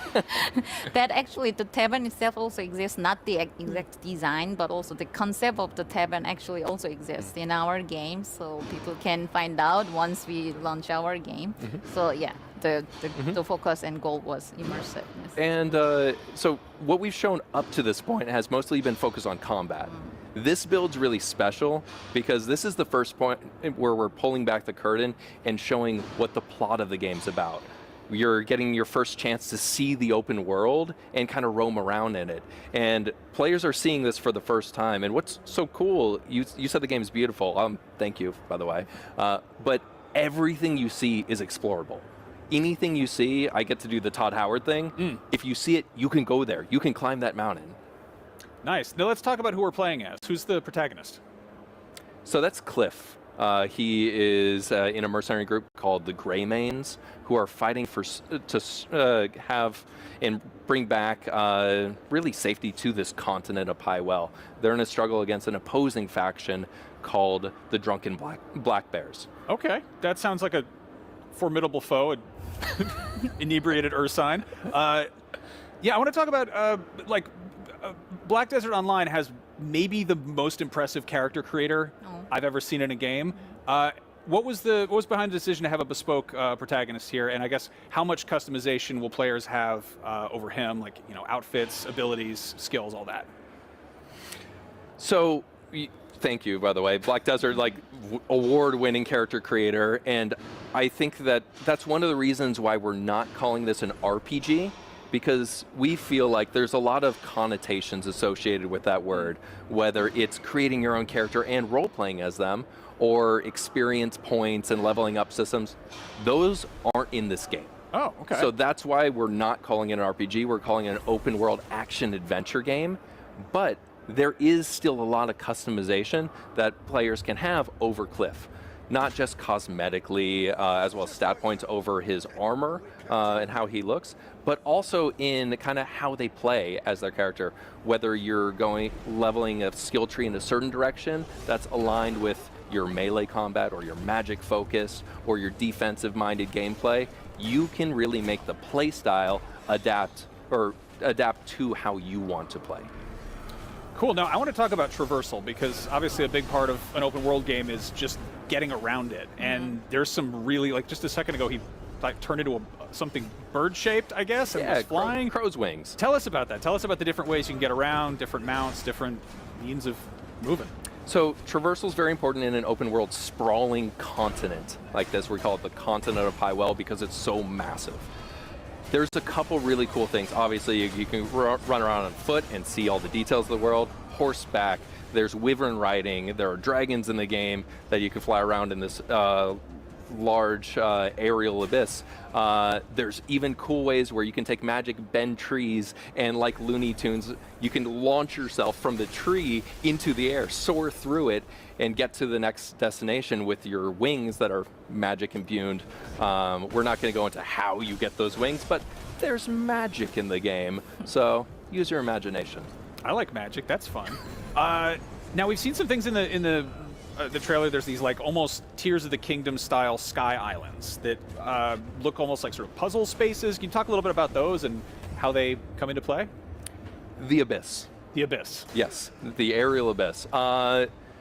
Again, we're trying not to talk too much about story because we don't want to do a lot of spoilers. We want people to play the game and get excited about that. The plots are going to be a central pivotal thing, but there are going to be puzzles, things that you're trying to put together around these artifacts and magic within the world.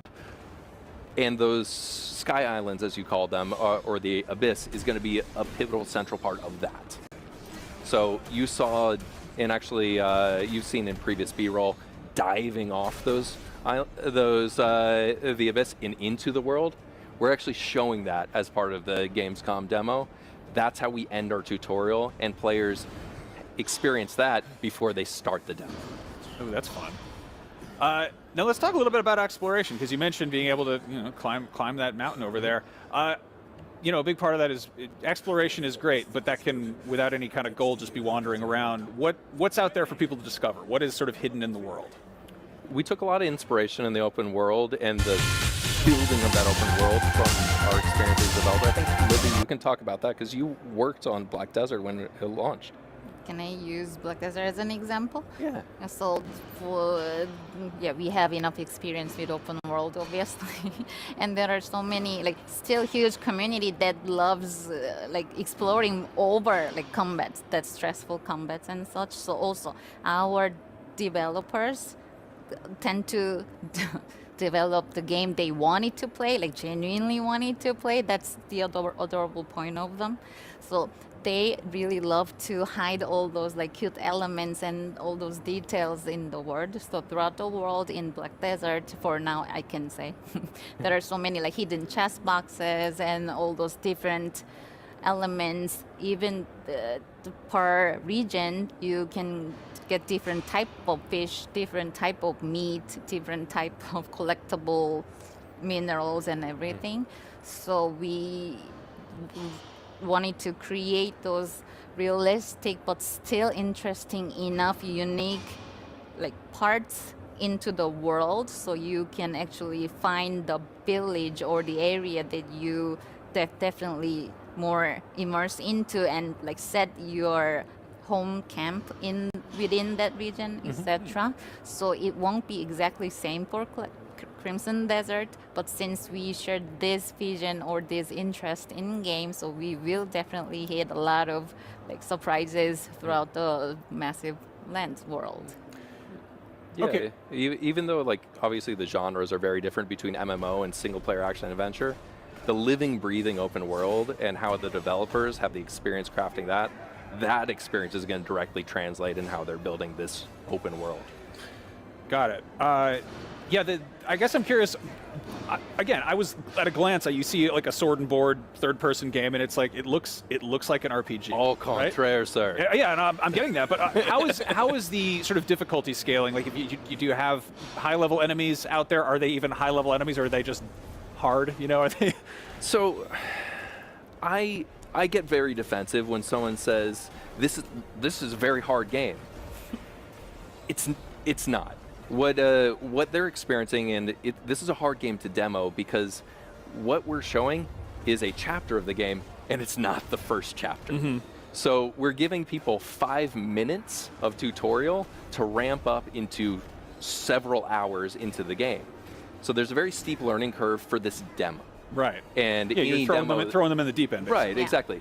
But we see that after an hour of gameplay, which is what we're showing here, their skill level has increased. So there's a very high skill curve, but there's a very high skill ceiling because the QA team have become masters of this game with tens and tens of hours of experience. They always show me something I didn't even know existed in the game. And I'm always amazed by how masterful they are. When I start the game, can I just wander off in any direction? Yes. Yeah? I mean, I just like theoretically, yes, in an open world. There's always a question of how do we deal with, then I'll just go to the final boss.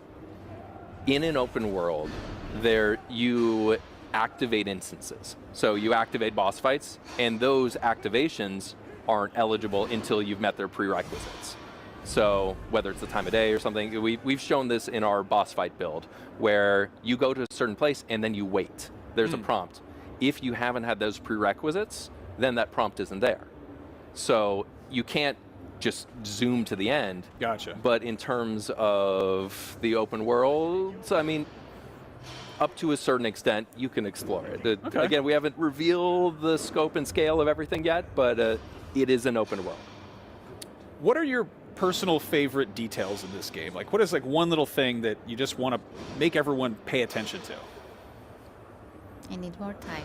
You need more time?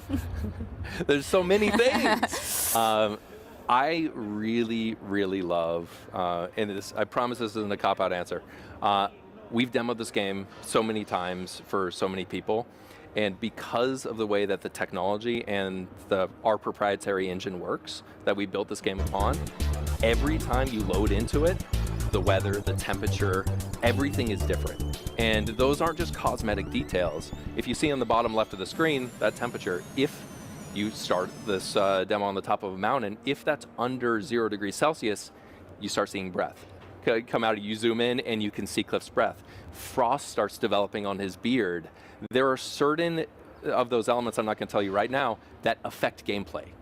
So it's really cool and extremely hard to demo when every time you load into the game it's different.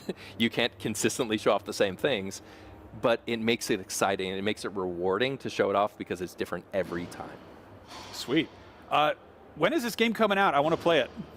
Well, she's not getting out of her answering her favorite thing. What's your detail? You had plenty of time. He was covering for you, run interference. Oops. I actually really love the weather in game, if it makes sense. Because of thanks to our primary engine, they can do all these crazy magics. I personally, our lives, day-to-day lives are so stressful, and I'm living in Netherlands with very sad weather throughout the year. But in game, the sunset looks amazing. The reflection on the surface of water is crazy good. So whenever I just see those beautiful sceneries, it still makes me feel, oh my god, this is the baby VR, working on VR. Well, that's, I creating. mean, that is like an underappreciated thing about open world games is like, do you want to go to this world? Like, is it a place you want to spend 100 hours or whatever? Like, that's important. That's something worth considering. On top of that, whenever our studio, they're so excited to explain what they actually implemented this round of the build. So it's so, for me, like I'm not the dev, so I cannot understand all those details, but their excitement and the things they're focusing on, it's alien-y language, but it's so beautiful in a way. Based on what I'm seeing here, it seems like they've been keeping pretty busy. So I'm dying. Again, when can I play this game? Do we have a... Yes, we do have a release window. Okay. So Crimson Desert, you will be able to play it in Q1 2026, available on PC, natively on Mac, as well as on console, PS5, and Xbox Series X and S. Perfect. That is just in time for my seasonal affective disorder. Crimson Desert, hitting PS5, Xbox Series, and PC, and Mac early next year, but right now there's more Gamescom Studio on IGN coming up. Stick around. Coming up next on Gamescom Studio, a bunch of trailers for some games with extremely metal titles. The horror visual novel No, I'm Not a Human, a low-poly Souls-like Prison of Husks, and spooky-looking first-person adventure Karamara Beneath the Forlorn Limbs. Take a look.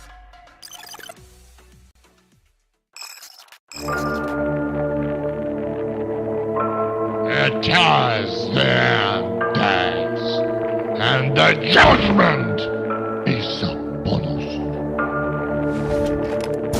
We've ravaged the earth for meaningless profit. We wallow in empty hedonism. We spill blood for pointless reasons. And the sun is an unforgiving nemesis that will burn until there is no sin left.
LEGO Voyagers is a new two-player co-op adventure about two friends on a mission to rescue an abandoned spaceship and embark on a journey beyond their wildest dreams.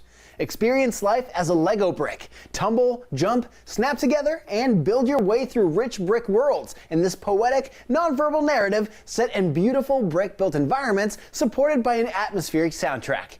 Invite a friend to your adventure for free with the Friends Pass. As long as one of you owns LEGO Voyagers, you can both experience the full co-op experience together. Let's take a look.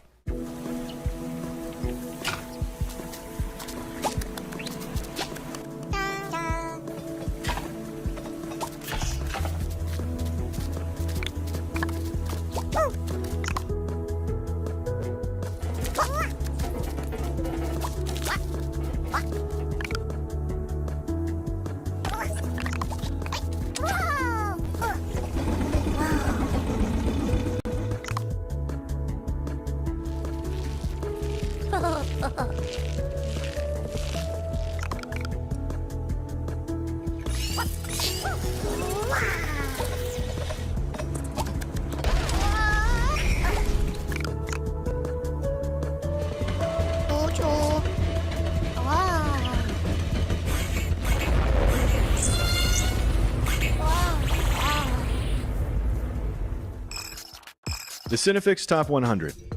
A list so secretive even we don't know what movies are on it or where they rank. What do you mean you don't know? Each episode will reveal one of the movies. Did I rush it? Felt like I rushed. That was good. I liked it. Talk about why it belongs and finally find out where it ranks. Are you not entertained? Are any of the movies we've shown here even on the list? I have no idea, and it drives me crazy. Join us as we find out on Cinefix, IGN, and wherever you get your podcasts. Why so serious? Catch up on all your favorite shows with up-to-the-minute gaming and entertainment news with Geek Media Podcasts. Welcome to a very special episode of IGN GameScoop. GameScoop has you covered for all things gaming and the latest game releases. Tune into Podcast Beyond for the biggest PlayStation news. Man, this is a cool looking trailer. Everything Xbox on Podcasts Unlocked. This is Steve Downs, the voice of Master Chief. Catch up with your Super Nintendos on Nintendo Voice Chat. Switched to pre-order Mania. It was chaotic last night. And get all the latest console news and rumors with Next Gen Console Watch. Now Xbox and Phil Spencer are even saying that a mid-gen refresh isn't even necessary. The Cinefix Top 100 podcast picks a movie every week to celebrate and debate. It's kind of every movie's grandpa. Geek Media Podcasts, the best podcasts from around the world. IGN Playlist is the best way to track your game collection. Now you can even import your entire Steam library to Playlist, making it easier than ever to review games, show off your collection to the world, and finally chip away at that massive backlog you keep meaning to get to. IGN Playlist, check it out. Can't find that final collectible you're missing? IGN guides are trusted by millions, easy to use, and best of all, free. IGN has the very best, most complete and accurate guides for Shadow of the Erdtree, Baldur's Gate 3, Tears of the Kingdom, and so much more. It's good, right? Every guide is tested and verified for you by experts. Just search for IGN when you search for guides. Oh, I'm here at the Borderlands 4 booth at Gamescom 2025. I'm not sure how that happened, but hey, while I'm here, might as well check it out.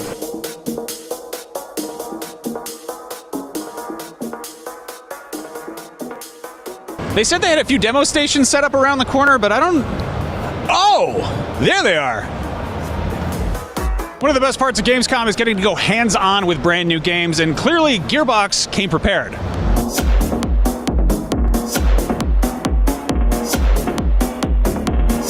In Borderlands 4, you'll step into the boots of one of 4 Vault Hunters, badass mercenaries on the hunt for alien vaults across the planet of Kairos. Reporting for duty, boss. Wield outrageous guns and unleash devastating abilities as you team up with up to 3 other players to loot, shoot, and uncover ancient secrets.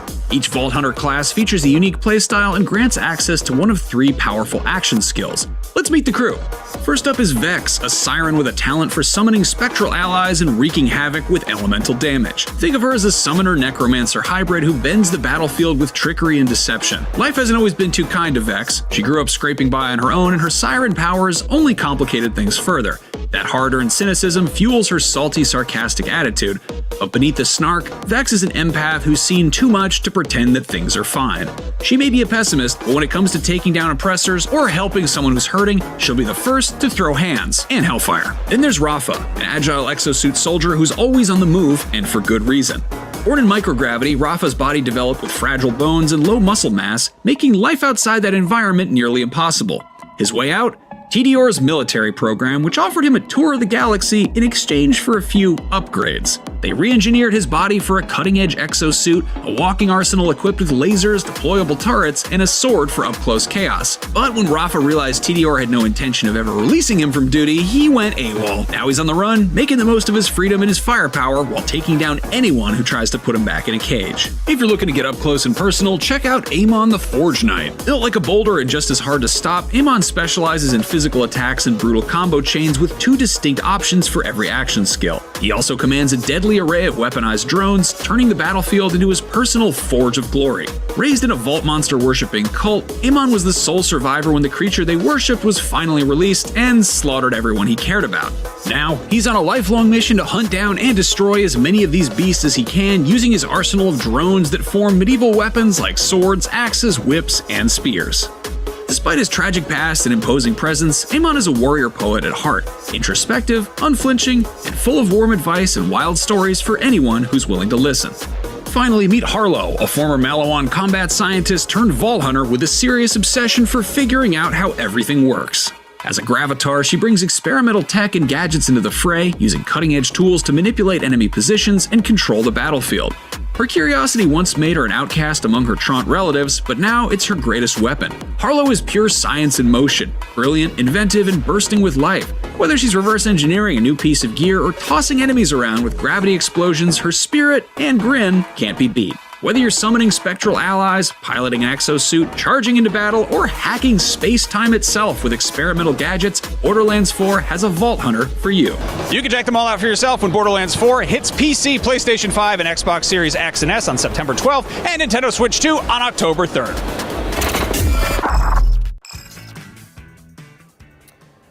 You're watching Gamescom Studio on IGN. Indiana Jones and the Great Circle was one of the biggest games of 2024, and next month it gets even bigger with its first DLC expansion. Here to tell us about the Order of the Giants, Zeke Byron and Axel Torvinius from Machine Games. Hi, guys. Hello. Welcome back. So you were here a year ago. You were telling me about this game, and I was like, I can't wait for it. And then it turns out it was awesome. I 100%ed it. I did everything you could do. I found every puzzle, every secret, everything. So thank you. Yeah, thank you. Yeah, thank you for making one of my favorite games of last year. Cool. What's new with the DLC? Well, there are a lot of new things with the DLC. It's worth mentioning that the DLC is its full standalone product, and you will access it through the Vatican sandbox. And it's filled to the brim with new mysteries, there are new enemies, new set piece, fresh new cutscenes, a lot of content for you to explore. And if you're a 100% completionist, there's plenty in there for you. That's exactly what I wanted to hear, because I'm going to 100% that again. Nice. I'm going to get right into a stupid question. Is there any really dumb new thing that I can hit a bad guy in the head with? Wait, how many dumb things are there? Yeah, there's a lot of dumb things that you can hit a bad guy in the head with. One of the joke objects off the top of my head I can't think of one, but we have some really nice new clubs, and yeah. I think we made a couple variations of new candlesticks that should break as well. I love that. I was like laughing hysterically every time I threw fruit at somebody or hit them in the head with a broom. It was a good time. You got to see tons of players play the original game. What was it like watching people connect with this game? What was like sort of the most surprising thing that you took away watching players connect with it? So many things. I mean, first of all, an amazing experience just to be able to get the game out and then see the reception that we got from the community and all the fans out in the world. And I do think that one of the things that we love the most is that players got it. You know, the game that we wanted to do that sometimes allows the player and the pacing to slow down. That was something the player base absolutely got into. And we see a lot of comments how people love the fact that in certain sections of the game you have to walk around with a torch and looking for clues. Yeah. And that's perfectly fine until next around the corner you have some, hard-hitting action moment with enemies or a set piece. And that balance, that was important for us to hit, and it feels really good that it landed well with the fan base as well. Yeah, we watched some people playing the DLC yesterday, and it was so nice just to see them taking their time and just going up with a lighter and like lighting up things and just like paying attention to the detail. And yeah. I really like that the spaces are still, like throughout the DLC, we're still going for this whole approach of like, we want every space to like just be its reward in itself, just to be in there and to look at all the beautiful lighting and the set dressing. It became a thing I think a lot of people connected with, but the first time, and it's a first-person game, but the first time you see your shadow in a tomb or something like that, it just like took my breath away. So yeah, again, thank you for making an awesome Indiana Jones game. Tell me about the sort of balance between puzzles, combat, exploration, all that in the Order of Giants DLC. I mean, we did do basically an analysis of the main game. We looked at what things did work really well and what were the things that we were the most proud of. and then basically did like a distilled version of the main game, but a smaller version. So everything is represented in there in terms of cutscene, set piece, boss fight, new enemies, new weapons, new mechanics. And there are a lot of things from the game mechanic side of things as well in terms of like how we balance that with like visuals and narrative, of course. Yeah, I think one of the things is like I think it really emboldened us. Like we're still taking risk. Like okay, we know that people like platforming. Let's make let's make the best, longest, most over-the-top platforming sections we can. And I think you'll see early on in the DLC we have a really nice, long, huge cavern that you're able to explore and climb up ropes and all sorts of moving mechanisms. And I think it's the most ambitious thing we've done in terms of a traversal section in Indiana Jones, and that's coming from straight off a base game, going into developing this, and like designers like being really like excited about, oh, this is something I've always wanted to do like for years, and now I get the opportunity to just like knock it out of the park. I mean, and like for gamers, like we know, like it's first-person platforming historically not always the greatest experience, right? Like there's a few games that really got it right, and you guys made one of them. So again, thank you for that. Was there anything from the movies that has like inspired the Order of Giants specifically? Was there anything you pulled from that source material? So much of that made it into the base game, obviously, but was there anything like any scenes or moments or anything like that from classic indie that made its way here? The main source of inspiration has always been Raiders of the Lost Ark. That's where we've been looking to get closest to with the main game. And since the DLC is this continuation to some extent in the theme of the main game, this is a very heavy narrative, story-driven DLC. So it has the same set of sources for inspiration. This really feels like an extension of the main games. If you loved The Great Circle, you'll love the DLC. Awesome. Why did you decide to set the DLC like within the events of the main game rather than continuing after the credits? Primarily due to story reasons. I don't want to give away too much spoilers, but there are story reasons in the Order of Giants that makes it makes sense. It makes perfect sense to have it within the Vatican. It's connected to the tribe of giants and the myth of the Nephilims and how that's interconnected with Vatican and Rome, because we do go to Rome in this DLC. And that also ties in very nicely with the overarching story of the Great Circle. Sweet. Yeah, I think you'll also see, like in the way that we present the notes and the different collectibles you see, that it will draw to foreshadow events in the future or harken back to other stuff in the Vatican. It's like it all goes into your journal, and at the end of the game, this will be another part of that long journey and that like overarching like lure that you want to uncover. No, I really love that tangible element of like flipping through a book and stuff like that. It reminded me of like being a kid and scribbling notes while playing like a RPG or something. So yeah, that was awesome. There's a post-credit thing in the base game that I found. Do you intend to pay that off at some point? Is that going to be worked into this? I mean, we can say as much as the DLC is a confined chapter of its own, so it's not affecting anything in main campaign to that large extent. We do have a couple of new ability books in the DLC, and obviously if you play the DLC and continue to play the main game, you'll still have those. But we do not alter the ending of the main game due to the events in the DLC. Got it. The DLC is its own adventure, even though it's tightly connected and has this seamless transition between main game. What's sort of something that, without spoiling too much, that you're excited for, like players to find in this DLC? Because there are people like me that did everything there is to do, and we want more. So what's like the one thing you're like, oh, the hardcore obsessed 100% players, I can't wait for this.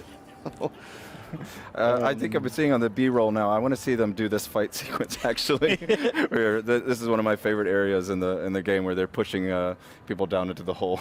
I will admit to you all that one of my favorite things to do in the base game was just spend about an hour just making a pile of bad guys somewhere. Like there was that dig site area, and I was just like, I'm just going to beat up 50 guys in a row and just ragdoll them into a pile, and it was great. It was so much fun. There is a secret towards the end of the game in one of the an ancient temple, without giving away too much, which is extremely hard to find.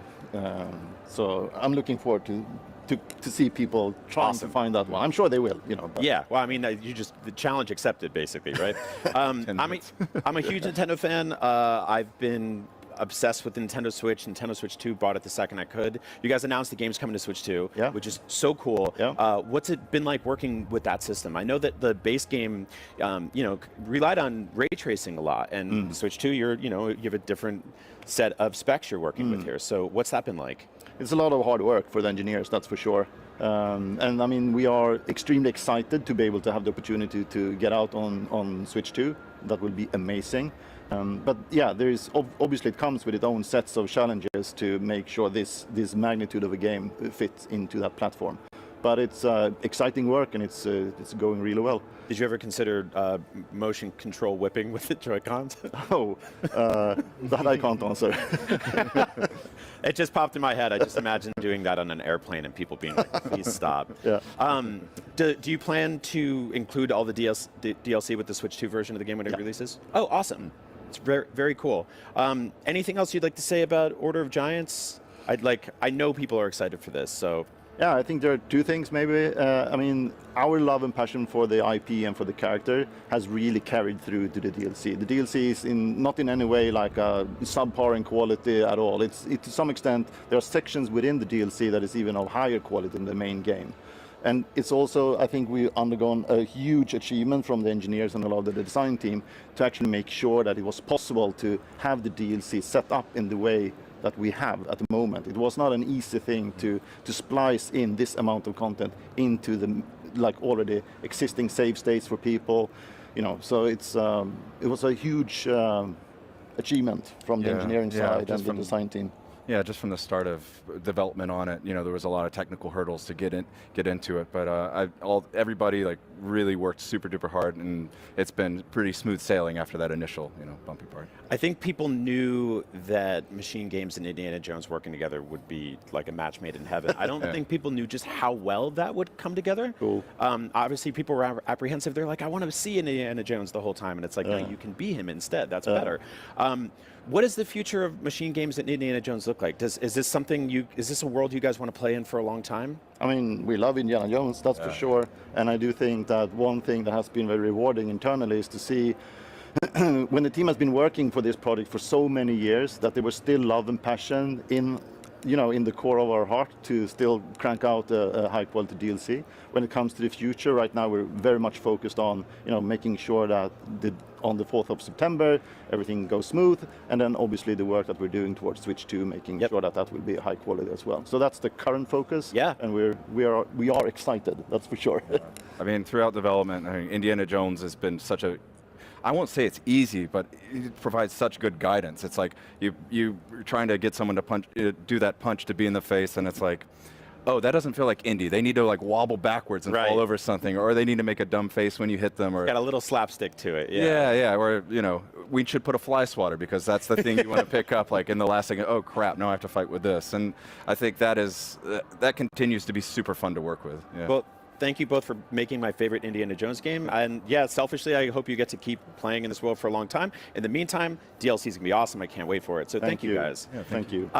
You don't have to wait too long for the Order of Giants because it hits Xbox Series, PS5, and PC on September 4th, and it'll be on Switch 2 next year. But to hold you over until then, there's tons more Gamescom Studio on IGN coming up. So hey, don't go anywhere. Hey you! Looking for a way to wear your fandom with pride? The IGN store is the ultimate destination for awesome merch and collectibles from the biggest games, movies, shows, and everything in between. Cruise the wasteland, everything in between. Cruise the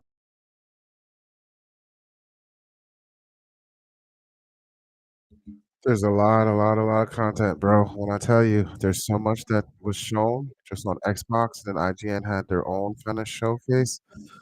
And then tomorrow looks like Gamescon's coming back with another bunch of shit. It's gonna be a busy weekend for me with this streaming shit.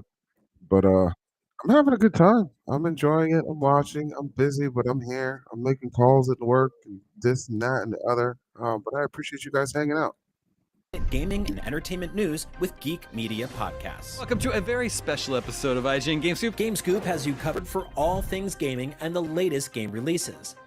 Tune into Podcast Beyond for the biggest PlayStation news. Man, this is a cool looking trailer. Everything Xbox on Podcasts Unlocked. This is Steve Downes, the voice of Master Chief. Catch up with your Super Nintendos on Nintendo Voice Chat. Switched to pre-order Mania. It was chaotic last night. And get all the latest console news and rumors with Next Gen Console Watch. Now Xbox and Phil Spencer are even saying that a mid-gen refresh isn't even necessary. The Cinefix Top 100 podcast picks a movie every week to celebrate and debate. It's kind of every movie's grandpa. Geek Media Podcasts, the best podcasts from around the world. The Cinefix Top 100.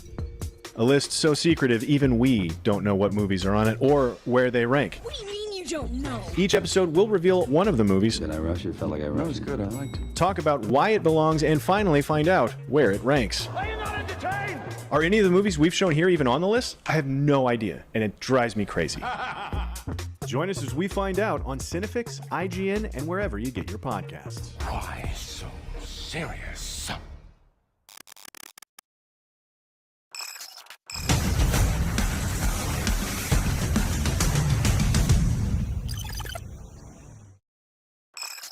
What's up, everybody? This is Gamescom Studio right here on IGN. Coming up, we've got a couple bright and colorful superhero games that also happen to be extremely violent: Invincible Versus and Deadpool VR. After that, things are getting dystopian in the 2.5D cyberpunk platformer Replace, but right now, it's time for The Outer Worlds 2. Check it out.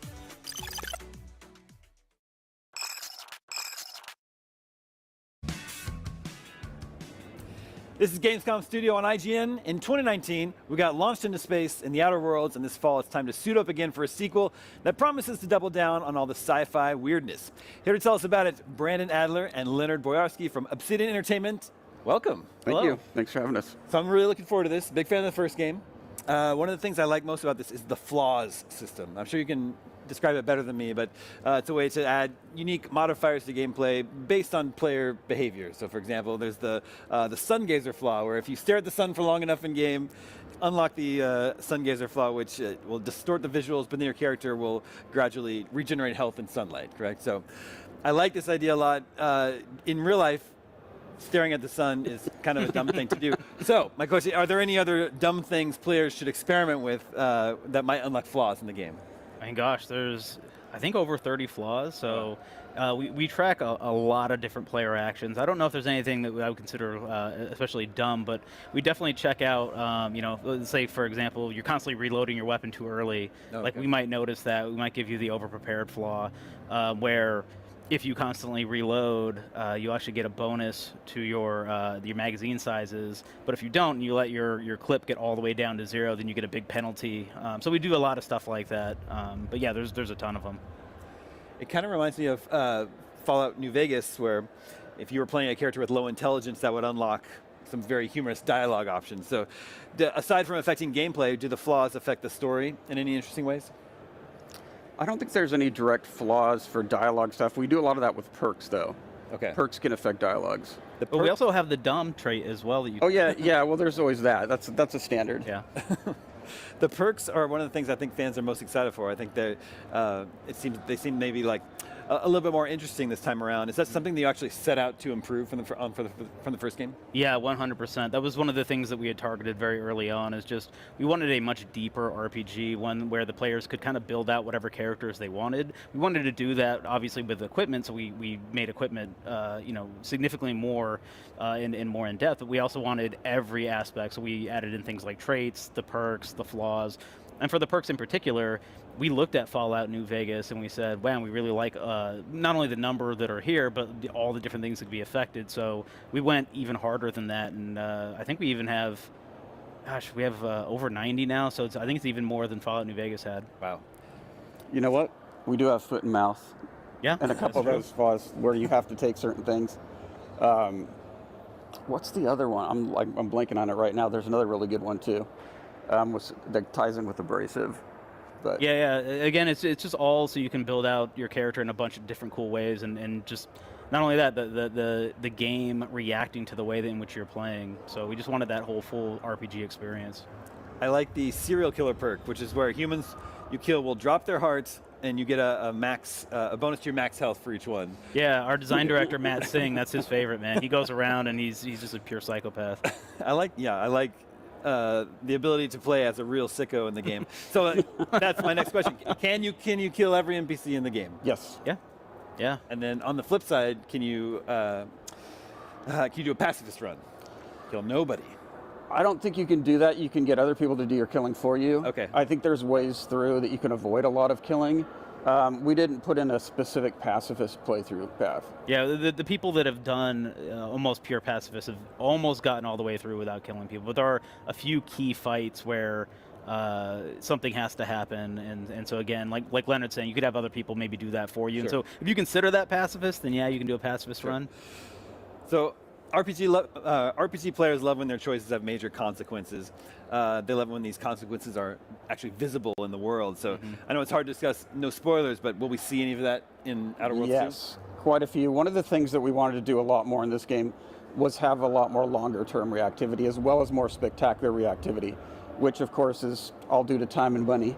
And we had more of each this time around, so we really wanted to kind of have a couple instances where you did some really dramatic things, or your choices led to some really dramatic things.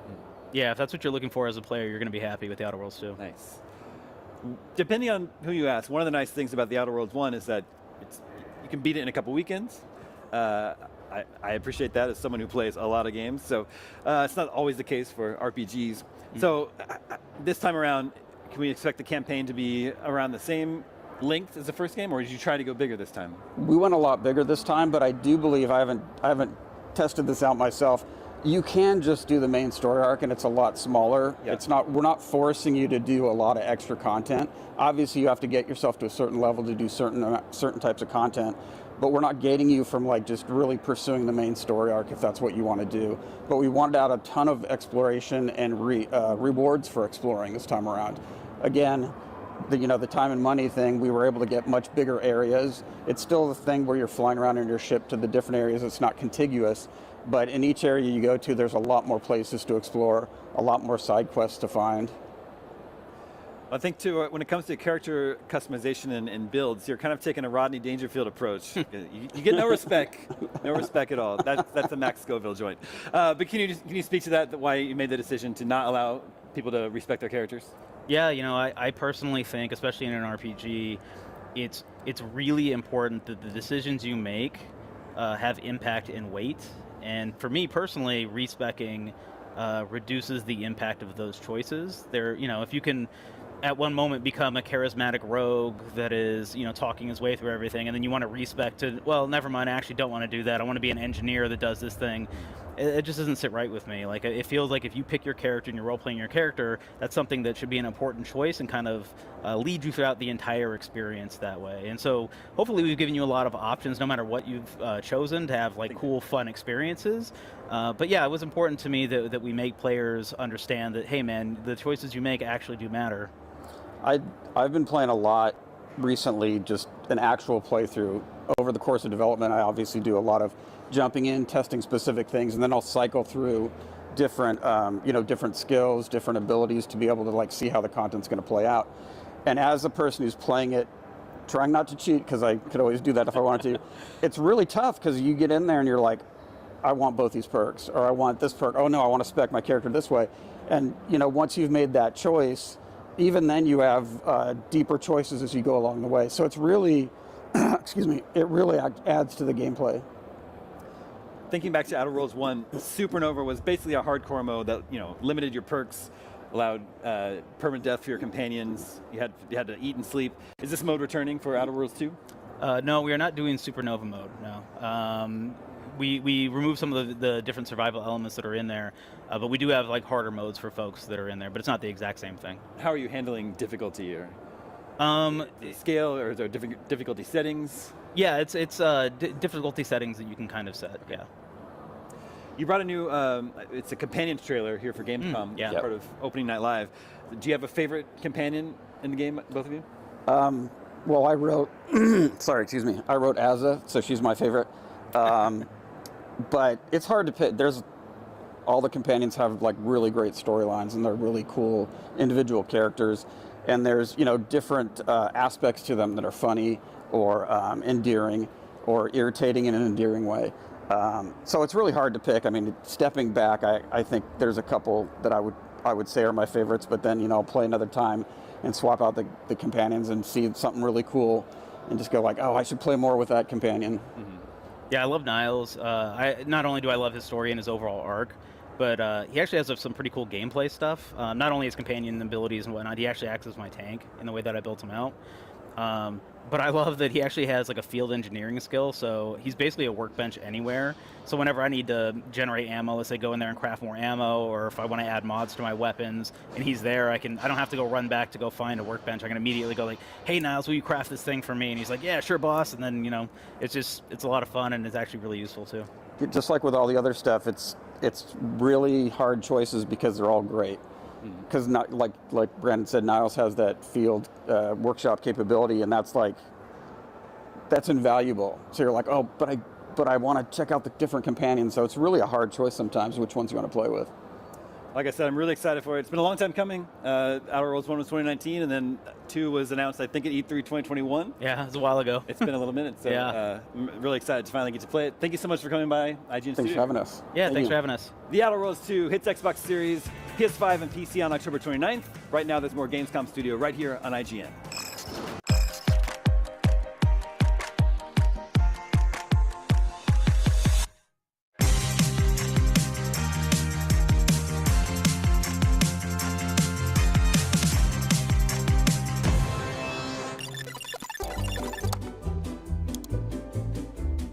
IGN Plus is where your adventure begins. What are you selling? Plus is the place to get unlimited access to all the tools you need to beat your games. Here's what you need to know for bringing down Gloomspawn. Plus, awesome exclusive discounts on IGN Store. Maybe this would tease open your money pouch. Plus, ad-free browsing on IGN.com. Plus, unlimited game help tools like premium interactive maps with your own custom map markers, filters, marker notes, and more. This will come in handy. Plus, access to sweepstakes, giveaways, and free game keys. Wow! Exactly. Want more? Head to IGN.com/plus and start your adventure today. Hey you! Looking for a way to wear your fandom with pride? The IGN Store is the ultimate destination for awesome merch and collectibles from the biggest games, movies, shows, and everything in between. Cruise the wasteland in style with a Vault Dweller hoodie and replica Pip-Boy. Kick back and relax to some of the best game soundtracks ever pressed on limited edition vinyl. Or level up your whole wardrobe with a massive selection of officially licensed apparel. From iconic properties like Star Wars and The Legend of Zelda to newer fan favorites like Atomfall and Expedition 33, the IGN Store has you covered. Whatever you're into, you're bound to find something. See for yourself and head to store.ign.com today.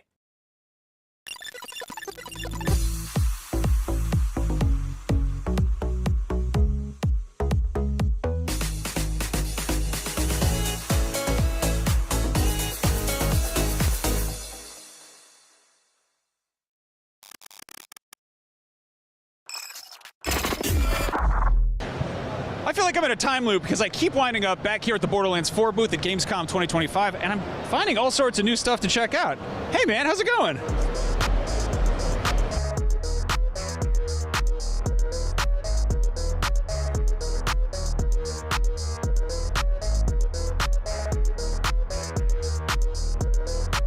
At a glance, you might think I'm standing next to the hottest new graphics card around, but it is in fact Claptrap. But also on second thought, I think this might be a gaming PC. There's a bunch of USB ports back here. You can charge your phone. There's so much to check out here at Borderlands 4's booth at Gamescom 2025, and there's also a ton of different weapons and manufacturers to check out in the game. After all, every Vault Hunter needs an arsenal of outrageously powerful guns at the ready. 8 unique manufacturers are supplying the billions of deadly weapons you'll find on Kairos, each with unique characteristics and trademark strengths. Plus, with the addition of the licensed parts system, you'll even find guns with behaviors and abilities from multiple manufacturers. Here's what you should expect from each weapon maker. There's Order, which lets you use the advanced arsenal of the Timekeeper's order against him, loading extra ammo into high-powered bursts to eliminate your targets with precision. Then there's Ripper, which embodies the phrase, good things come to those who wait. They take a moment to spin up, but then you're blasting it full auto for as long as you hold down the trigger. But let's say you're looking to make a bang. Well, that's where Torg comes in. These launchers pack heavy-duty explosive rounds that can switch to sticky projectiles, leaving your opponents as nothing more than a crater. Or hey, maybe you want a maker with a wide range of options like Daedalus. Their weapons are easy to use, reliable, and quick to reload, from assault rifles, shotguns, pistols, and more. Or if you're looking for style, TDR weapons have plenty of it, since once your clip is out of bullets, you can toss your gun like a grenade, then get right back into the fight with a fully loaded replica digistructing right into your hands. Master the elements with Malawan's high-tech weapons, which let you burn, freeze, and shock anyone who gets in your way by dealing damage over time effects. If you're into big damage, Jacob's black powder firearms might be just for you. These can deal critical damage ricochets and can unload bullets in a flash, perfect for sharpshooters with twitchy trigger fingers. Finally, Vladov rifles shred enemies to pieces with high rates of fire and huge magazines, but it comes at the cost of reduced accuracy and heavier handling. But hey, who needs accuracy when you can just spray and pray? You can check them all out for yourself when Borderlands 4 hits PC, PlayStation 5, and Xbox Series X and S on September 12th, and Nintendo Switch 2 on October 3rd.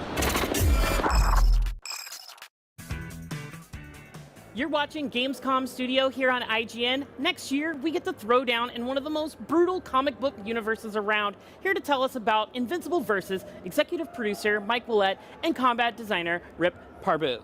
Parbu, did I say that right? Parbu works. Parbo? Parbu, it is Parbu. Parbu, okay. Rip is fine, though. Rip is great. We'll call you Rip. Everyone knows him as Rip. Yeah. So off the rip, so often when a new fighter, it's based on an existing show or property emerges, they're often limited to the first season or two. What story arcs are Invincible Versus going to be diving into? Well, I should say it's a unique story. Okay. We're not revealing what it is, but it's our own thing. Okay. But we have input from the creative team, like behind the show and the comics. So across the board for everything, not just story, but like our characters, and we come up with really exciting ideas for combat and things that we want to do. And there's this open relationship where they give us feedback and say like, oh, that's really cool, go for it. So it's unlike any other experience we've had before. So really open to just the possibilities. Excellent. I was trying to fish for like how many characters, what characters are we going to see? Can we expect to see? Good answer, Mike. Fan favorites. Expect fan favorites. Some other ones that have really cool gameplay that we're like, players are going to love this. Yeah, I think that might sound really fun in a tag fighting game. Excellent. All right. And speaking of tag fighters, there's usually got to have a deeper roster for a tag fighting game. Are you guys able to reveal what our starting roster is going to look like yet? Well, it's going to look awesome. Yeah. With fan favorites even. With fan favorites even. Fan favorites? Yeah. How about a number? So. How about a number of fan favorites? More than 6. I think that's what we've shown so far. We've said more than 6. Definitely more than 6. More than 6. You've heard more it than here 12? first. More than 12. More than 12 even. More than 12. You've heard it here first at IGN, everybody. I will say more than 15. More than 15? More than 15. Yeah. We're just going to go. Can I get 18?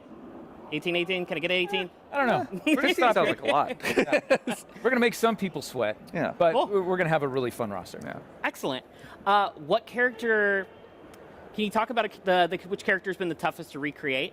Which character's been the maybe toughest? from a design perspective. Yeah. Yeah, that's a really interesting question. I mean, I think that, Omni-Man, he's obviously someone who you can go a lot of different directions with, but obviously you want him to hit hard, right? He's like a very brutal, fast-paced character.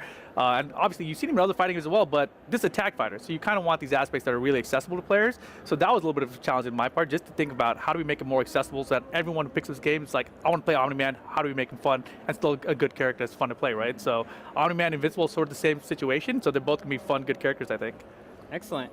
A lot of fighting games have had like modern and like kind of controls compared to classic controls. Are we going to have anything kind of along those lines to kind of help usher in like those who may be new to fighting games? Oh yeah, there's definitely we have simple controls, standard right? controls. Standard controls. Yeah, they work really well for gamepad players, especially if you're coming back to fighting games or new to them. Really accessible. It's like single input supers.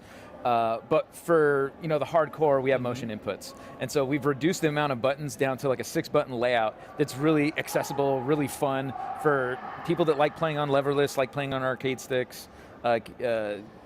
You move really fast. Yeah, it's awesome. I think We're that's huge the thing. fans of it. Yeah. Yeah, for me, like playing on just like the standard controller inputs, it's very easy and accessible on a controller. But when I moved to an arcade stick, I was like, I need less buttons, right? So going back to traditional input style was fantastic for that. Excellent. Invincible has some great moments in fighting, obviously, throughout the show, throughout the novels. I've seen in some of the footage, we've seen some changing of locations in the fights. How do those kind of trigger? Is that kind of like a a special mechanic, or how does that work? That's our arena shift. Mhm. Describe the arena shift. So basically, we have this arena shift, and the way you trigger it is by finding a crumple state. So you have to have a crumple state, and then you have to do a snapback attack, and it costs a bar meter to do that. So if that happens, it's one time per match, and when that happens, you lock out all of their assists for 10 seconds, and you get unlimited boost regeneration for that 10 seconds. So it makes you super powered up for 10 seconds, but it can only happen once per match. Excellent. That's a real kind of. And it's not a predetermined place that you go to during an arena Oh, shift. wow. It's randomized. So just like superheroes when they fight, you could wind up anywhere around the world, and that's what happens in our fights. Yeah, if you watch Invincible, you see him blast him like to the Himalayas or something, that could literally happen in the game. That's amazing. I was just going to ask, like, are we going to be able to recreate any big moments? And sounds like we're going to be able to do that. You know, maybe Omni-Man holding Invincible through the whole metro train. Well, as you can see with Omni-Man's ult, so we wanted to pay homage to when he basically destroys the Flaccid Dimension and wrecks shop in there. And for us, it was such a huge moment, and we really wanted to celebrate it and capture the authenticity of it. Other like Easter eggs we have in there is like Battle Beast ult, which is paying homage to the fight against Invincible in the penthouse. In the penthouse, Machine Head's penthouse. So that final blow just really wrecking poor Mark. The rain of blood. The rain of blood. Pouring down his face. Yeah. Love it. Love it. Love a good blood rain. How many game modes are we looking to have in Invincible versus? Like, are we going to have a story? And you mentioned like a story. We're going to have single player modes, and we're going to have online modes. We're not going into depth about those now, but look forward to more in the future. We're going to do some more deep dives. Perfect. Guest characters are all the rage, and I know we're still, like, you said we're going up to 15 characters, but like maybe not something you're actually working about. If you could include like a guest character, like kind of on your wish list, who'd you like to wish list? Wish list guest characters. Oh, those are really tough. There's like infinite possibilities. Yeah. And I feel like if you look at other fighting games, it could literally be anything from anywhere. I don't know, man. But something that feels authentic and like would sit in the IP in a really something that really fits in cool this way. universe, and something where violence is welcomed. I don't think that Sonic the Hedgehog is going to fit in here very well. Like I can't imagine they'd let us knock his head off. No, like maybe Kirby. Kirby feels very violent. Kirby, yeah. Kirby eats people, right? He does. He does, and they live forever in that bottle. Put out the bones. No, but it's a world of possibilities, and if we earn that right to have an awesome partnership and get some really cool guest characters in, we'd love to do it. Excellent. Are there any characters that stand out with a unique style of gameplay compared to the rest? Like, some games have like charge characters, grapplers. Is there anybody so far in the roster that kind of stands out and plays a little bit differently? I like Bulletproof a lot. Like Bulletproof is one of our first characters that has like a Rekka. If you're familiar with Rekkas from back in the day with Fei Long, it's like a series of inputs where you do multiple like strikes in your special move sequence. And so Bulletproof has like some high-low gameplay and mix-ups, along with some really strange arcs that he can do with his other special moves. So how he manipulates and controls space and how he can cancel out of those moves. I've seen some of the most stylish combos ever with Bulletproof, and he's kind of currently my favorite right now. Yeah, I think that's the wilder part about the game too, because I think when you read the comic or you watch the show, Bulletproof is not like the fan favorite that everyone goes to, but in the game, he's pretty ridiculous. He's badass. Yeah, and as far as like gameplay goes, for me, I have to go Rex, because a lot of the characters in this game, they're like flying around, they're doing air dashes. Rex doesn't have any of that, so he's more human-based. He's got to run, so most characters don't have a run stance. He's got the wall jump as well. He's got mobility built in, and a lot of projectile zoning and traps, so that's the one that stands out to me. I saw some footage for the Rexplode, and he looks like a lot of fun. He's great. So we got just a couple minutes left. It's called Invincible Versus. I want to put us into Invincible versus the world and give you guys some fantasy matchups and tell me who's going to win and like a scrap, just getting into a little fight. First up, Invincible versus Superman. Well, I think what winds up happening is Mark gets beat up a whole bunch. Yes, he gets beat up. He will stand back up though. Like he's never out. So I think Superman is going to beat his ass for a bit, but Mark is stubborn, so he's going to keep coming back for more. And he'll have kryptonite. And he'll figure it out. Yeah, I think you have to have kryptonite. Or maybe Evil will create some for him. Sure. So damn, Evil can create this kryptonite for Mark. Yeah, I think Mark wins. Actually, whatever name you're going to say, Adam Eve beats her ass, just straight up. I had Adam Eve versus Green Lantern. Oh, Eve beats his ass. Eve wins. For sure. Omni-Man versus Homelander. Omni-Man. Omni-Man. Yeah. But he's trained for like thousands and thousands of years as a warrior, where Homelander is... He just likes milk. Yeah, and he's psychopath. He's crazy. Like he's not a warrior. All right, Bulletproof versus Goku. Oh, I want Bulletproof to win, but I'm pretty sure it's Goku. Goku's pretty strong. Goku's pretty strong. But you know what? But he doesn't have bullets. But Bulletproof is going to style on him. Bulletproof is going to look stylish in his combos until Goku kills him. I say Bulletproof wins on style. Yeah. All right, on style for sure. Thanks so much. Invincible Versus will be hitting, kicking, and grappling its way onto Xbox Series, PS5, and PC sometime next year. But right now, there's more Gamescom Studio right here on IGN. Oh, hi, new friend. Hey there, I'm here with Phil Ferrian, the lead designer on possibly the most sweariest VR game at Gamescom. It's Deadpool VR. Hey Phil, nice to meet you. Nice to meet you. Yes, could you give us a brief overview of Deadpool VR? So Deadpool VR is an action game that mixes range combat with melee, explosives, sometimes even your own limbs. It's a really fun game. We have Deadpool who basically gets involved with Mojo, the ruler of Mojo World. Now Deadpool, not so great at reading the fine line on his contract, so he ends up going after a bunch of really cool villains. We've got Omega Red, Lady Deathstrike, we got Mephisto, all sorts of other cool characters we haven't seen yet, even Omega Red. We're going to go to cool places. We go to Mojo World, which I don't think people have went to a whole lot. We go to Simcaria, we go to the Spirit of Xandar. We have a bunch of cool places to go to. So Deadpool puts all that together into an amazing VR experience. Awesome. Now Deadpool is known as one of the most X-rated Marvel characters around.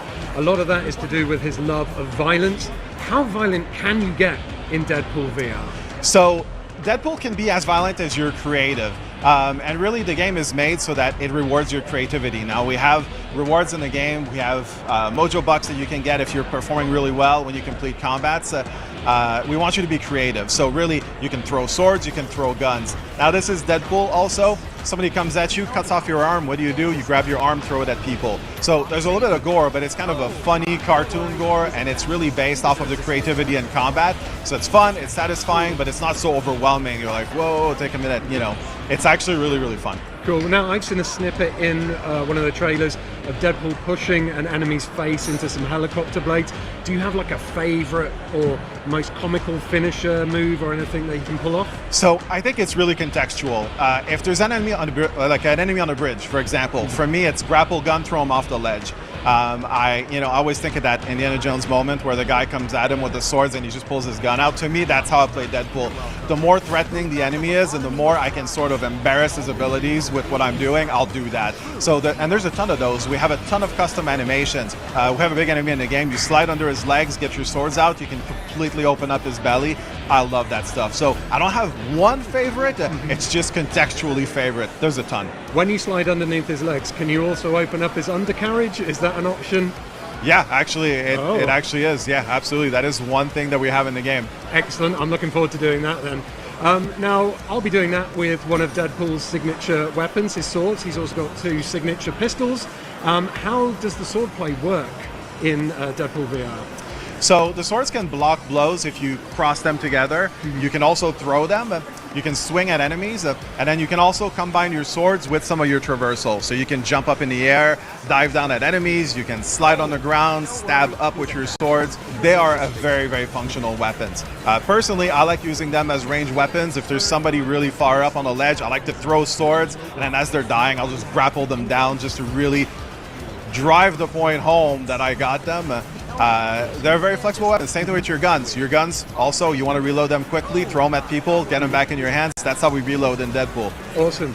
Now, with the swords in particular, when you're chopping your enemies, are there points of contact on the body? Can you take limbs off, head off, that kind of thing? So you're going to see sometimes in the game there's an icon that shows up above the enemy's heads. That means it's time to do a finisher on them. Right. How you hit them with the swords will create different forms of dismemberment. So you can go after their legs, their arms, their heads. Sometimes you can cut them in half.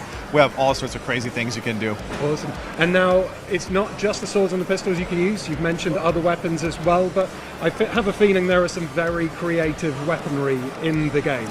Absolutely. Now, enemies' limbs are also a weapon. So if you're clever about dismembering an enemy, let's say you get a claw from some enemy, you could grab that and use that as a weapon. That is 100% a thing. Sometimes it could be mechanical parts from something, it could be viscera. We have all sorts of interesting things. And it's their body or your own. Really, when I say the game is creative, we mean that across the board. Okay, and I think I saw a glimpse of maybe Thor's hammer or something that looks similar in the gameplay trailer. You saw a hammer, a very big hammer that was very effective. Now, Mojo understands that people like a good spectacle, so sometimes he introduces weapons that probably look really familiar to people. You might have seen a set of cards that may have been used by a Cajun person that may have been seen in some other things. I'm not saying who, but we definitely have that, and some other ones as well. Okay, so you're saying there are going to be plenty of Easter eggs in this game? Oh, absolutely. I think people are going to want to go around and look at everything, read everything, listen to Deadpool. The game is chock full of really cool Marvel Easter eggs. Awesome, and it's also chock full of lots of movement. Deadpool can be seen jumping and skidding, sliding around. I take it that means there's going to be no teleportation to move in this game, a bit like the recent Batman game. Will there be comfort settings though for people who are a bit less used to VR? So obviously we want everybody to really enjoy the game, so we have a lot of comfort options. We have the ability to add vignetting, you can use snap turn, which you can control by yourself. We also have the ability to control whether you're moving where you're looking or with your stick. All of that comes in presets, or you can customize specifically what you want if you know exactly what you need. So really the goal for us is to leverage 5 games worth of VR experience into something that's so comfortable that everybody can enjoy Deadpool. Great. Now, Deadpool is very well known for his fourth wall breaking, but in this game you're playing as Deadpool, so I presume there's going to be fourth wall breaking in there, but how would that work if you are Deadpool? So you have to stay with me here. Okay. Deadpool, obviously, he understands he's in a game. He knows that you're playing him in the game, and he knows that we made the game. So you're going to have Deadpool who sometimes talk to other characters because he's in the game. Sometimes he talks to the player. He'll be like, hey, player, stop killing me. Like, do this different. Or he might be, hey, game developers, I don't like this. This is unfair. You should give me something for finishing that level. So it's really fun because Deadpool's a perfect character for having that sort of setup. All of that really led to Deadpool being one of the best heroes you can put in a VR helmet, really. Yeah, absolutely. Now, Deadpool has actually been he's featured in around 8 games before, always voiced by Nolan North. This time he's voiced by Neil Patrick Harris. What has Neil brought to the role that maybe is different or just, embodies the Deadpool persona? Right. So when we started talking about doing Deadpool, we wanted to have something really unique. We wanted to have our own spin, our own story, our own character. So it needed to feel familiar, but also be absolutely unique. So our choice to go with Neil Patrick Harris was to get that combination of factors. Something that people will go, it feels familiar, but hey, this is a unique spin. You can tell we're more influenced by the comic books. That's on purpose. That's where we come from. That's our source, but we're very, very unique. And I think Neil's doing a great job. I still laugh every day at the lines that he's reading. It's just amazing. Are there any moments where Neil Patrick Harris Deadpool references Nolan North Deadpool? So I will say this much. Neil Patrick Harris has broad pop culture knowledge, and he definitely leverages that in the game. Okay, fair enough. Now, finally, Deadpool VR is coming exclusively to the Meta Quest 3 and 3S. What makes it unable to run on previous Quest headsets? So really, to make a game of the size and quality that Deadpool is, we need to be on the latest hardware. So going with the Quest 3 and 3S was really the only choice for us. We're really trying to show people the absolutely great capacities of the headset, and that's just the choice that we made at the beginning. It was the right choice, I think. Awesome. So why should Deadpool fans be super looking forward to Deadpool VR? So not just Deadpool fans, but people that like VR games or people that just like good games with good action and good story. It's a game that is made to be comfortable for everybody. It's got a great story. It's got replayability. It's got amazing action and gameplay. There's something for everybody. So really the key thing here is whether you're new at VR, you've played VR before, or you're just somebody that likes good games, Deadpool is for you. Awesome. And do you have a release date yet? November 18th. November 18th. Well, this year. Oh, this year? This year. This year. Well, I am dead excited to try it out. So, for more about Deadpool VR, stick with us here at IGN.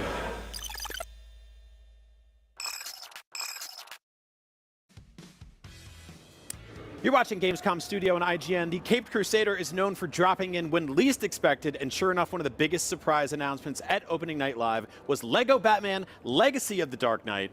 Here to tell us what's new in LEGO Gotham this time around, Jonathan Smith from TT Games. Welcome, and thanks for such a fun surprise. Yes. Oh, it was our pleasure. Now, I think a lot of people, if you tell them a LEGO Batman game is coming out, they think they know what they're in for, because we've had a few of those over the years. But seeing this one in action, it is clearly cribbing a little bit from Rocksteady's Arkham games.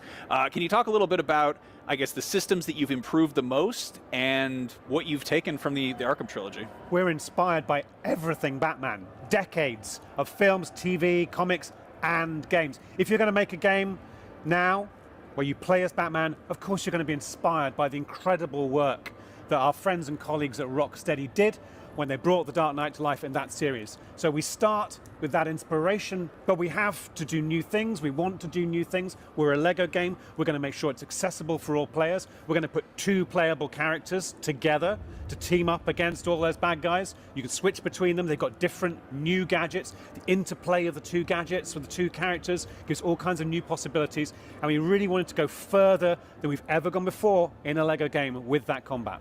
Now, did you reach out to anyone at Rocksteady for development cues, or did you, go like, "Hey guys, this is what we're doing," like just a heads up or anything like that? Yeah, well, we knew we wanted to make a new LEGO Batman game, and we're lucky enough to be part of a studio organization that includes Rocksteady. Yeah. So we shared our work in progress with other studios across Warner Bros. Games, and we were really glad to get their input and feedback. Also from DC as well, who's also part of the same company. We get that direct back and forth. All those suggestions come straight from the team at DC. So cool. Now, TT Games has a wonderful track record of just really lovingly getting very silly with beloved IP, and like clearly this one is kind of a mashup of some familiar Batman scenes from drastically different universes. Can you tell us a little bit about how the story is structured, how it all comes together? Yeah, absolutely. What's the story about? What's the game about? So we wanted to bring everything together in a story that takes the player on the journey of Bruce Wayne. You start losing your parents, filled with fear.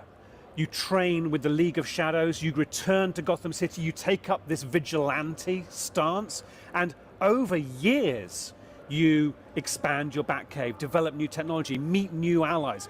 That's the essential, definitive Batman story across all media, across all the stories. We've brought them all together and incorporated them into this unique LEGO world where anything is possible. We can pull from anywhere, and it makes sense in that spine of a story of progression, the emotional progression of Batman. I have a follow-up question there. If we're getting the whole origin story, does that mean we're going to see Martha Wayne's pearls falling on the ground in Crime Alley all over again? And if so, what LEGO element are you using for that? What an interesting question. I know the exact answer to that question, and you will be delighted when we reveal what happens in Crime Alley.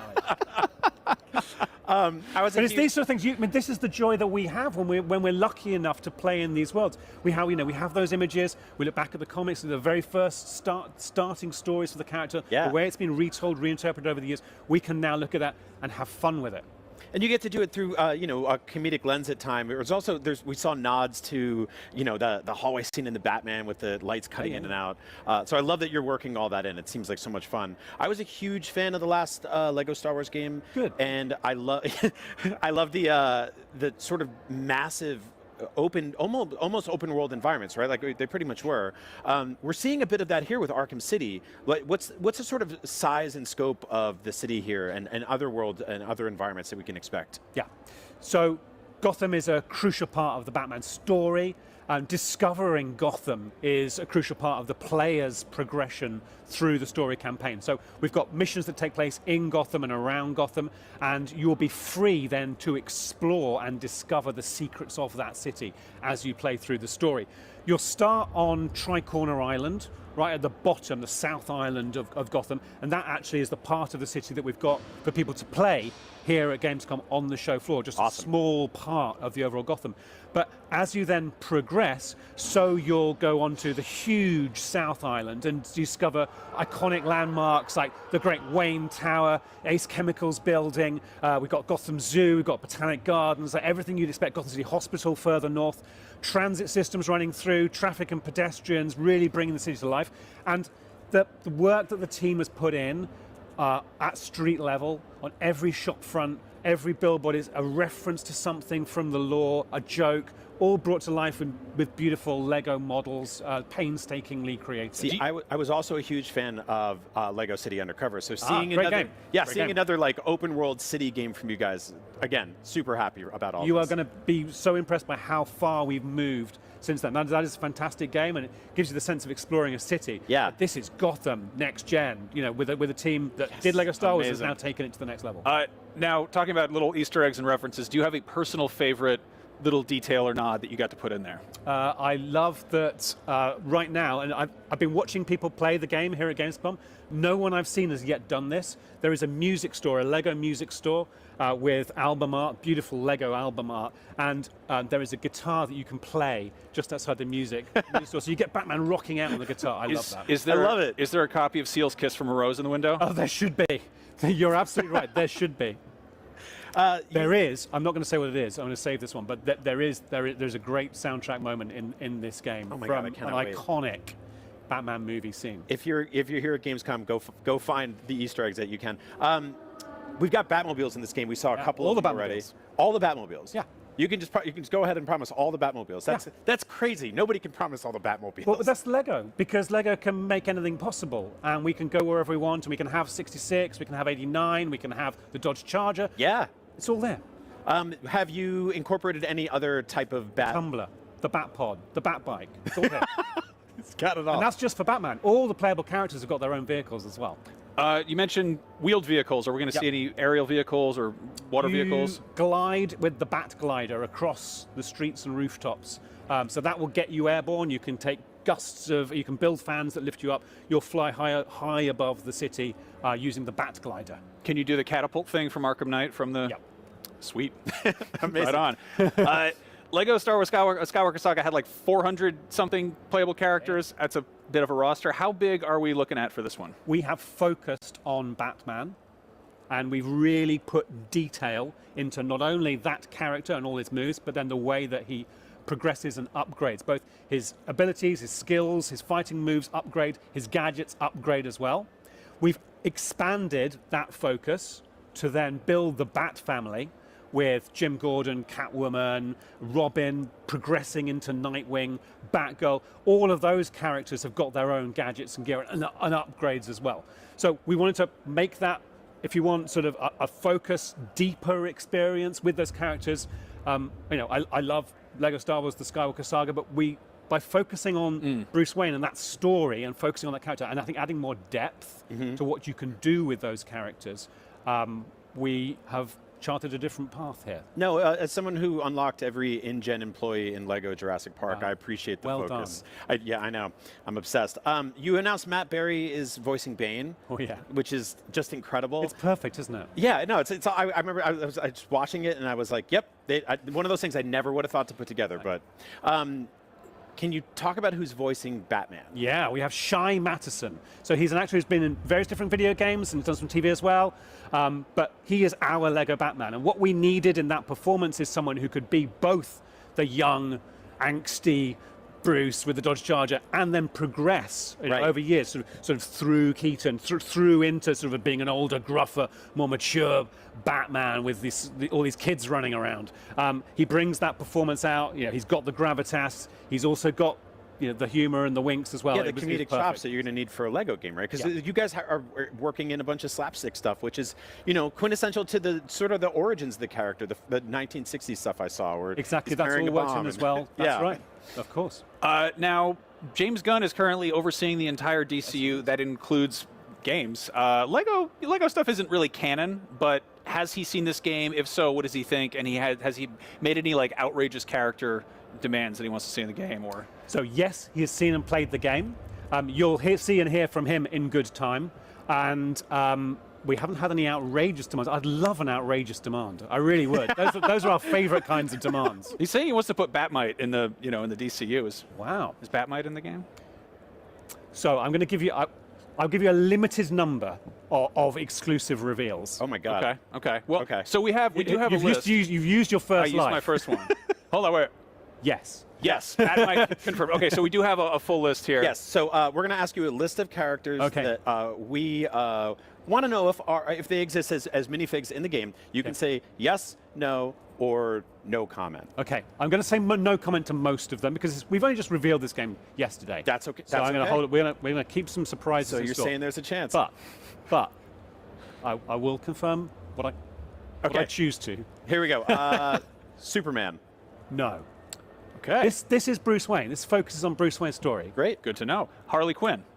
No comment. Peacemaker. No. Bob the Goon. No comment. Good pull. Adam West Batman. Yes, definitely. Of course. Get that. Look, we've got like 70 different suits for Batman, so all those different kind of outfits for Batman, so they're all in there. Gotham by Gaslight Batman. No comment. I'm going to confirm the ones that I really want to confirm. Okay. Cowboy Batman. No comment. All right. Bat-Knight was my next question. We got that one. Terry McGinnis. No comment. Good pull. Jason Bateman. I'm kidding. So that's not Batman. He played Batman once. I didn't think you were going to ask that one. That is an interesting one. Oh. Let's just say that we are alert to everything that has happened with people connected in the Batman universe. All right. So there might be a nod for you. Okay, great. I'll take a nod. All right. Condiment Let's King. just say that Bruce Wayne has got a business card. Okay. Beautiful. Beautiful. You guys got the assignment. Condiment King.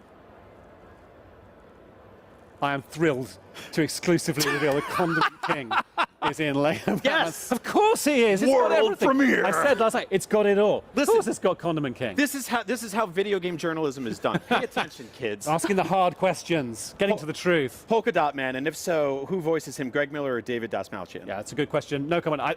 You've run out of lies, but keep going because these are good ones. The nice coat guy from Batman Begins when Bruce Wayne trades the coat. No, I know. Okay. No comment. Okay.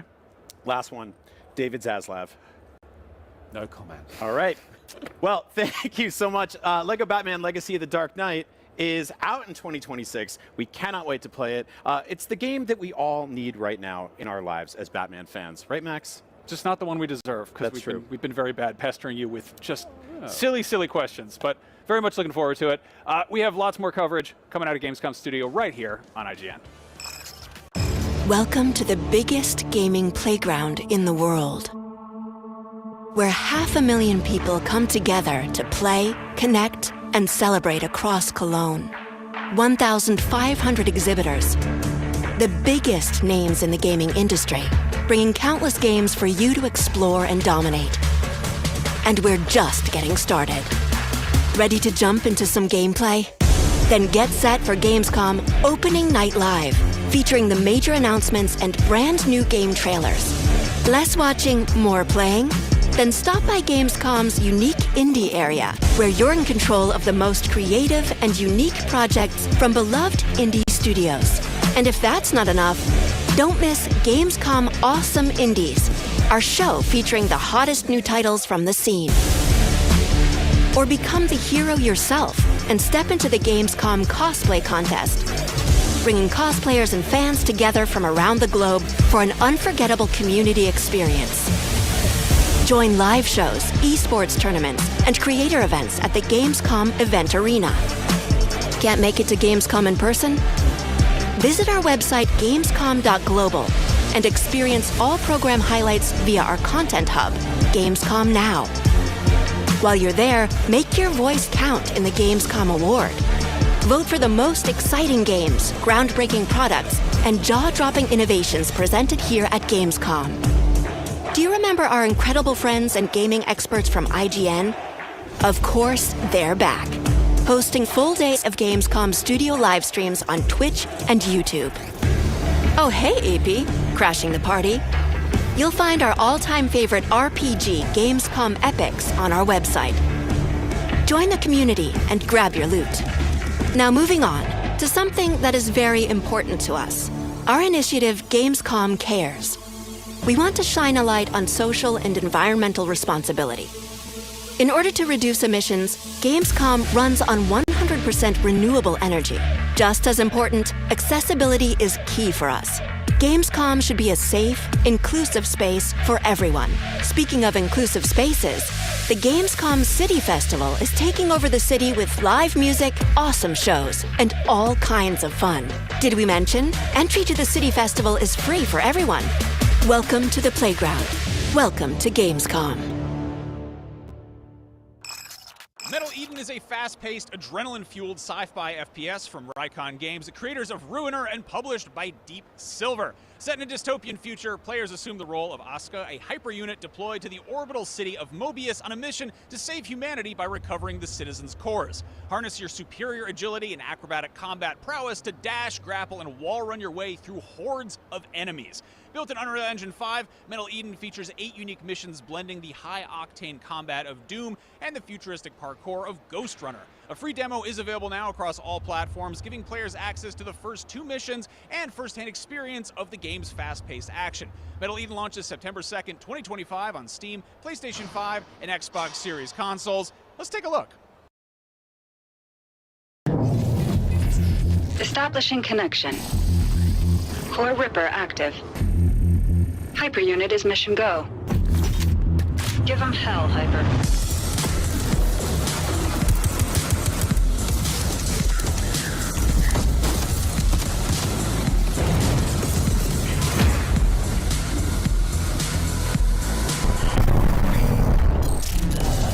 Sorry about the neighbor. There's always trouble with them.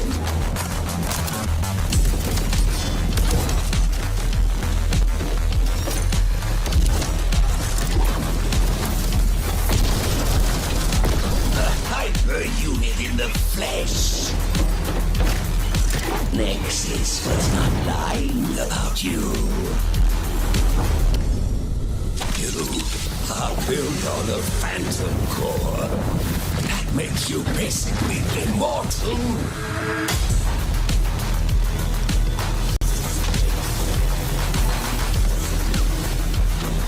You, my dear, science. I have a proposition for you.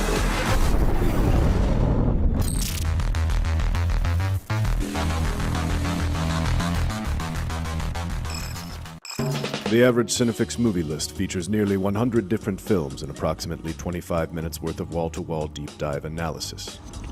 To simulate that pace for this 30-second ad, we're featuring 26 different films, and before you say it, no, that math does not check out. We're not math people, we're movie people. We can't even count down from 10 without ending up at, like, 96. Subscribe to IGN Movies and TV for more Cinefix movie lists. Bad at math, great at movies. Can't find that final collectible you're missing? IGN strategy guides and interactive maps are here to help. One step at a time. IGN guides are trusted by millions, easy to use, and best of all, free. IGN has the very best, most complete and accurate guides for Shadow of the Erdtree, Baldur's Gate 3, Tears of the Kingdom, and so much more. See? It's good, right? Every guide is tested and verified for you by experts. Just search for IGN when you search for guides.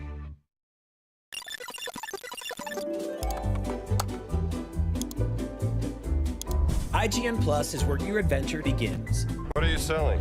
Plus is the place to get unlimited access to all the tools you need to beat your games. Here's what you need to know for bringing down Gloomspawn. Plus, awesome exclusive discounts on IGN Store. Maybe this would tease open your money pouch. Plus, ad-free browsing on IGN.com.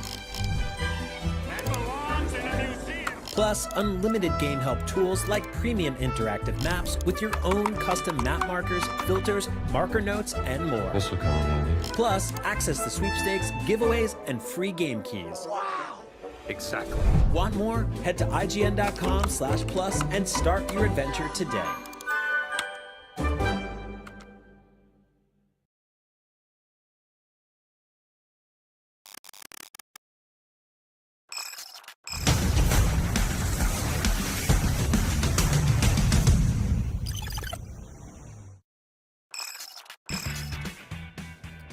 You're watching Gamescom Studio on IGN. Replaced is a gorgeous 2.5D action platformer that I've been excited about for years, and hopefully I don't have to wait too long to play it. Here to tell me all about Replaced is Igor Gritze. Hey, what's up, man?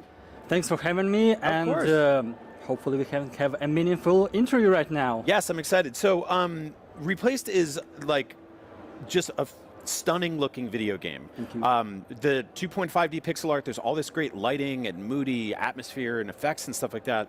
How did you all settle on this art style? Because it's honestly, it's one of the most sort of striking looking games I've ever seen. Well, initially when we started like our first like tries to do this, it was like 2018, I think, and we thought to ourselves what we can do with our limited like capabilities. We cannot do like AAA and stuff, so let's try to do like a cinematic platformer. It should be good. It should be easier. Spoiler alert, it was not. It was you don't see like many of those games like Inside, maybe a Little Nightmares and stuff like this, but those are far in between. And this is for a reason, because like even if the game is fully 3D, it's really difficult to like compose everything in a cinematic way. But we have like, we shot ourselves in the leg with doing like all the pixel art, because to like, you know, do proper camera work, to do justice, so that you don't break the illusion of like sprites being 2D. It's a lot of work. Yura, who is our game director, he does lots of cinematography. He is a total movie freak. So basically, he is like obnoxious regarding all of this stuff. He can spend hours like setting up the proper camera angle, like all the shadows, all the lighting. He also like conceptualized all the game, all the characters and stuff. So he's like our art director, he's game director. So yeah, I would say that we did it on a Dark Souls mode here, because we've incorporated 2D and it's even harder. So I mean, it's one of those games where it's like screenshots don't do it justice, right? Like screenshots are beautiful, but once you see I hate when I see it on YouTube, because YouTube compression, it hates pixel art, and usually it just like, you know, smashes everything. And whenever I look, like last year on IGN, we also had like a gameplay, how to say it, like showcase. And basically I looked at, man, half of the like art is like smeared because of YouTube compression. And I'm like, whenever you see it live, it looks so much better. And yeah. I just love how sort of like detailed and lived in the world looks. I mean, like, if you had just been like, oh, we're going to make sort of something that's evocative of like a 16-bit Super Nintendo platformer, right? Or an old Genesis game or something. You could have just stopped with like a couple of, you know, planes of scrolling, but you have dynamic camera work coming in. You've got all these details, all this, you know, scratched up sort of used future effect. So I want to talk a little bit about the setting. This is taking place in like an alternate 1980s America, right? Basically what in our world, everything revolves around biotransplantation and bioengineering. Everything went horribly wrong in America in the 40s, where basically instead of bombing Japan, America bombed itself. Oh wow! And this gave a huge push towards like transplantation and like healthcare and stuff.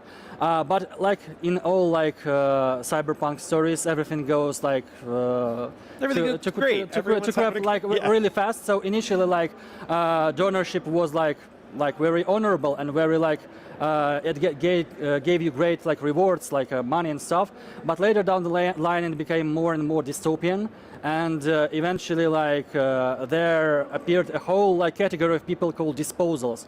Basically, corporations took their organs, removed it from them, and just disposed of them and throw them outside of the city. We have like main location, which is Phoenix City. It's surrounded by a wall. Inside of Phoenix City, like upper class citizens live. But whenever like corporations get to you, they take your organ and they dispose of you. So basically, you play as Reach, who is like an AI trapped in the body of his creator. And basically, Reach is he's the root of the problem. He's an AI whose main goal is to find best donors and best recipients. So you kind of started like as a very questionable entity. But whole game is about AI realizing like what it's like to be a human. So initially it's like, oh my god, I'm inside of a body, I'm mortal right now, so I want to get back to my digital self. But it's like quite a challenge, because corporation doesn't give a damn who you are. They just wanted to like put it under the rug and dispose of you. So this is where all the story happens. And overall, it's we try to answer a question what it's like to be human. So that is awesome. Like I did not expect that much. Like that is some great, excellent world building there. Like you guys really got in with the details. Yeah, we also like our narrative team also does a lot of job in like providing all like the additional stuff that not all players will find, but if somebody like is willing to explore the game, they can like look for like lore items. They can like listen to all those flavor monologues of characters and to learn more about the world, because like to our world it's more than just the US. There are like other stuff happening in the world, but basically we are like this US centric, and being like we come from Eastern Europe, so our perception of America is more like from movies, from the VHS tapes from the 80s and 90s. So we had to do a lot of like research work to do it justice, and well, I hope we managed. And yeah, if players want to learn more, they can learn more. Of course, we don't push it down their throats. Yeah, but it's there if they want it. That's again excellent world building. You mentioned some of the sort of vague details about some of the influences. I want to pull on that a little bit because, like, I think we grew up watching a lot of the same stuff, and a lot of it is sort of dystopian sci-fi, action movies and stuff like that. What were some of the sort of like books and movies, video games, whatever that made it into this sort of like the influence pile? When it started, like in 2018. I think it was 1 year since the release of Blade Runner 2049. Yeah. So it was an amazing movie. We are big fans of this as well as the original movie. Yeah. Also, there was like a much lesser known movie by, I think it's Australian company called Upgrade.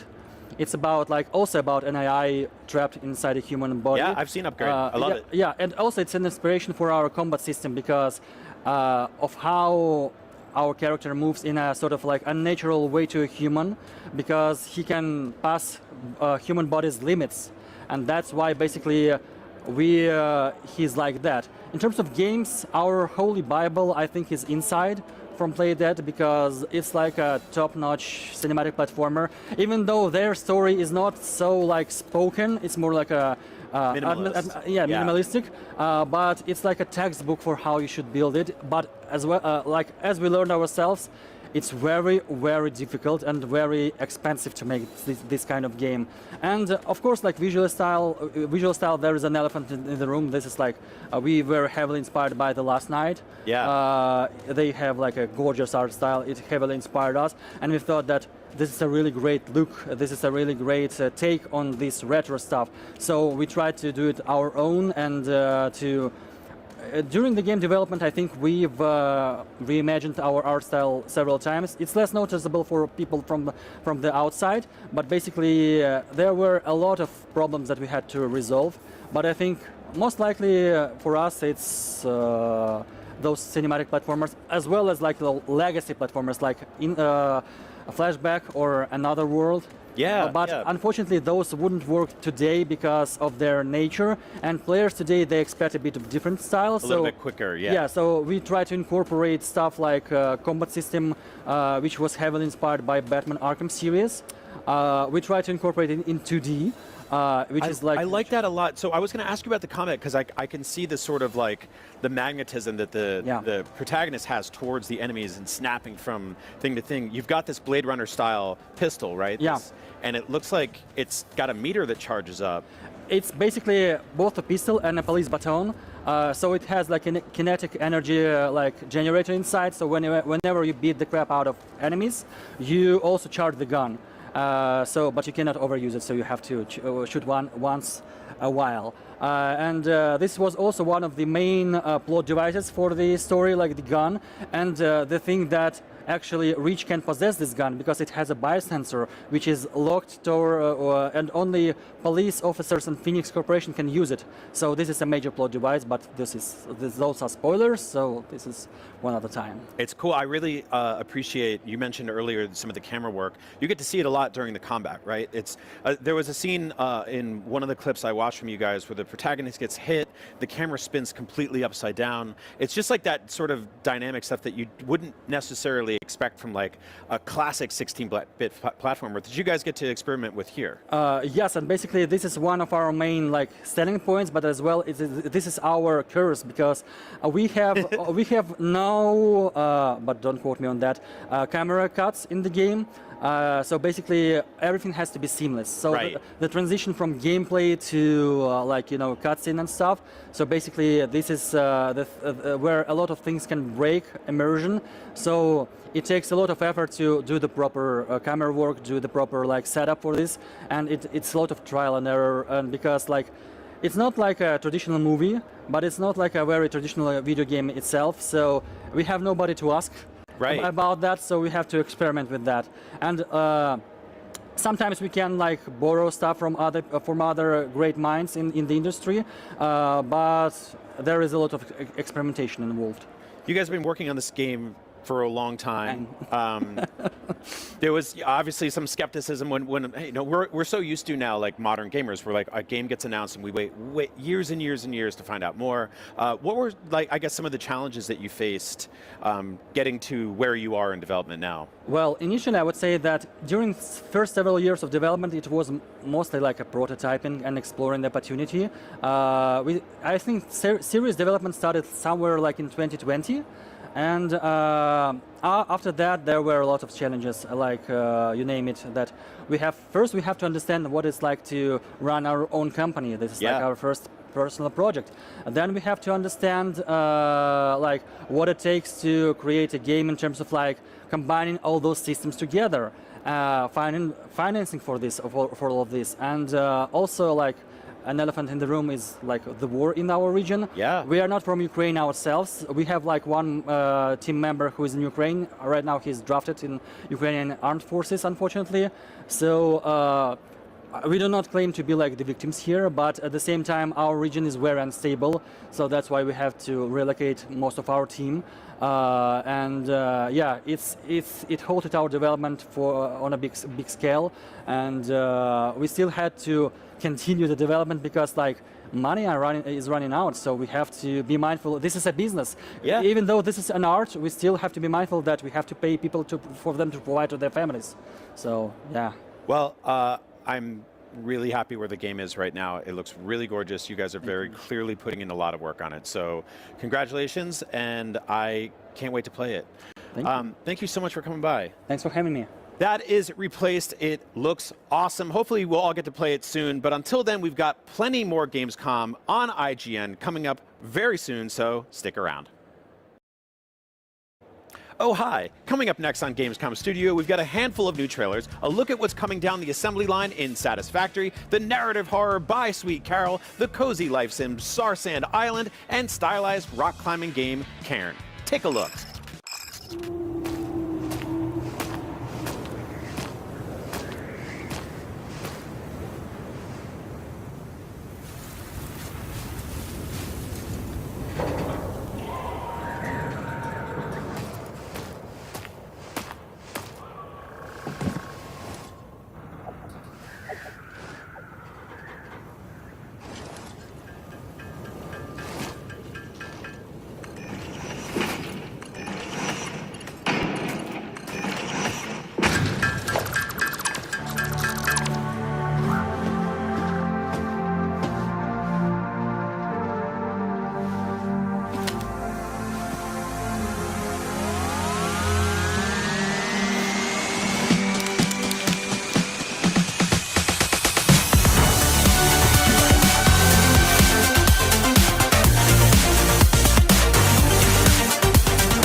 You and I will never be apart. Where did this letter come from? That would only confirm the other girl's suspicions about Miss Carroll's potential elopement. But don't you understand, Miss Hinman? If that was the case, what would be the point of burning this letter? It's already been several weeks since Carol left. And then that mysterious boy. A princess. Were you able to stop time?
Carried by the wind.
Well, that's another day of Gamescom Studio in the books, but don't worry, we'll be back. Join us tomorrow for the Gamescom award show, where we'll be celebrating the best games of the show, giving out some trophies to developers and giving out a whole lot of merch to the crowd. So if you're here at Gamescom, come join us in Hall 7. Just keep an eye out for the giant Gamescom robot and the ripped Italian guy who's like suplexing Yoshis on the stage. You can't miss it. Speaking of things that can't be missed, on Saturday we'll be back with more new gameplay trailers and developer interviews. You can expect to see Dying Light, The Beast, Silent Hill F, High on Life 2, just to name a couple. And remember, if anything you see here on Gamescom Studio gets your attention, be sure to wishlist it on the official Gamescom Steam event. While we've got you, we wanted to shout out Playing for the Planet. It's an alliance of game studios, publishers, and industry organizations facilitated by the United Nations Environmental Program. The alliance supports its members, reducing their carbon footprint, and inspires players around the world to do their part for the planet. Each year, the Alliance runs the Green Game Jam, where studios create games that let players engage with environmental topics. This year's jam focuses on nature and has already raised over $275,000 for some great causes and secured 1.3 million square meters of natural habitat for protection. If you're here at Gamescom, you can show your support by taking part in Playing for the Planet's Epics Quest, which can also score you some awesome digital rewards, including Steam codes for Little Nightmares 1 and 2, Sonic Mania, as well as subscriptions to PC Game Pass, all courtesy of Playing for the Planet's participating members. If you're watching from home, you can help by participating in the All In for Nature campaign. Find out more by heading to playingfortheplanet.org or scanning the on-screen QR code. And now from all of us to all of you, thanks for watching. We'll see you tomorrow.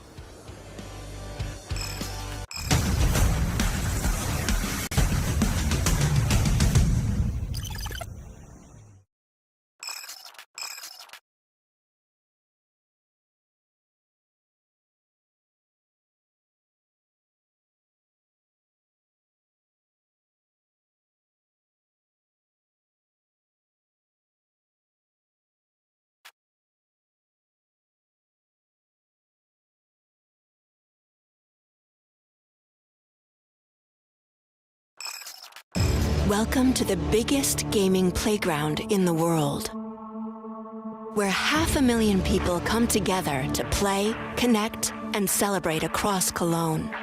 1,500 exhibitors, the biggest names in the gaming industry, bringing countless games for you to explore and dominate. And we're just getting started.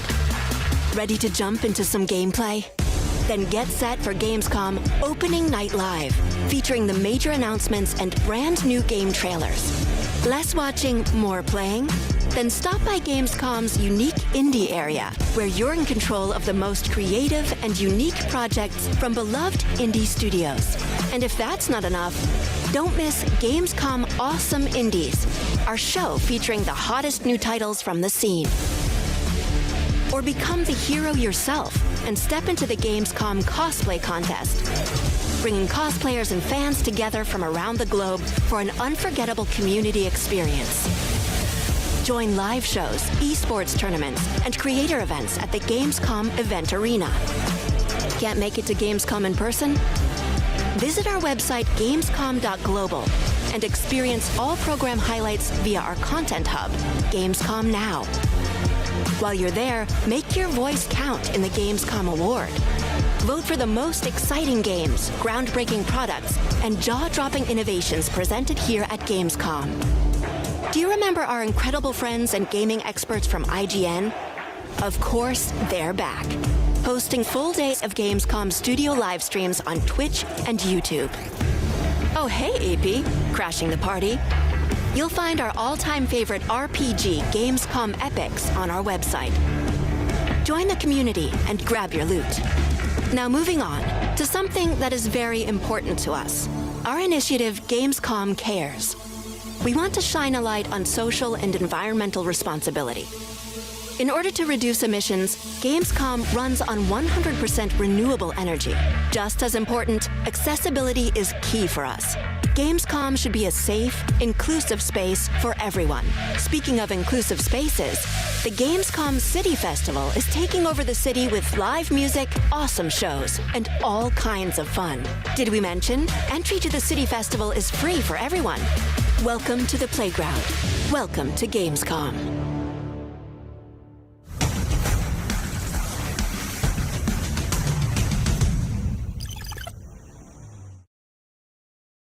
Gamescom 2025, the biggest gaming event in the universe, is here, and IGN is in the building to bring you exclusive new looks at some of the coolest games out there. Like Hollow Knight Silksong, The Outer Worlds 2, Crimson Desert, and tons more surprises we can't wait to show you. We've got you covered. Get ready, because day 2 of IGN's coverage of Gamescom 2025 begins right this second. What's up, everybody? Welcome to day 2 of Gamescom Studio right here on IGN. I'm Jamin Hatfield. Here with me are Jane Douglas and Max Scoville. Hey, how's it going? It's a jam-packed show this year, and we're checking out some huge upcoming games like The Outer Worlds 2 and LEGO Batman Legacy of the Dark Knight. And remember, this is just day 2 of 5, so be sure to join us tomorrow for the Gamescom award show when we celebrate the best games of the year. We'll be back on Saturday with more gameplay demos and developer walkthroughs. And then on Sunday, we've got some brand new, very special Gamescom studio editions of IGN shows like Nintendo Voice Chat and Next Gen Console Watch. And be sure to check out the official Gamescom Steam event, where you can show some love to developers by wishlisting all the games featured here on Gamescom Studio and lots more. Right now, let's check in with Brian out on the balcony. What's going on out there? Oh, hi there. Gamescom 2025 might be the biggest and best the show has ever been, and we've got tons of exciting new games to show you in just a bit. We're checking in on the Hollow Knight Silksong, the long-awaited game that we've actually finally played. That's right, it's real and it's awesome. After that, we're talking Crimson Desert, which I'm very excited for, not to be confused with Crimson Dessert, which I believe would be something like a red velvet cake. Also not to be confused with a red velvet cape, which is probably a costume you can unlock in Crimson Desert. See what I did there? I brought it full circle, baby. After that, we're taking a look at the upcoming Indiana Jones and the Great Circle DLC, The Order of Giants. Then we're getting weird and wild with The Outer Worlds 2. See, isn't Gamescom 2025 amazing? It is. You don't have to answer that. Hey, Jada Griffin here from IGN. We're at Gamescom 2025. Coming up in the stream, we're talking to the Deadpool VR devs and seeing if they're going to win that Golden Chimichanga Award for the most violent VR game ever. We've also got more information on Borderlands 4, and I see all you out there typing in chat, all the hopefuls, we finally got hands-on with Hollow Knight Silksong. All that and much, much more on the way.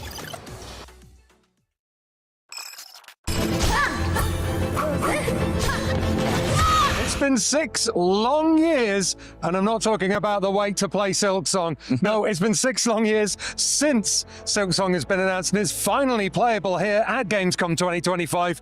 And we've only done played it. I played a full 20 minutes. I played a full 10 minutes. We still got to play some Silksong, and that's more than a lot of people have done so far. So how did you find it? I thought it was great.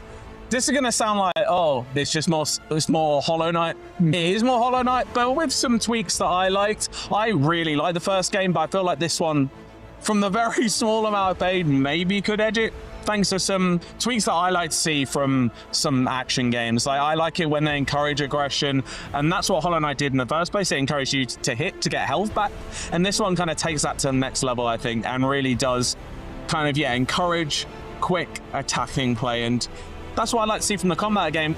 Combat of this game is only really half it, because what I really love about Hollow Knight is exploring and just how beautiful the game is to just wander around in with that music. And yeah, did you cry at all, Ian, playing the game? I cried, but only because the boss I was fighting kicked my butt multiple times. Because the thing with this demo is there are 2 sections you can choose from. It's Moss Grove, and Deep Docks. And Deep Docks. Now, Moss Grove is the easy one to play, and Deep Docks is the hard one to play.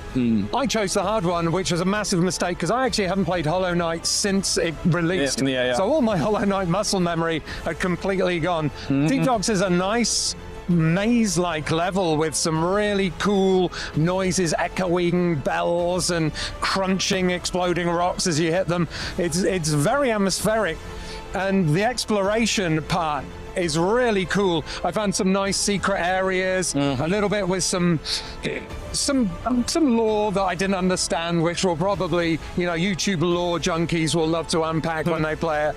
But as soon as I got to the boss fight, which was with a character called Lace, which was about the same size as Hornet. I was just brutalized over and over again, and I could feel the eyes of people behind me who were queuing for like an hour on my back, just like, this guy's terrible. It nearly drove me to tears. Yeah, I gave it one go, save myself the embarrassment. But Lace is cool, really cool design. Like you said, like Hornet, like balletic movements, really like flurries of combo attacks, and very quick. take a little time to master, I imagine, which we simply did not have. But yeah, I actually played Moss Grove, which is, I'm pretty sure, the opening level of the game. Opens with a cutscene, and you sort of dropped into this sort of, as you'd expect, mossy place as Hornet. And it really is, like I said, the Hollow Knight muscle memory kicked in for me. It takes things back to basics. You can jump, you can hit. That's about all you can do at that point. And yeah, I beat that boss, who was called the Moss Mother. The Moss Mother. Yeah, she didn't give me any boss bother, I tell you. But yes, did that first time, but very simple, very easy. Lace, no chance. Probably an even tougher boss in that area we didn't seem to see yet. But like I said, it's got, from what I saw, what I love about Hollow Knight, which is really like that balance between floaty and precision jumping and platform that I love. And you can also mantle now on the edge of platforms, which made a huge difference. I know some people, maybe platforming isn't that thing, so this will make it a little bit easier for them. But yeah, I don't know. Yeah. I really thought it was great.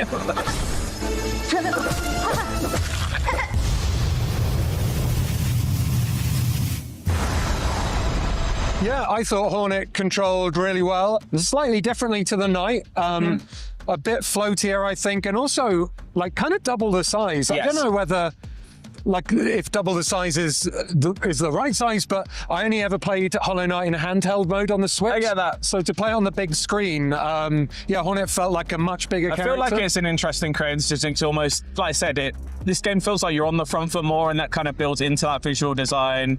In the first game, the character a lot smaller. It feels like you are kind of fighting for your life in every big boss battle, trying to survive, whereas this one, you can take it to them more. And that visual design, you don't dominate the frame, you're still quite small. You're an insect, but you're a bigger insect. You're not an ant, you're a hornet. Yeah.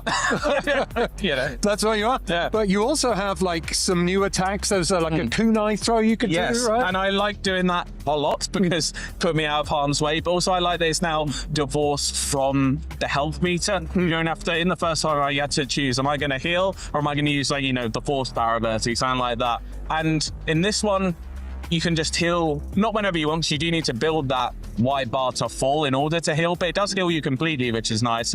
But yeah, the kunai, you can, I think, had 12 at the start of that level. Use them freely. Not quite sure how you get them back yet. Maybe you just have to rest. Yeah. But they were quite powerful. And yeah, can't wait to see what more they have up their sleeve, because I imagine this game is going to be sprawling, to say the least. Yes, I reckon it will. And if it's anything like the original game, once you've completed it, there'll be even more to do afterwards.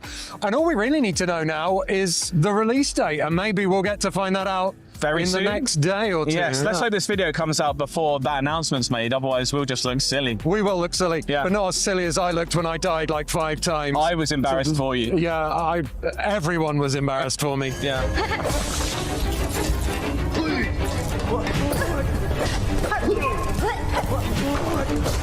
So I'm quite interested to know why you chose Moss Grove over like the Deep Docks. I like green. I kind of, I thought it was on the left hand of the screen. That must be the one to do first. Yeah, so I thought, fair enough. No, and I was intrigued, but I felt like actually in the queue, because we were queuing for a good hour to play this game.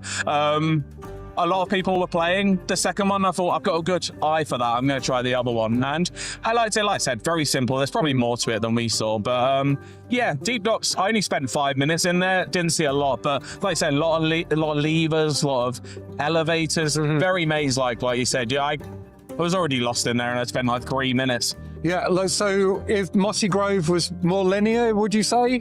Yeah, it seemed that way. Not as many secrets hiding, maybe. It felt like a tutorial area, whereas Deep Docks, they probably go deep.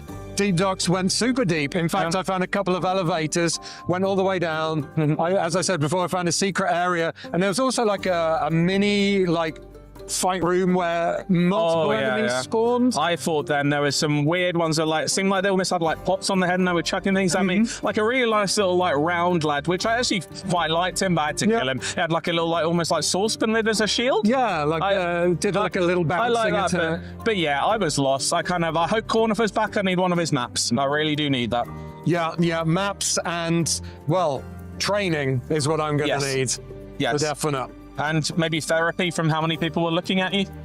Yeah, definitely therapy. Hopefully no one was recording it.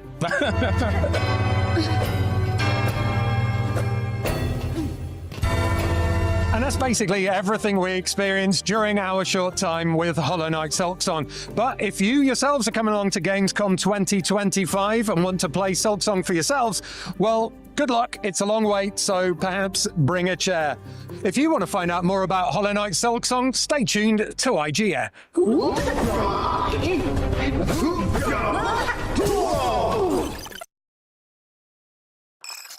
Experience the sprawling metropolis of Hethro in NTE, Neverness to Everness, a free-to-play open-world RPG full of supernatural phenomena and anomalies. As a member of the Bureau of Anomaly Control, you'll use your Esper abilities to traverse the skylines and streets in search of enemies interrupting day-to-day life. Your roster of Bureau of Anomaly Control agents each have unique abilities to help them explore the city, capitalize on enemy weaknesses, and synergize to unleash devastating attacks. Pre-registration for NTE is open now. Let's take a look at the trailer for NTE.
The average Cinefix movie list features nearly 100 different films and approximately 25 minutes worth of wall-to-wall deep dive analysis.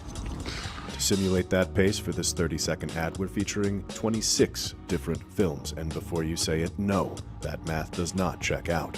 We're not math people, we're movie people. We can't even count down from 10 without ending up at, like, 96. Subscribe to IGN Movies and TV for more Cinefix movie lists. Bad at math, great at movies. Can't find that final collectible you're missing?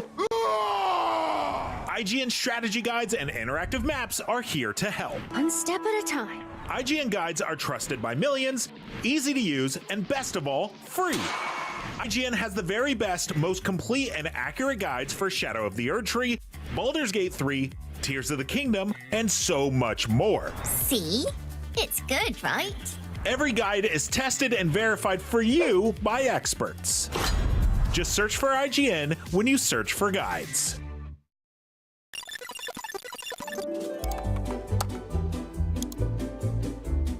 IGN Plus is where your adventure begins. What are you selling? Plus is the place to get unlimited access to all the tools you need to beat your games. Here's what you need to know for bringing down Gloomspawn. Plus, awesome exclusive discounts on IGN Store. Maybe this would tease open your money pouch. Plus, ad-free browsing on IGN.com. Plus, unlimited game help tools like premium interactive maps with your own custom map markers, filters, marker notes, and more. This will come in handy. Plus, access to sweepstakes, giveaways, and free game keys. Wow! Exactly. Want more? Head to IGN.com/plus and start your adventure today.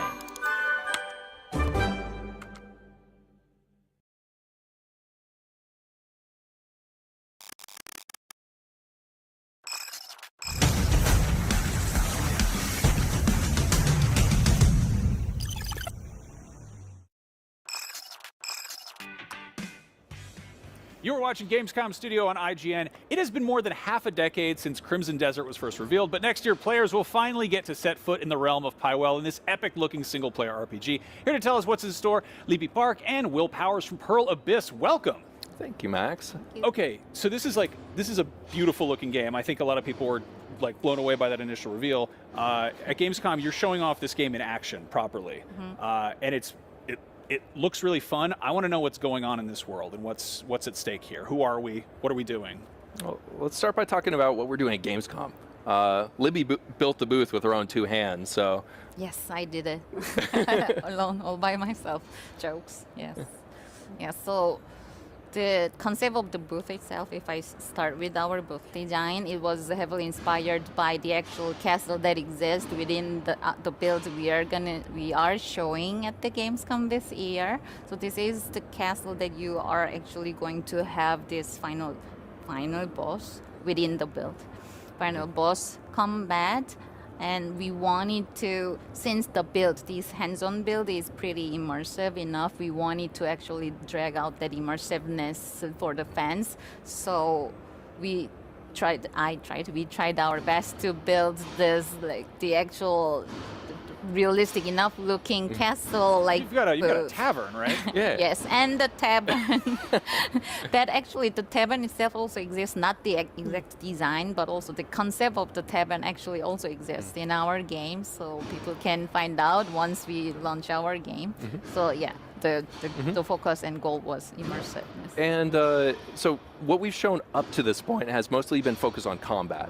This build's really special because this is the first point where we're pulling back the curtain and showing what the plot of the game's about.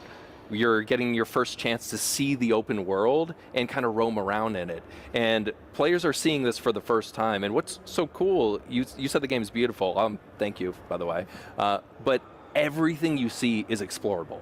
Anything you see, I get to do the Todd Howard thing. If you see it, you can go there. You can climb that mountain. Nice. Now let's talk about who we're playing as. Who's the protagonist? So that's Cliff. He is in a mercenary group called the Greymanes, who are fighting to have and bring back really safety to this continent of Pywell. They're in a struggle against an opposing faction called the Drunken Black Bears. Okay, that sounds like a formidable foe, an inebriated Ursine. Yeah, I want to talk about Black Desert Online has maybe the most impressive character creator I've ever seen in a game. What was behind the decision to have a bespoke protagonist here, and I guess how much customization will players have over him, like outfits, abilities, skills, all that? So, thank you, by the way. Black Desert, award-winning character creator, and I think that's one of the reasons why we're not calling this an RPG. Because we feel like there's a lot of connotations associated with that word, whether it's creating your own character and role-playing as them, or experience points and leveling up systems. Those aren't in this game. Oh, okay. So that's why we're not calling it an RPG, we're calling it an open-world action-adventure game. But there is still a lot of customization that players can have over Cliff. Not just cosmetically, as well as stat points over his armor and how he looks, but also in kind of how they play as their character. Whether you're leveling a skill tree in a certain direction that's aligned with your melee combat or your magic focus or your defensive-minded gameplay, you can really make the play style adapt to how you want to play. Cool. Now I want to talk about traversal, because obviously a big part of an open world game is just getting around it. And there's some really, just a second ago, he turned into something bird-shaped, I guess, and was flying. Crow's wings. Tell us about that. Tell us about the different ways you can get around, different mounts, different means of moving. So traversal is very important in an open world sprawling continent like this. We call it the continent of Pywell because it's so massive. There's a couple really cool things. Obviously, you can run around on foot and see all the details of the world. Horseback, there's wyvern riding, there are dragons in the game that you can fly around in this large aerial abyss. There's even cool ways where you can take magic, bend trees, and like Looney Tunes, you can launch yourself from the tree into the air, soar through it, and get to the next destination with your wings that are magic imbued. We're not going to go into how you get those wings, but there's magic in the game, so use your imagination. I like magic. That's fun. Now we've seen some things in the trailer. There's these almost Tears of the Kingdom style sky islands that look almost like sort of puzzle spaces. Can you talk a little bit about those and how they come into play? The Abyss. The Abyss. Yes, the aerial abyss. Again, we're trying not to talk too much about story because we don't want to do a lot of spoilers. We want people to play the game and get excited about that. The plot's going to be a central pivotal thing, but there are going to be puzzles, things that you're trying to put together around these artifacts and magic within the world. And those sky islands, as you call them, or the abyss, is going to be a pivotal central part of that. So you saw, and actually you've seen in previous B-roll, diving off the abyss and into the world. We're actually showing that as part of the Gamescom demo. That's how we end our tutorial, and players experience that before they start the demo. Oh, that's fun. Now let's talk a little bit about exploration, because you mentioned being able to climb that mountain over there. A big part of that is exploration is great, but that can, without any kind of goal, just be wandering around. What's out there for people to discover? What is sort of hidden in the world? We took a lot of inspiration in the open world and the building of that open world from our experience as a developer. I think, Libby, you can talk about that because you worked on Black Desert when it launched. Can I use Black Desert as an example? Yeah. So, we have enough experience with open world, obviously, and there are so many, still huge community that loves, exploring over, combats, that stressful combats and such. So also, our developers tend to develop the game they wanted to play, genuinely wanted to play. That's the adorable point of them. So they really love to hide all those cute elements and all those details in the world. So throughout the world in Black Desert, for now I can say, there are so many hidden chest boxes and all those different elements. Even per region, you can get different type of fish, different type of meat, different type of collectible minerals and everything. So we wanted to create those realistic but still interesting enough, unique parts into the world, so you can actually find the village or the area that you definitely more immersed into, and set your home camp within that region, etc. So it won't be exactly same for Crimson Desert, but since we shared this vision or this interest in games, so we will definitely hit a lot of surprises throughout the massive land world. Yeah, okay. Even though obviously the genres are very different between MMO and single player action and adventure, the living, breathing open world and how the developers have the experience crafting that experience is going to directly translate in how they're building this open world. Got it. I guess I'm curious. Again, I was at a glance. You see a sword and board third-person game, and it's it looks like an RPG. Au contraire, right? Sir. Yeah, and I'm getting that. But how is the sort of difficulty scaling? If you do have high-level enemies out there, are they even high-level enemies, or are they just hard? Are they? So, I get very defensive when someone says this is a very hard game. It's not. What they're experiencing, and this is a hard game to demo because what we're showing is a chapter of the game, and it's not the first chapter. Mm-hmm. So we're giving people 5 minutes of tutorial to ramp up into several hours into the game. So there's a very steep learning curve for this demo. Right. And you're throwing them in the deep end. Basically. Right, exactly. But we see that after an hour of gameplay, which is what we're showing here, their skill level has increased. So there's a very high skill curve, but there's a very high skill ceiling because the QA team have become masters of this game with tens and tens of hours of experience. They always show me something I didn't even know existed in the game, and I'm always amazed by how masterful they are. When I start the game, can I just wander off in any direction? Yes. Yeah? I mean, it's just theoretically, yes, in an open world. There's always a question of how do we deal with, then I'll just go to the final boss. In an open world, you activate instances. So you activate boss fights, and those activations aren't eligible until you've met their prerequisites. So whether it's the time of day or something, we've shown this in our boss fight build, where you go to a certain place and then you wait. There's a prompt. If you haven't had those prerequisites, then that prompt isn't there. So you can't just zoom to the end. Gotcha. But in terms of the open world, I mean, up to a certain extent, you can explore it. Okay. Again, we haven't revealed the scope and scale of everything yet, but it is an open world. What are your personal favorite details in this game? Like, what is like one little thing that you just want to make everyone pay attention to? I need more time. You need more time. There's so many things. I really, really love, and this, I promise this isn't a cop-out answer.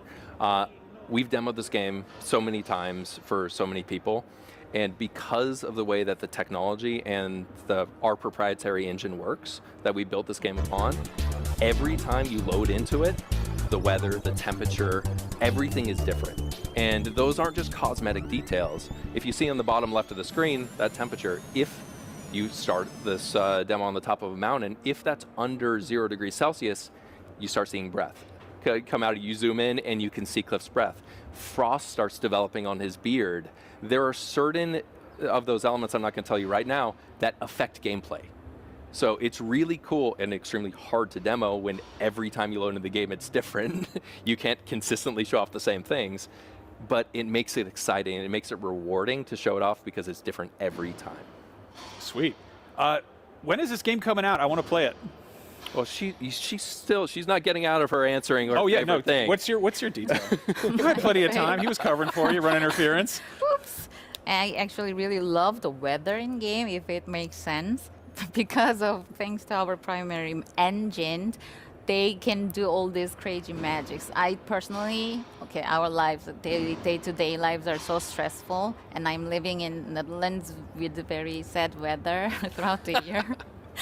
So, but in game, the sunset looks amazing. The reflection on the surface of water is crazy good. So whenever I just see those beautiful sceneries, it still makes me feel, oh my God, this is the baby we are working on. Well, that is an underappreciated thing about open world games is do you want to go to this world? Is it a place you want to spend 100 hours or whatever? That's important. That's something worth considering. On top of that, whenever our studio, they're so excited to explain what they actually implemented this round of the build. So it's so, for me, I'm not the dev, so I cannot understand all those details, but their excitement and the things they're focusing on, it's alien-y language, but it's so beautiful in a way. Based on what I'm seeing here, it seems like they've been keeping pretty busy, so I'm dying. Again, when can I play this game?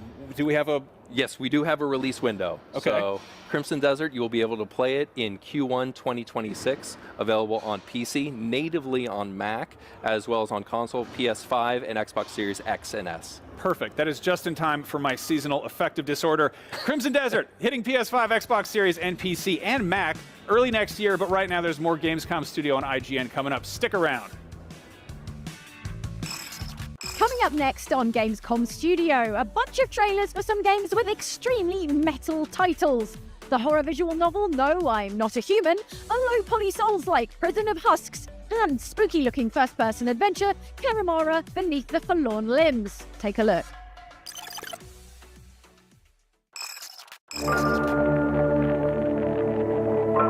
It is their days, and the judgment is upon us.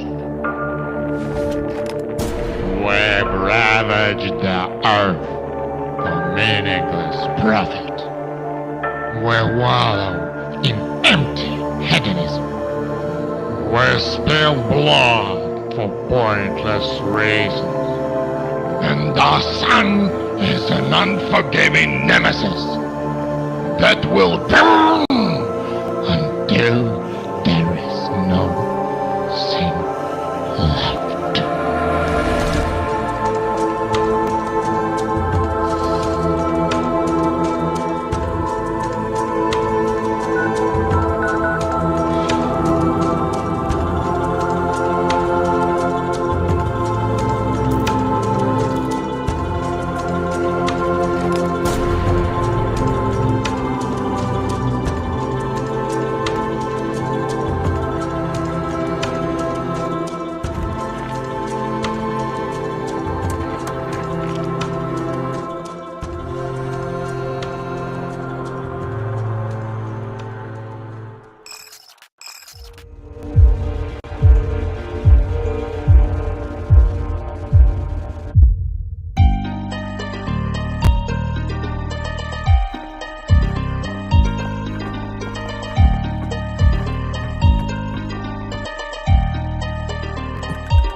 LEGO Voyagers is a new two-player co-op adventure about two friends on a mission to rescue an abandoned spaceship and embark on a journey beyond their wildest dreams. Experience life as a Lego brick. Tumble, jump, snap together, and build your way through rich brick worlds in this poetic, non-verbal narrative set in beautiful brick-built environments supported by an atmospheric soundtrack.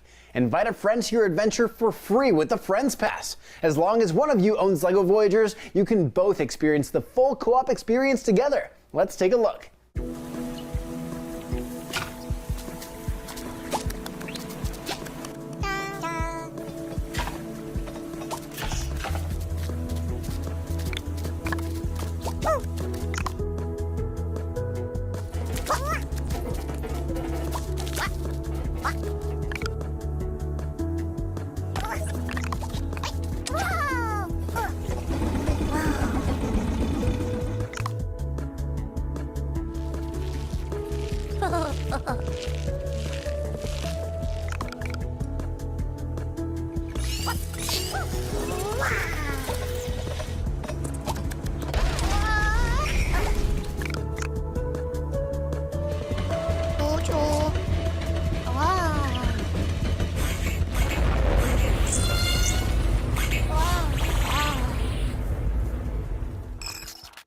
The Cinefix Top 100.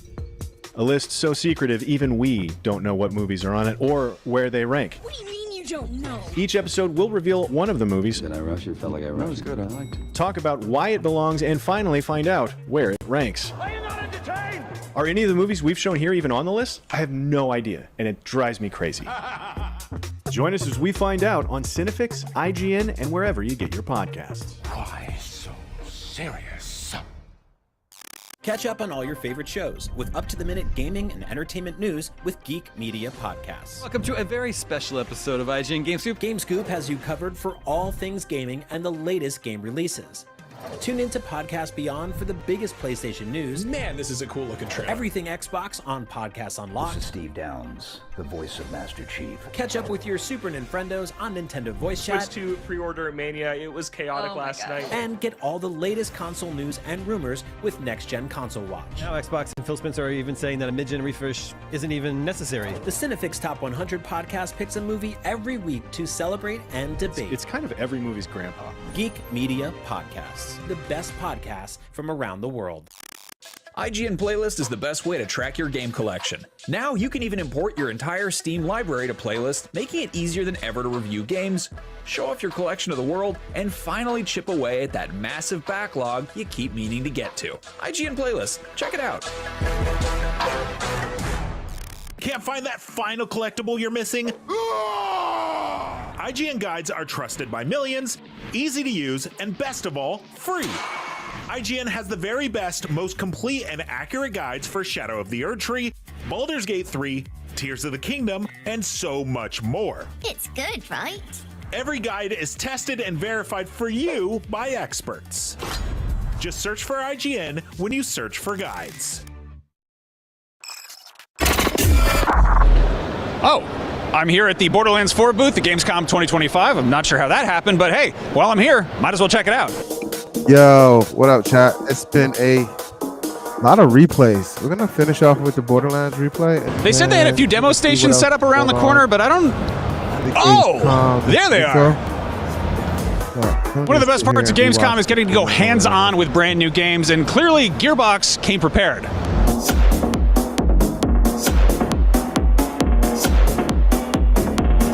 In Borderlands 4, you'll step into the boots of one of 4 Vault Hunters, badass mercenaries on the hunt for alien vaults across the planet of Kairos. Reporting for duty, boss. Wield outrageous guns and unleash devastating abilities as you team up with up to 3 other players to loot, shoot, and uncover ancient secrets. Each Vault Hunter class features a unique playstyle and grants access to one of 3 powerful action skills. Let's meet the crew. First up is Vex, a siren with a talent for summoning spectral allies and wreaking havoc with elemental damage. Think of her as a summoner necromancer hybrid who bends the battlefield with trickery and deception. Life hasn't always been too kind to Vex. She grew up scraping by on her own, and her siren powers only complicated things further. That hardder and cynicism fuels her salty, sarcastic attitude. But beneath the snark, Vex is an empath who's seen too much to pretend that things are fine. She may be a pessimist, but when it comes to taking down oppressors or helping someone who's hurt, starting, she'll be the first to throw hands and Hellfire. Then there's Rafa, an agile exosuit soldier who's always on the move, and for good reason.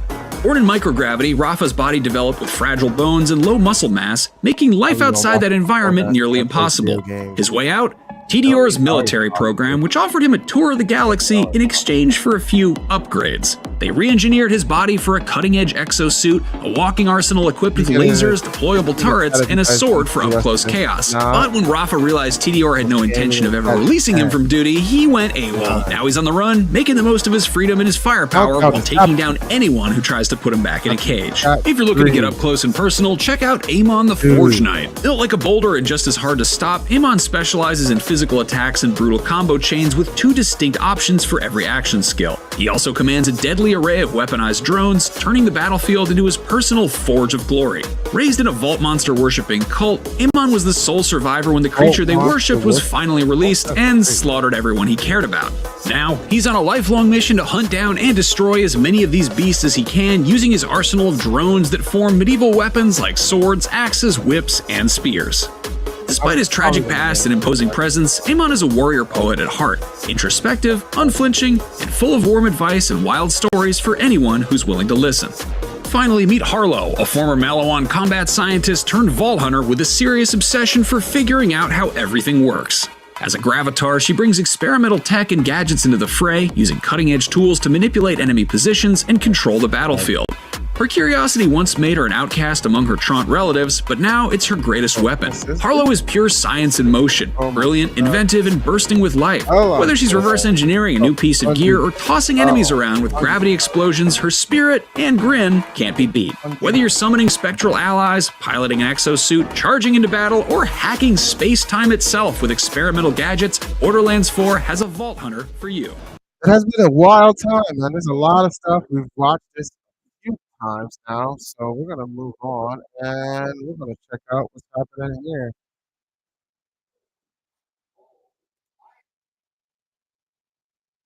Because this is looking kind of crazy.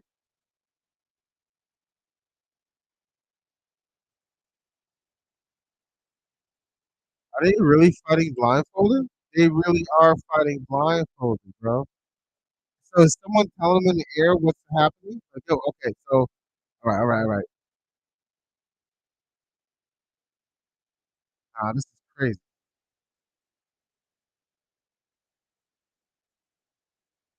Front jump. All right, yeah, they literally are trying to.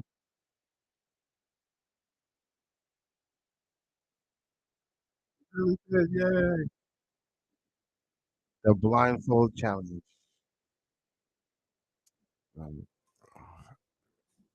All right, that was wild as heck.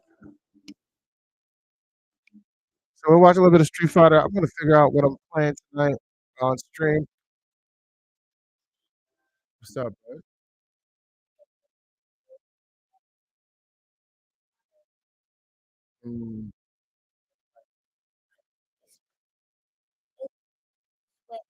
What you want to do?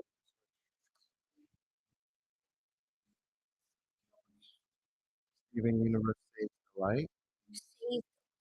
Do you want the cartridge or do you want the? You don't have a lot of room. You gotta delete this stuff, right?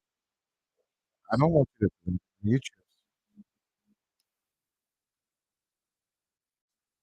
choose. Desk. Well, I guess this is the desk in front of me. We're on the couch with 3 of the best minds in the world of Street Fighter 6. Justin Wong, Jammers, and Cola. We enjoyed those sets. How impressive was NL's performance, though? Man, NL super solid the whole entire time, and I feel like he was just ready for both either Hurricane or Shine, doesn't matter. We saw him beat Hurricane earlier, but the way he just handled Shine, checking every single thing, and also the usage of the level 2 to close out every round for max damage, it really worked out in NL's favor. Look at the damage on the comp right there. He used the OD air fireball, so we know that is a kill combo. Well, it's also like holding the gun to the side. It's a kill shot. NL booking his place there. Of course, representing Team Falcons, our retaining Esports World Cup Club Championship victors, and I guess they'll be getting a second star above the badge there on the kits, the jerseys for next season. Obviously, Falcons still there, making a lot of noise. They're going to be supporting NL as we move into the next round. We have Kusanagi and DCQ coming up in the next groups. We'll be talking about that in a minute. But let's talk about this Group J. We were hoping and praying, Jammers, weren't we, that Vegi was going to put in a better performance, and it just didn't come. No, it's unfortunate. I think in this case, I said this about Mena before when it comes to huge championship titles, but I think I can use the same example with Vegi. I think it's his own worst enemy. It's like you give him some advice to, hey, be a little bit more disrespectful, be a little bit more aggro. And he's like, he tries it, but he kind of feels like bad about it. And it's like, dude, you can't feel bad about it. You have to do it. You have to be disrespectful because your opponent's not going to care about what you think, or they're going to completely ignore your strategy. So sometimes you need to go for it. And we saw in the early stages of that set, he was command grabbing, but then it's like he tried to go back to a game where he thinks his opponent will fall for his strategy, and they're not biting, dude. You've got to change it up. Justin, you were saying it was a real problem in terms of his flowchart offense. It was way too predictable, and it was way too easy to really know when those grabs will come in. I think you also mentioned it earlier, like, how come Vegi is not doing, the armor fierce? Because Kinchio with Terry standing around house can whiff punish it, and you get a full combo, and also like crouch medium punch, crouching medium kick, light punch power wave. Like, a lot of his move does not get affected by Zangief's armor, right? So that also played a huge factor, because usually Zangief will use that to win neutral most of the time. And then Higuchi showed his class. He completely outclassed Kinshio 3-0 in that Deciders match. Kola, you've seen Higuchi compete in SFL Japan for the last few seasons. You know the caliber, the pedigree that he has, and he is so composed, isn't he, every time he takes the stage? You can see it in the way he plays. He is a very easy to notice kind of gameplay. You saw the Sobot clipping the crouching medium kick. Like, Gao can't access the same sort of damage off his hits like Terry can. However, we saw the counter hits get those damage moments for Gao. And then the control at level 2. Obviously, Higuchi had that all in the bag. It was a 3-0. You can tell he knew the matchup to a T, and that's just Higuchi and how he plays. That man is all about the control. We're going to be moving on into our final pair of groups now. And as you can see, Group K arriving into the arena. And you would be, forgiven for thinking that was more stragglers from the Falcons celebration. 2 Falcons players in this group in DCQ and Kusanagi. Of course, they are already the club champions, but they're going to add another game championship to that as they fight on. Kusanagi, of course, they're sent down into the losers bracket by an impressive performance from Fudo. DCQ also losing to Fudo in the winners match. So first up, we've got Rikichi and Kusanagi. Rikichi is in a bit of a strange place at the moment, as many Ken players are. Justin, what do you think about him and his dalliance with Mai? I don't know if he should pick Mai against Kusanagi. I feel like even though a lot of Ken players are not a huge fan of playing Ken anymore, and they're trying to look for a new character, I think it's still his best character by far. He got second place at EVO Japan with Ken. So, and this is probably a match that he plays often in Japan against Ryu. So I feel like he should stick with Ken. All right, we'll find out how that goes. 2 Falcons players fighting it out in the lower bracket of Group K. Let's take a look at Group L, and the players are arriving now. Your car insurance company hopes that you never find this site, but now you can stick it to them. Listen, your car insurance company might charge you more because of things you can't control, like your age, gender, or other sensitive personal info. Want to hear the crazy part? Some of these practices aren't even legal in all 50 states. Here's how to see if you're being overcharged. Click the link below and enter in your zip code and car info, things which should be used to calculate your rate. It only takes 2 minutes to check for better options. And look, you owe it to yourself to be treated fairly. It's possible to save hundreds, maybe even thousands a year, just like me. And remember, you deserve to have a good rate. Plus, it only takes 2 minutes and you can save a ton. Just click the link below, answer a few questions, and let Smarter Auto track down better insurance options for you.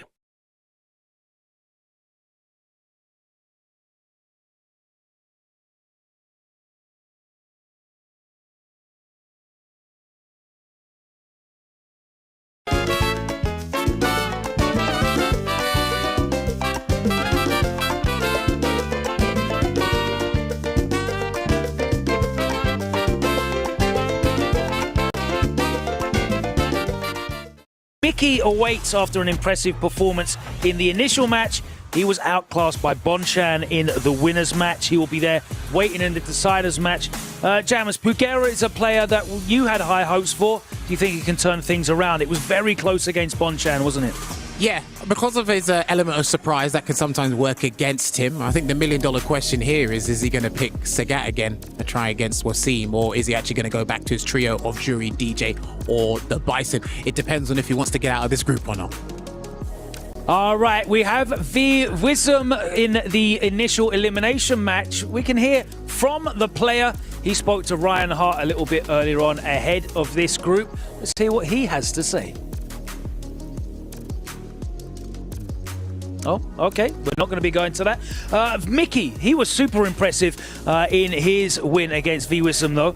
But against Bonchan, he was very much outclassed. Justin, Bonchan really showed his composure and his ability to shut down a lot of the Kami play, the movement, which is very difficult for Akuma to do, but we have seen a number of Akuma players do it. I think it was also experience on Bonchan's side, because I feel like Mickey's still young, he's super active, but when he has to be the one to make a comeback, Bonchan would actually press normals to force Mickey to walk into it. And a lot of the situations, forward heavy punch, forward medium kick, it's like free damage for Bonchan, and for old experienced players, we thrive on free damage like that. We did see an impressive performance from NL in that very same matchup against the Kami. Mickey coming off the back of some real highs in terms of his career recently, Jammers. He waits in the decider match. Do you think that he is going to be able to compose himself after yesterday's near qualification and bring it back today? Yeah, I think ride the wave of positivity, right? He's had a good time at EVO 2025. This is another massive opportunity for him here as well. So I think he should do that. And a lot of people are actually afraid of him because of the unfamiliarity. So I think he should just go with that. Kola, I know you're very excited about the younger players coming through. We've already lost Cryme, but what do you think about Mickey's chances of closing out here in the decider match? I like Mickey's chances very, very much, because I think Mickey is one of the types that he sees a game plan that's working and he sticks to it. Not switching because something isn't working at that moment.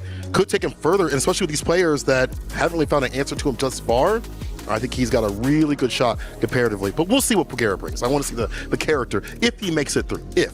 It's time for our final two groups of the evening. 2 more names will be added to the next phase. 4 more names will be going home.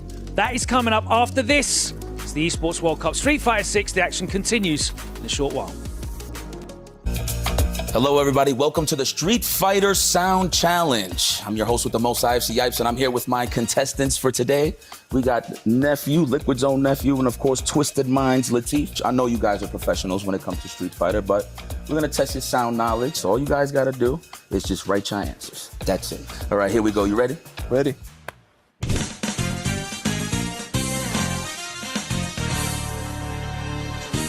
Woo, that's a classic too. Hold on.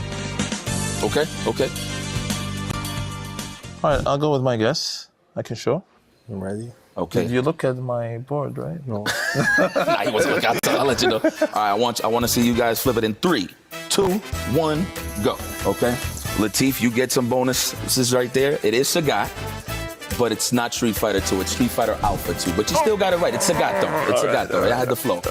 Nephew, way off, my friend. That is not Alex from Third Strike. All right. You'll get the next one. We're gonna play the next one. Get your ears ready. It's a certain stage. I'm not gonna say what it is, but it's a certain stage. All right.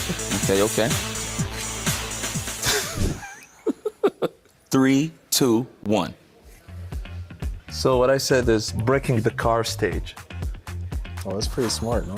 Yo, nephew. First of all, you guys are both wrong. Okay. So let me see. This is Street Fighter 2 breaking the car stage. You know what? That's a good guess. It does give me like a bonus stage vibe. Yes, the bonus stage vibe. So I can understand that. You got flavor, nephew. I don't know what to say, my man. That is not the Guile stage from Street Fighter 2. The answer is, my fine gentleman, is Street Fighter Alpha 3 from Zangief. Oh, no. So am I supposed to know an Alpha game? Don't worry, nephew. I feel like it's going to turn around for you. It's all right. Here we go. Yeah, I got it. I think. Really? It sounds familiar, but I'm not sure. No, you will know it. Nephew, do you play with headphones on? No? Well, normally I turn the game sound off. There you go. All right, that's fair. See, I had to figure it out somehow, some way. Flipping 3, 2. There you go. There you go. It is Ryu from Street Fighter V. Very nice. Okay, guys. Well, sorry, nephew, but Latif is your winner. But you know what? I appreciate the effort. For a guy that hasn't really played the old games, I understand. But I definitely wanted to see where your head was at in terms of listening to a tough challenge. All right, that was pretty sick. This was the Street Fighter Sound Challenge. Now more EWC 2025 action. Back to you guys.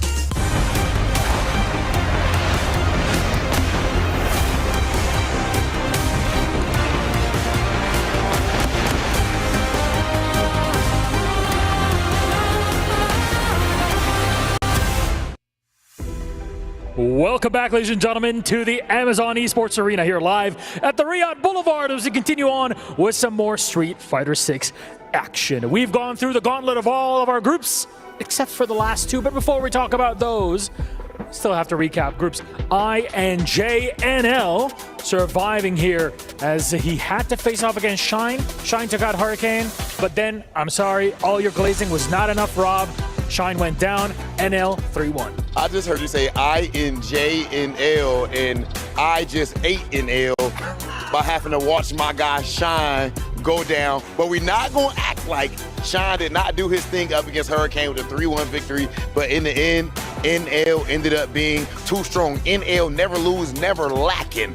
But in Group J, the action continued as Kensho with a 3-0 victory over Veggie, and then Higuchi ended that run there by getting that W. Now in this next match, as you guys can see behind us, we have Ryukishi going head-to-head with Kusanagi. And this is something that some people might not be aware of. Normally, Kusanagi has a long head of luscious hair. He has long, luscious hair. Now, instead, he damn near bald. You do not want to play a man that is willing to cut his beautiful hair and go bald. That means he's about nothing but business. Is that why nobody plays Vicious? Anyway, oh my goodness. Anyways, we got a game on our hand, ladies and gentlemen. Again, Kintyo Veggie's already done. Yukishi versus Kusanagi. Again, Kusanagi here, French player. Great. We get some EU representation. Doesn't happen that often, but also on top of it, Kusanagi is playing for Team Falcons, who just won. No more pressure on top of him for the club championship. Maybe that's something that he can relax with and just play his own game. And I need you guys all to relax and enjoy the amazing show that we're about to put on. We have Kusanagi versus Ryukishi. As Milosh pointed out, so many amazing players that are pretty much bald. Kusanagi, Michael Jordan, but sometimes it's not gonna work out like that because there are people like Vicious in the world who are not quite as good. Ladies and gentlemen, let's get into our next match. What's happening here? That's how we're coming into the last block, guys. Rob definitely talking to my co-commentator James Chen too much with all those puns that he was spilling out. Milosh hanging out with us in the fighting game community in general way too much with the toxicity he's bringing. All right, fellas, I like the energy coming into this one. How you feeling, James? I'm Rich, by the way, everybody. I'm a little shocked over here. Whoa. I think we need a money match here between a Bison Bucks match here, or maybe a shave match. Actually, you can't do that with Vicious, so but him and Rob, right? A hair match is what I've wanted in Street Fighter for a while, or in fighting games in general. I've wanted to see a hair match. I shouldn't be talking because I'm not willing to put my hair on the line, but nonetheless, maybe that's what happened with Kusanagi. Maybe we get the lore later, but I am definitely afraid of anybody who wants to go bald by choice and then try to hunt down. He wants no love right now. No, Rob. We know there was malicious intent coming from you guys. No love here, but man, yeah, look at that Kusanagi. If you're just getting familiar, as they said, man, normally full head of luscious hair, but right now my man is all business. But bald is beautiful. And let's not forget about that. And you know what? I just want to give you a little bit of lore. There definitely was a hair match between Markman and Jabali at one point. That's right. And Jabali lost. That's right. I forgot about that. Man, Mark's brave. Mark can definitely grow a beautiful head of hair. Oh, yeah. He's brave. Jabailey's brave, too. Putting your hair on the line in general is an impressive feat. But let's get on to the players here that are about to compete. As you heard our host talk about, right? Kusanagi repping Team Falcons. Hopefully he's got the championship club boost as they get the back-to-back going. He's going to be going up against Ryu Kichi as well. We heard our analysts talk about a little bit of a character crisis, right, as a lot of Ken players are in. But that Mai has been his bread and butter. That is the ring he has put on, and he is trying to take it all the way to the group stage, excuse me, not the group stage, but the round robin. And now Kusanagi, of course, on the Ryu, going to try to prevent that from happening. And as you were the one who learned this, Kusanagi going for Ryu because his father plays Ryu. Yeah, exactly. This was before Ryu got like super amount of love, right, in the patches. And he was like, yeah, man, I play Ryu because I held it down for my bloodline. It's pretty impressive. It's so crazy. It's such a great story. Let's see if he can actually take out Ryukichi here. I mean, Ryukichi earlier, the Mai didn't look so strong on day number 1, but let's see if he can actually make it work here. I love that Ryukichi is taking the charge bands while Kusanagi is in burnout and then get him there, right? It's going to be much harder to press back in those strings because of the additional block stun from being in burnout. That was an expert recognition from Ryukichi. So Ryukichi with a good start over here. Indeed, I already said. All right, yeah, we're gonna let our YouTube family go. Fan drop. We're gonna stick around with the action. He's been bullying Ryukichi's drive beater. Looked like he was trying to do it again. That's why you see Ryukichi backdashing quite a bit. And there's that standing heavy kick from Mai. Always such a tough harassment tool over there. Man, Kusanagi's recognition right there. They even tried the backdash, knew that Ryukichi was close enough to maybe do something, and now he was far away enough to get that whip punish. Right now it's even harder to get away from these fans, obviously with the fire shot. You see him backdash away, trying to get away, but he is burned out. Oh, there we go, the reaction with the enhanced level 2. What a response right there, and now locked in the corner. I wouldn't be mad if Ryukichi just tried to force the DI, but instead he walks back and gets completely sniped by Kusanagi. That's CA damage now. Dude, he walked pretty far forward just to land that. I think he scared Ryukichi into trying to walk backwards. Got caught low, just a little too far away. Wasn't close enough to get stuck to the wall. Give it a bit. And backdash actually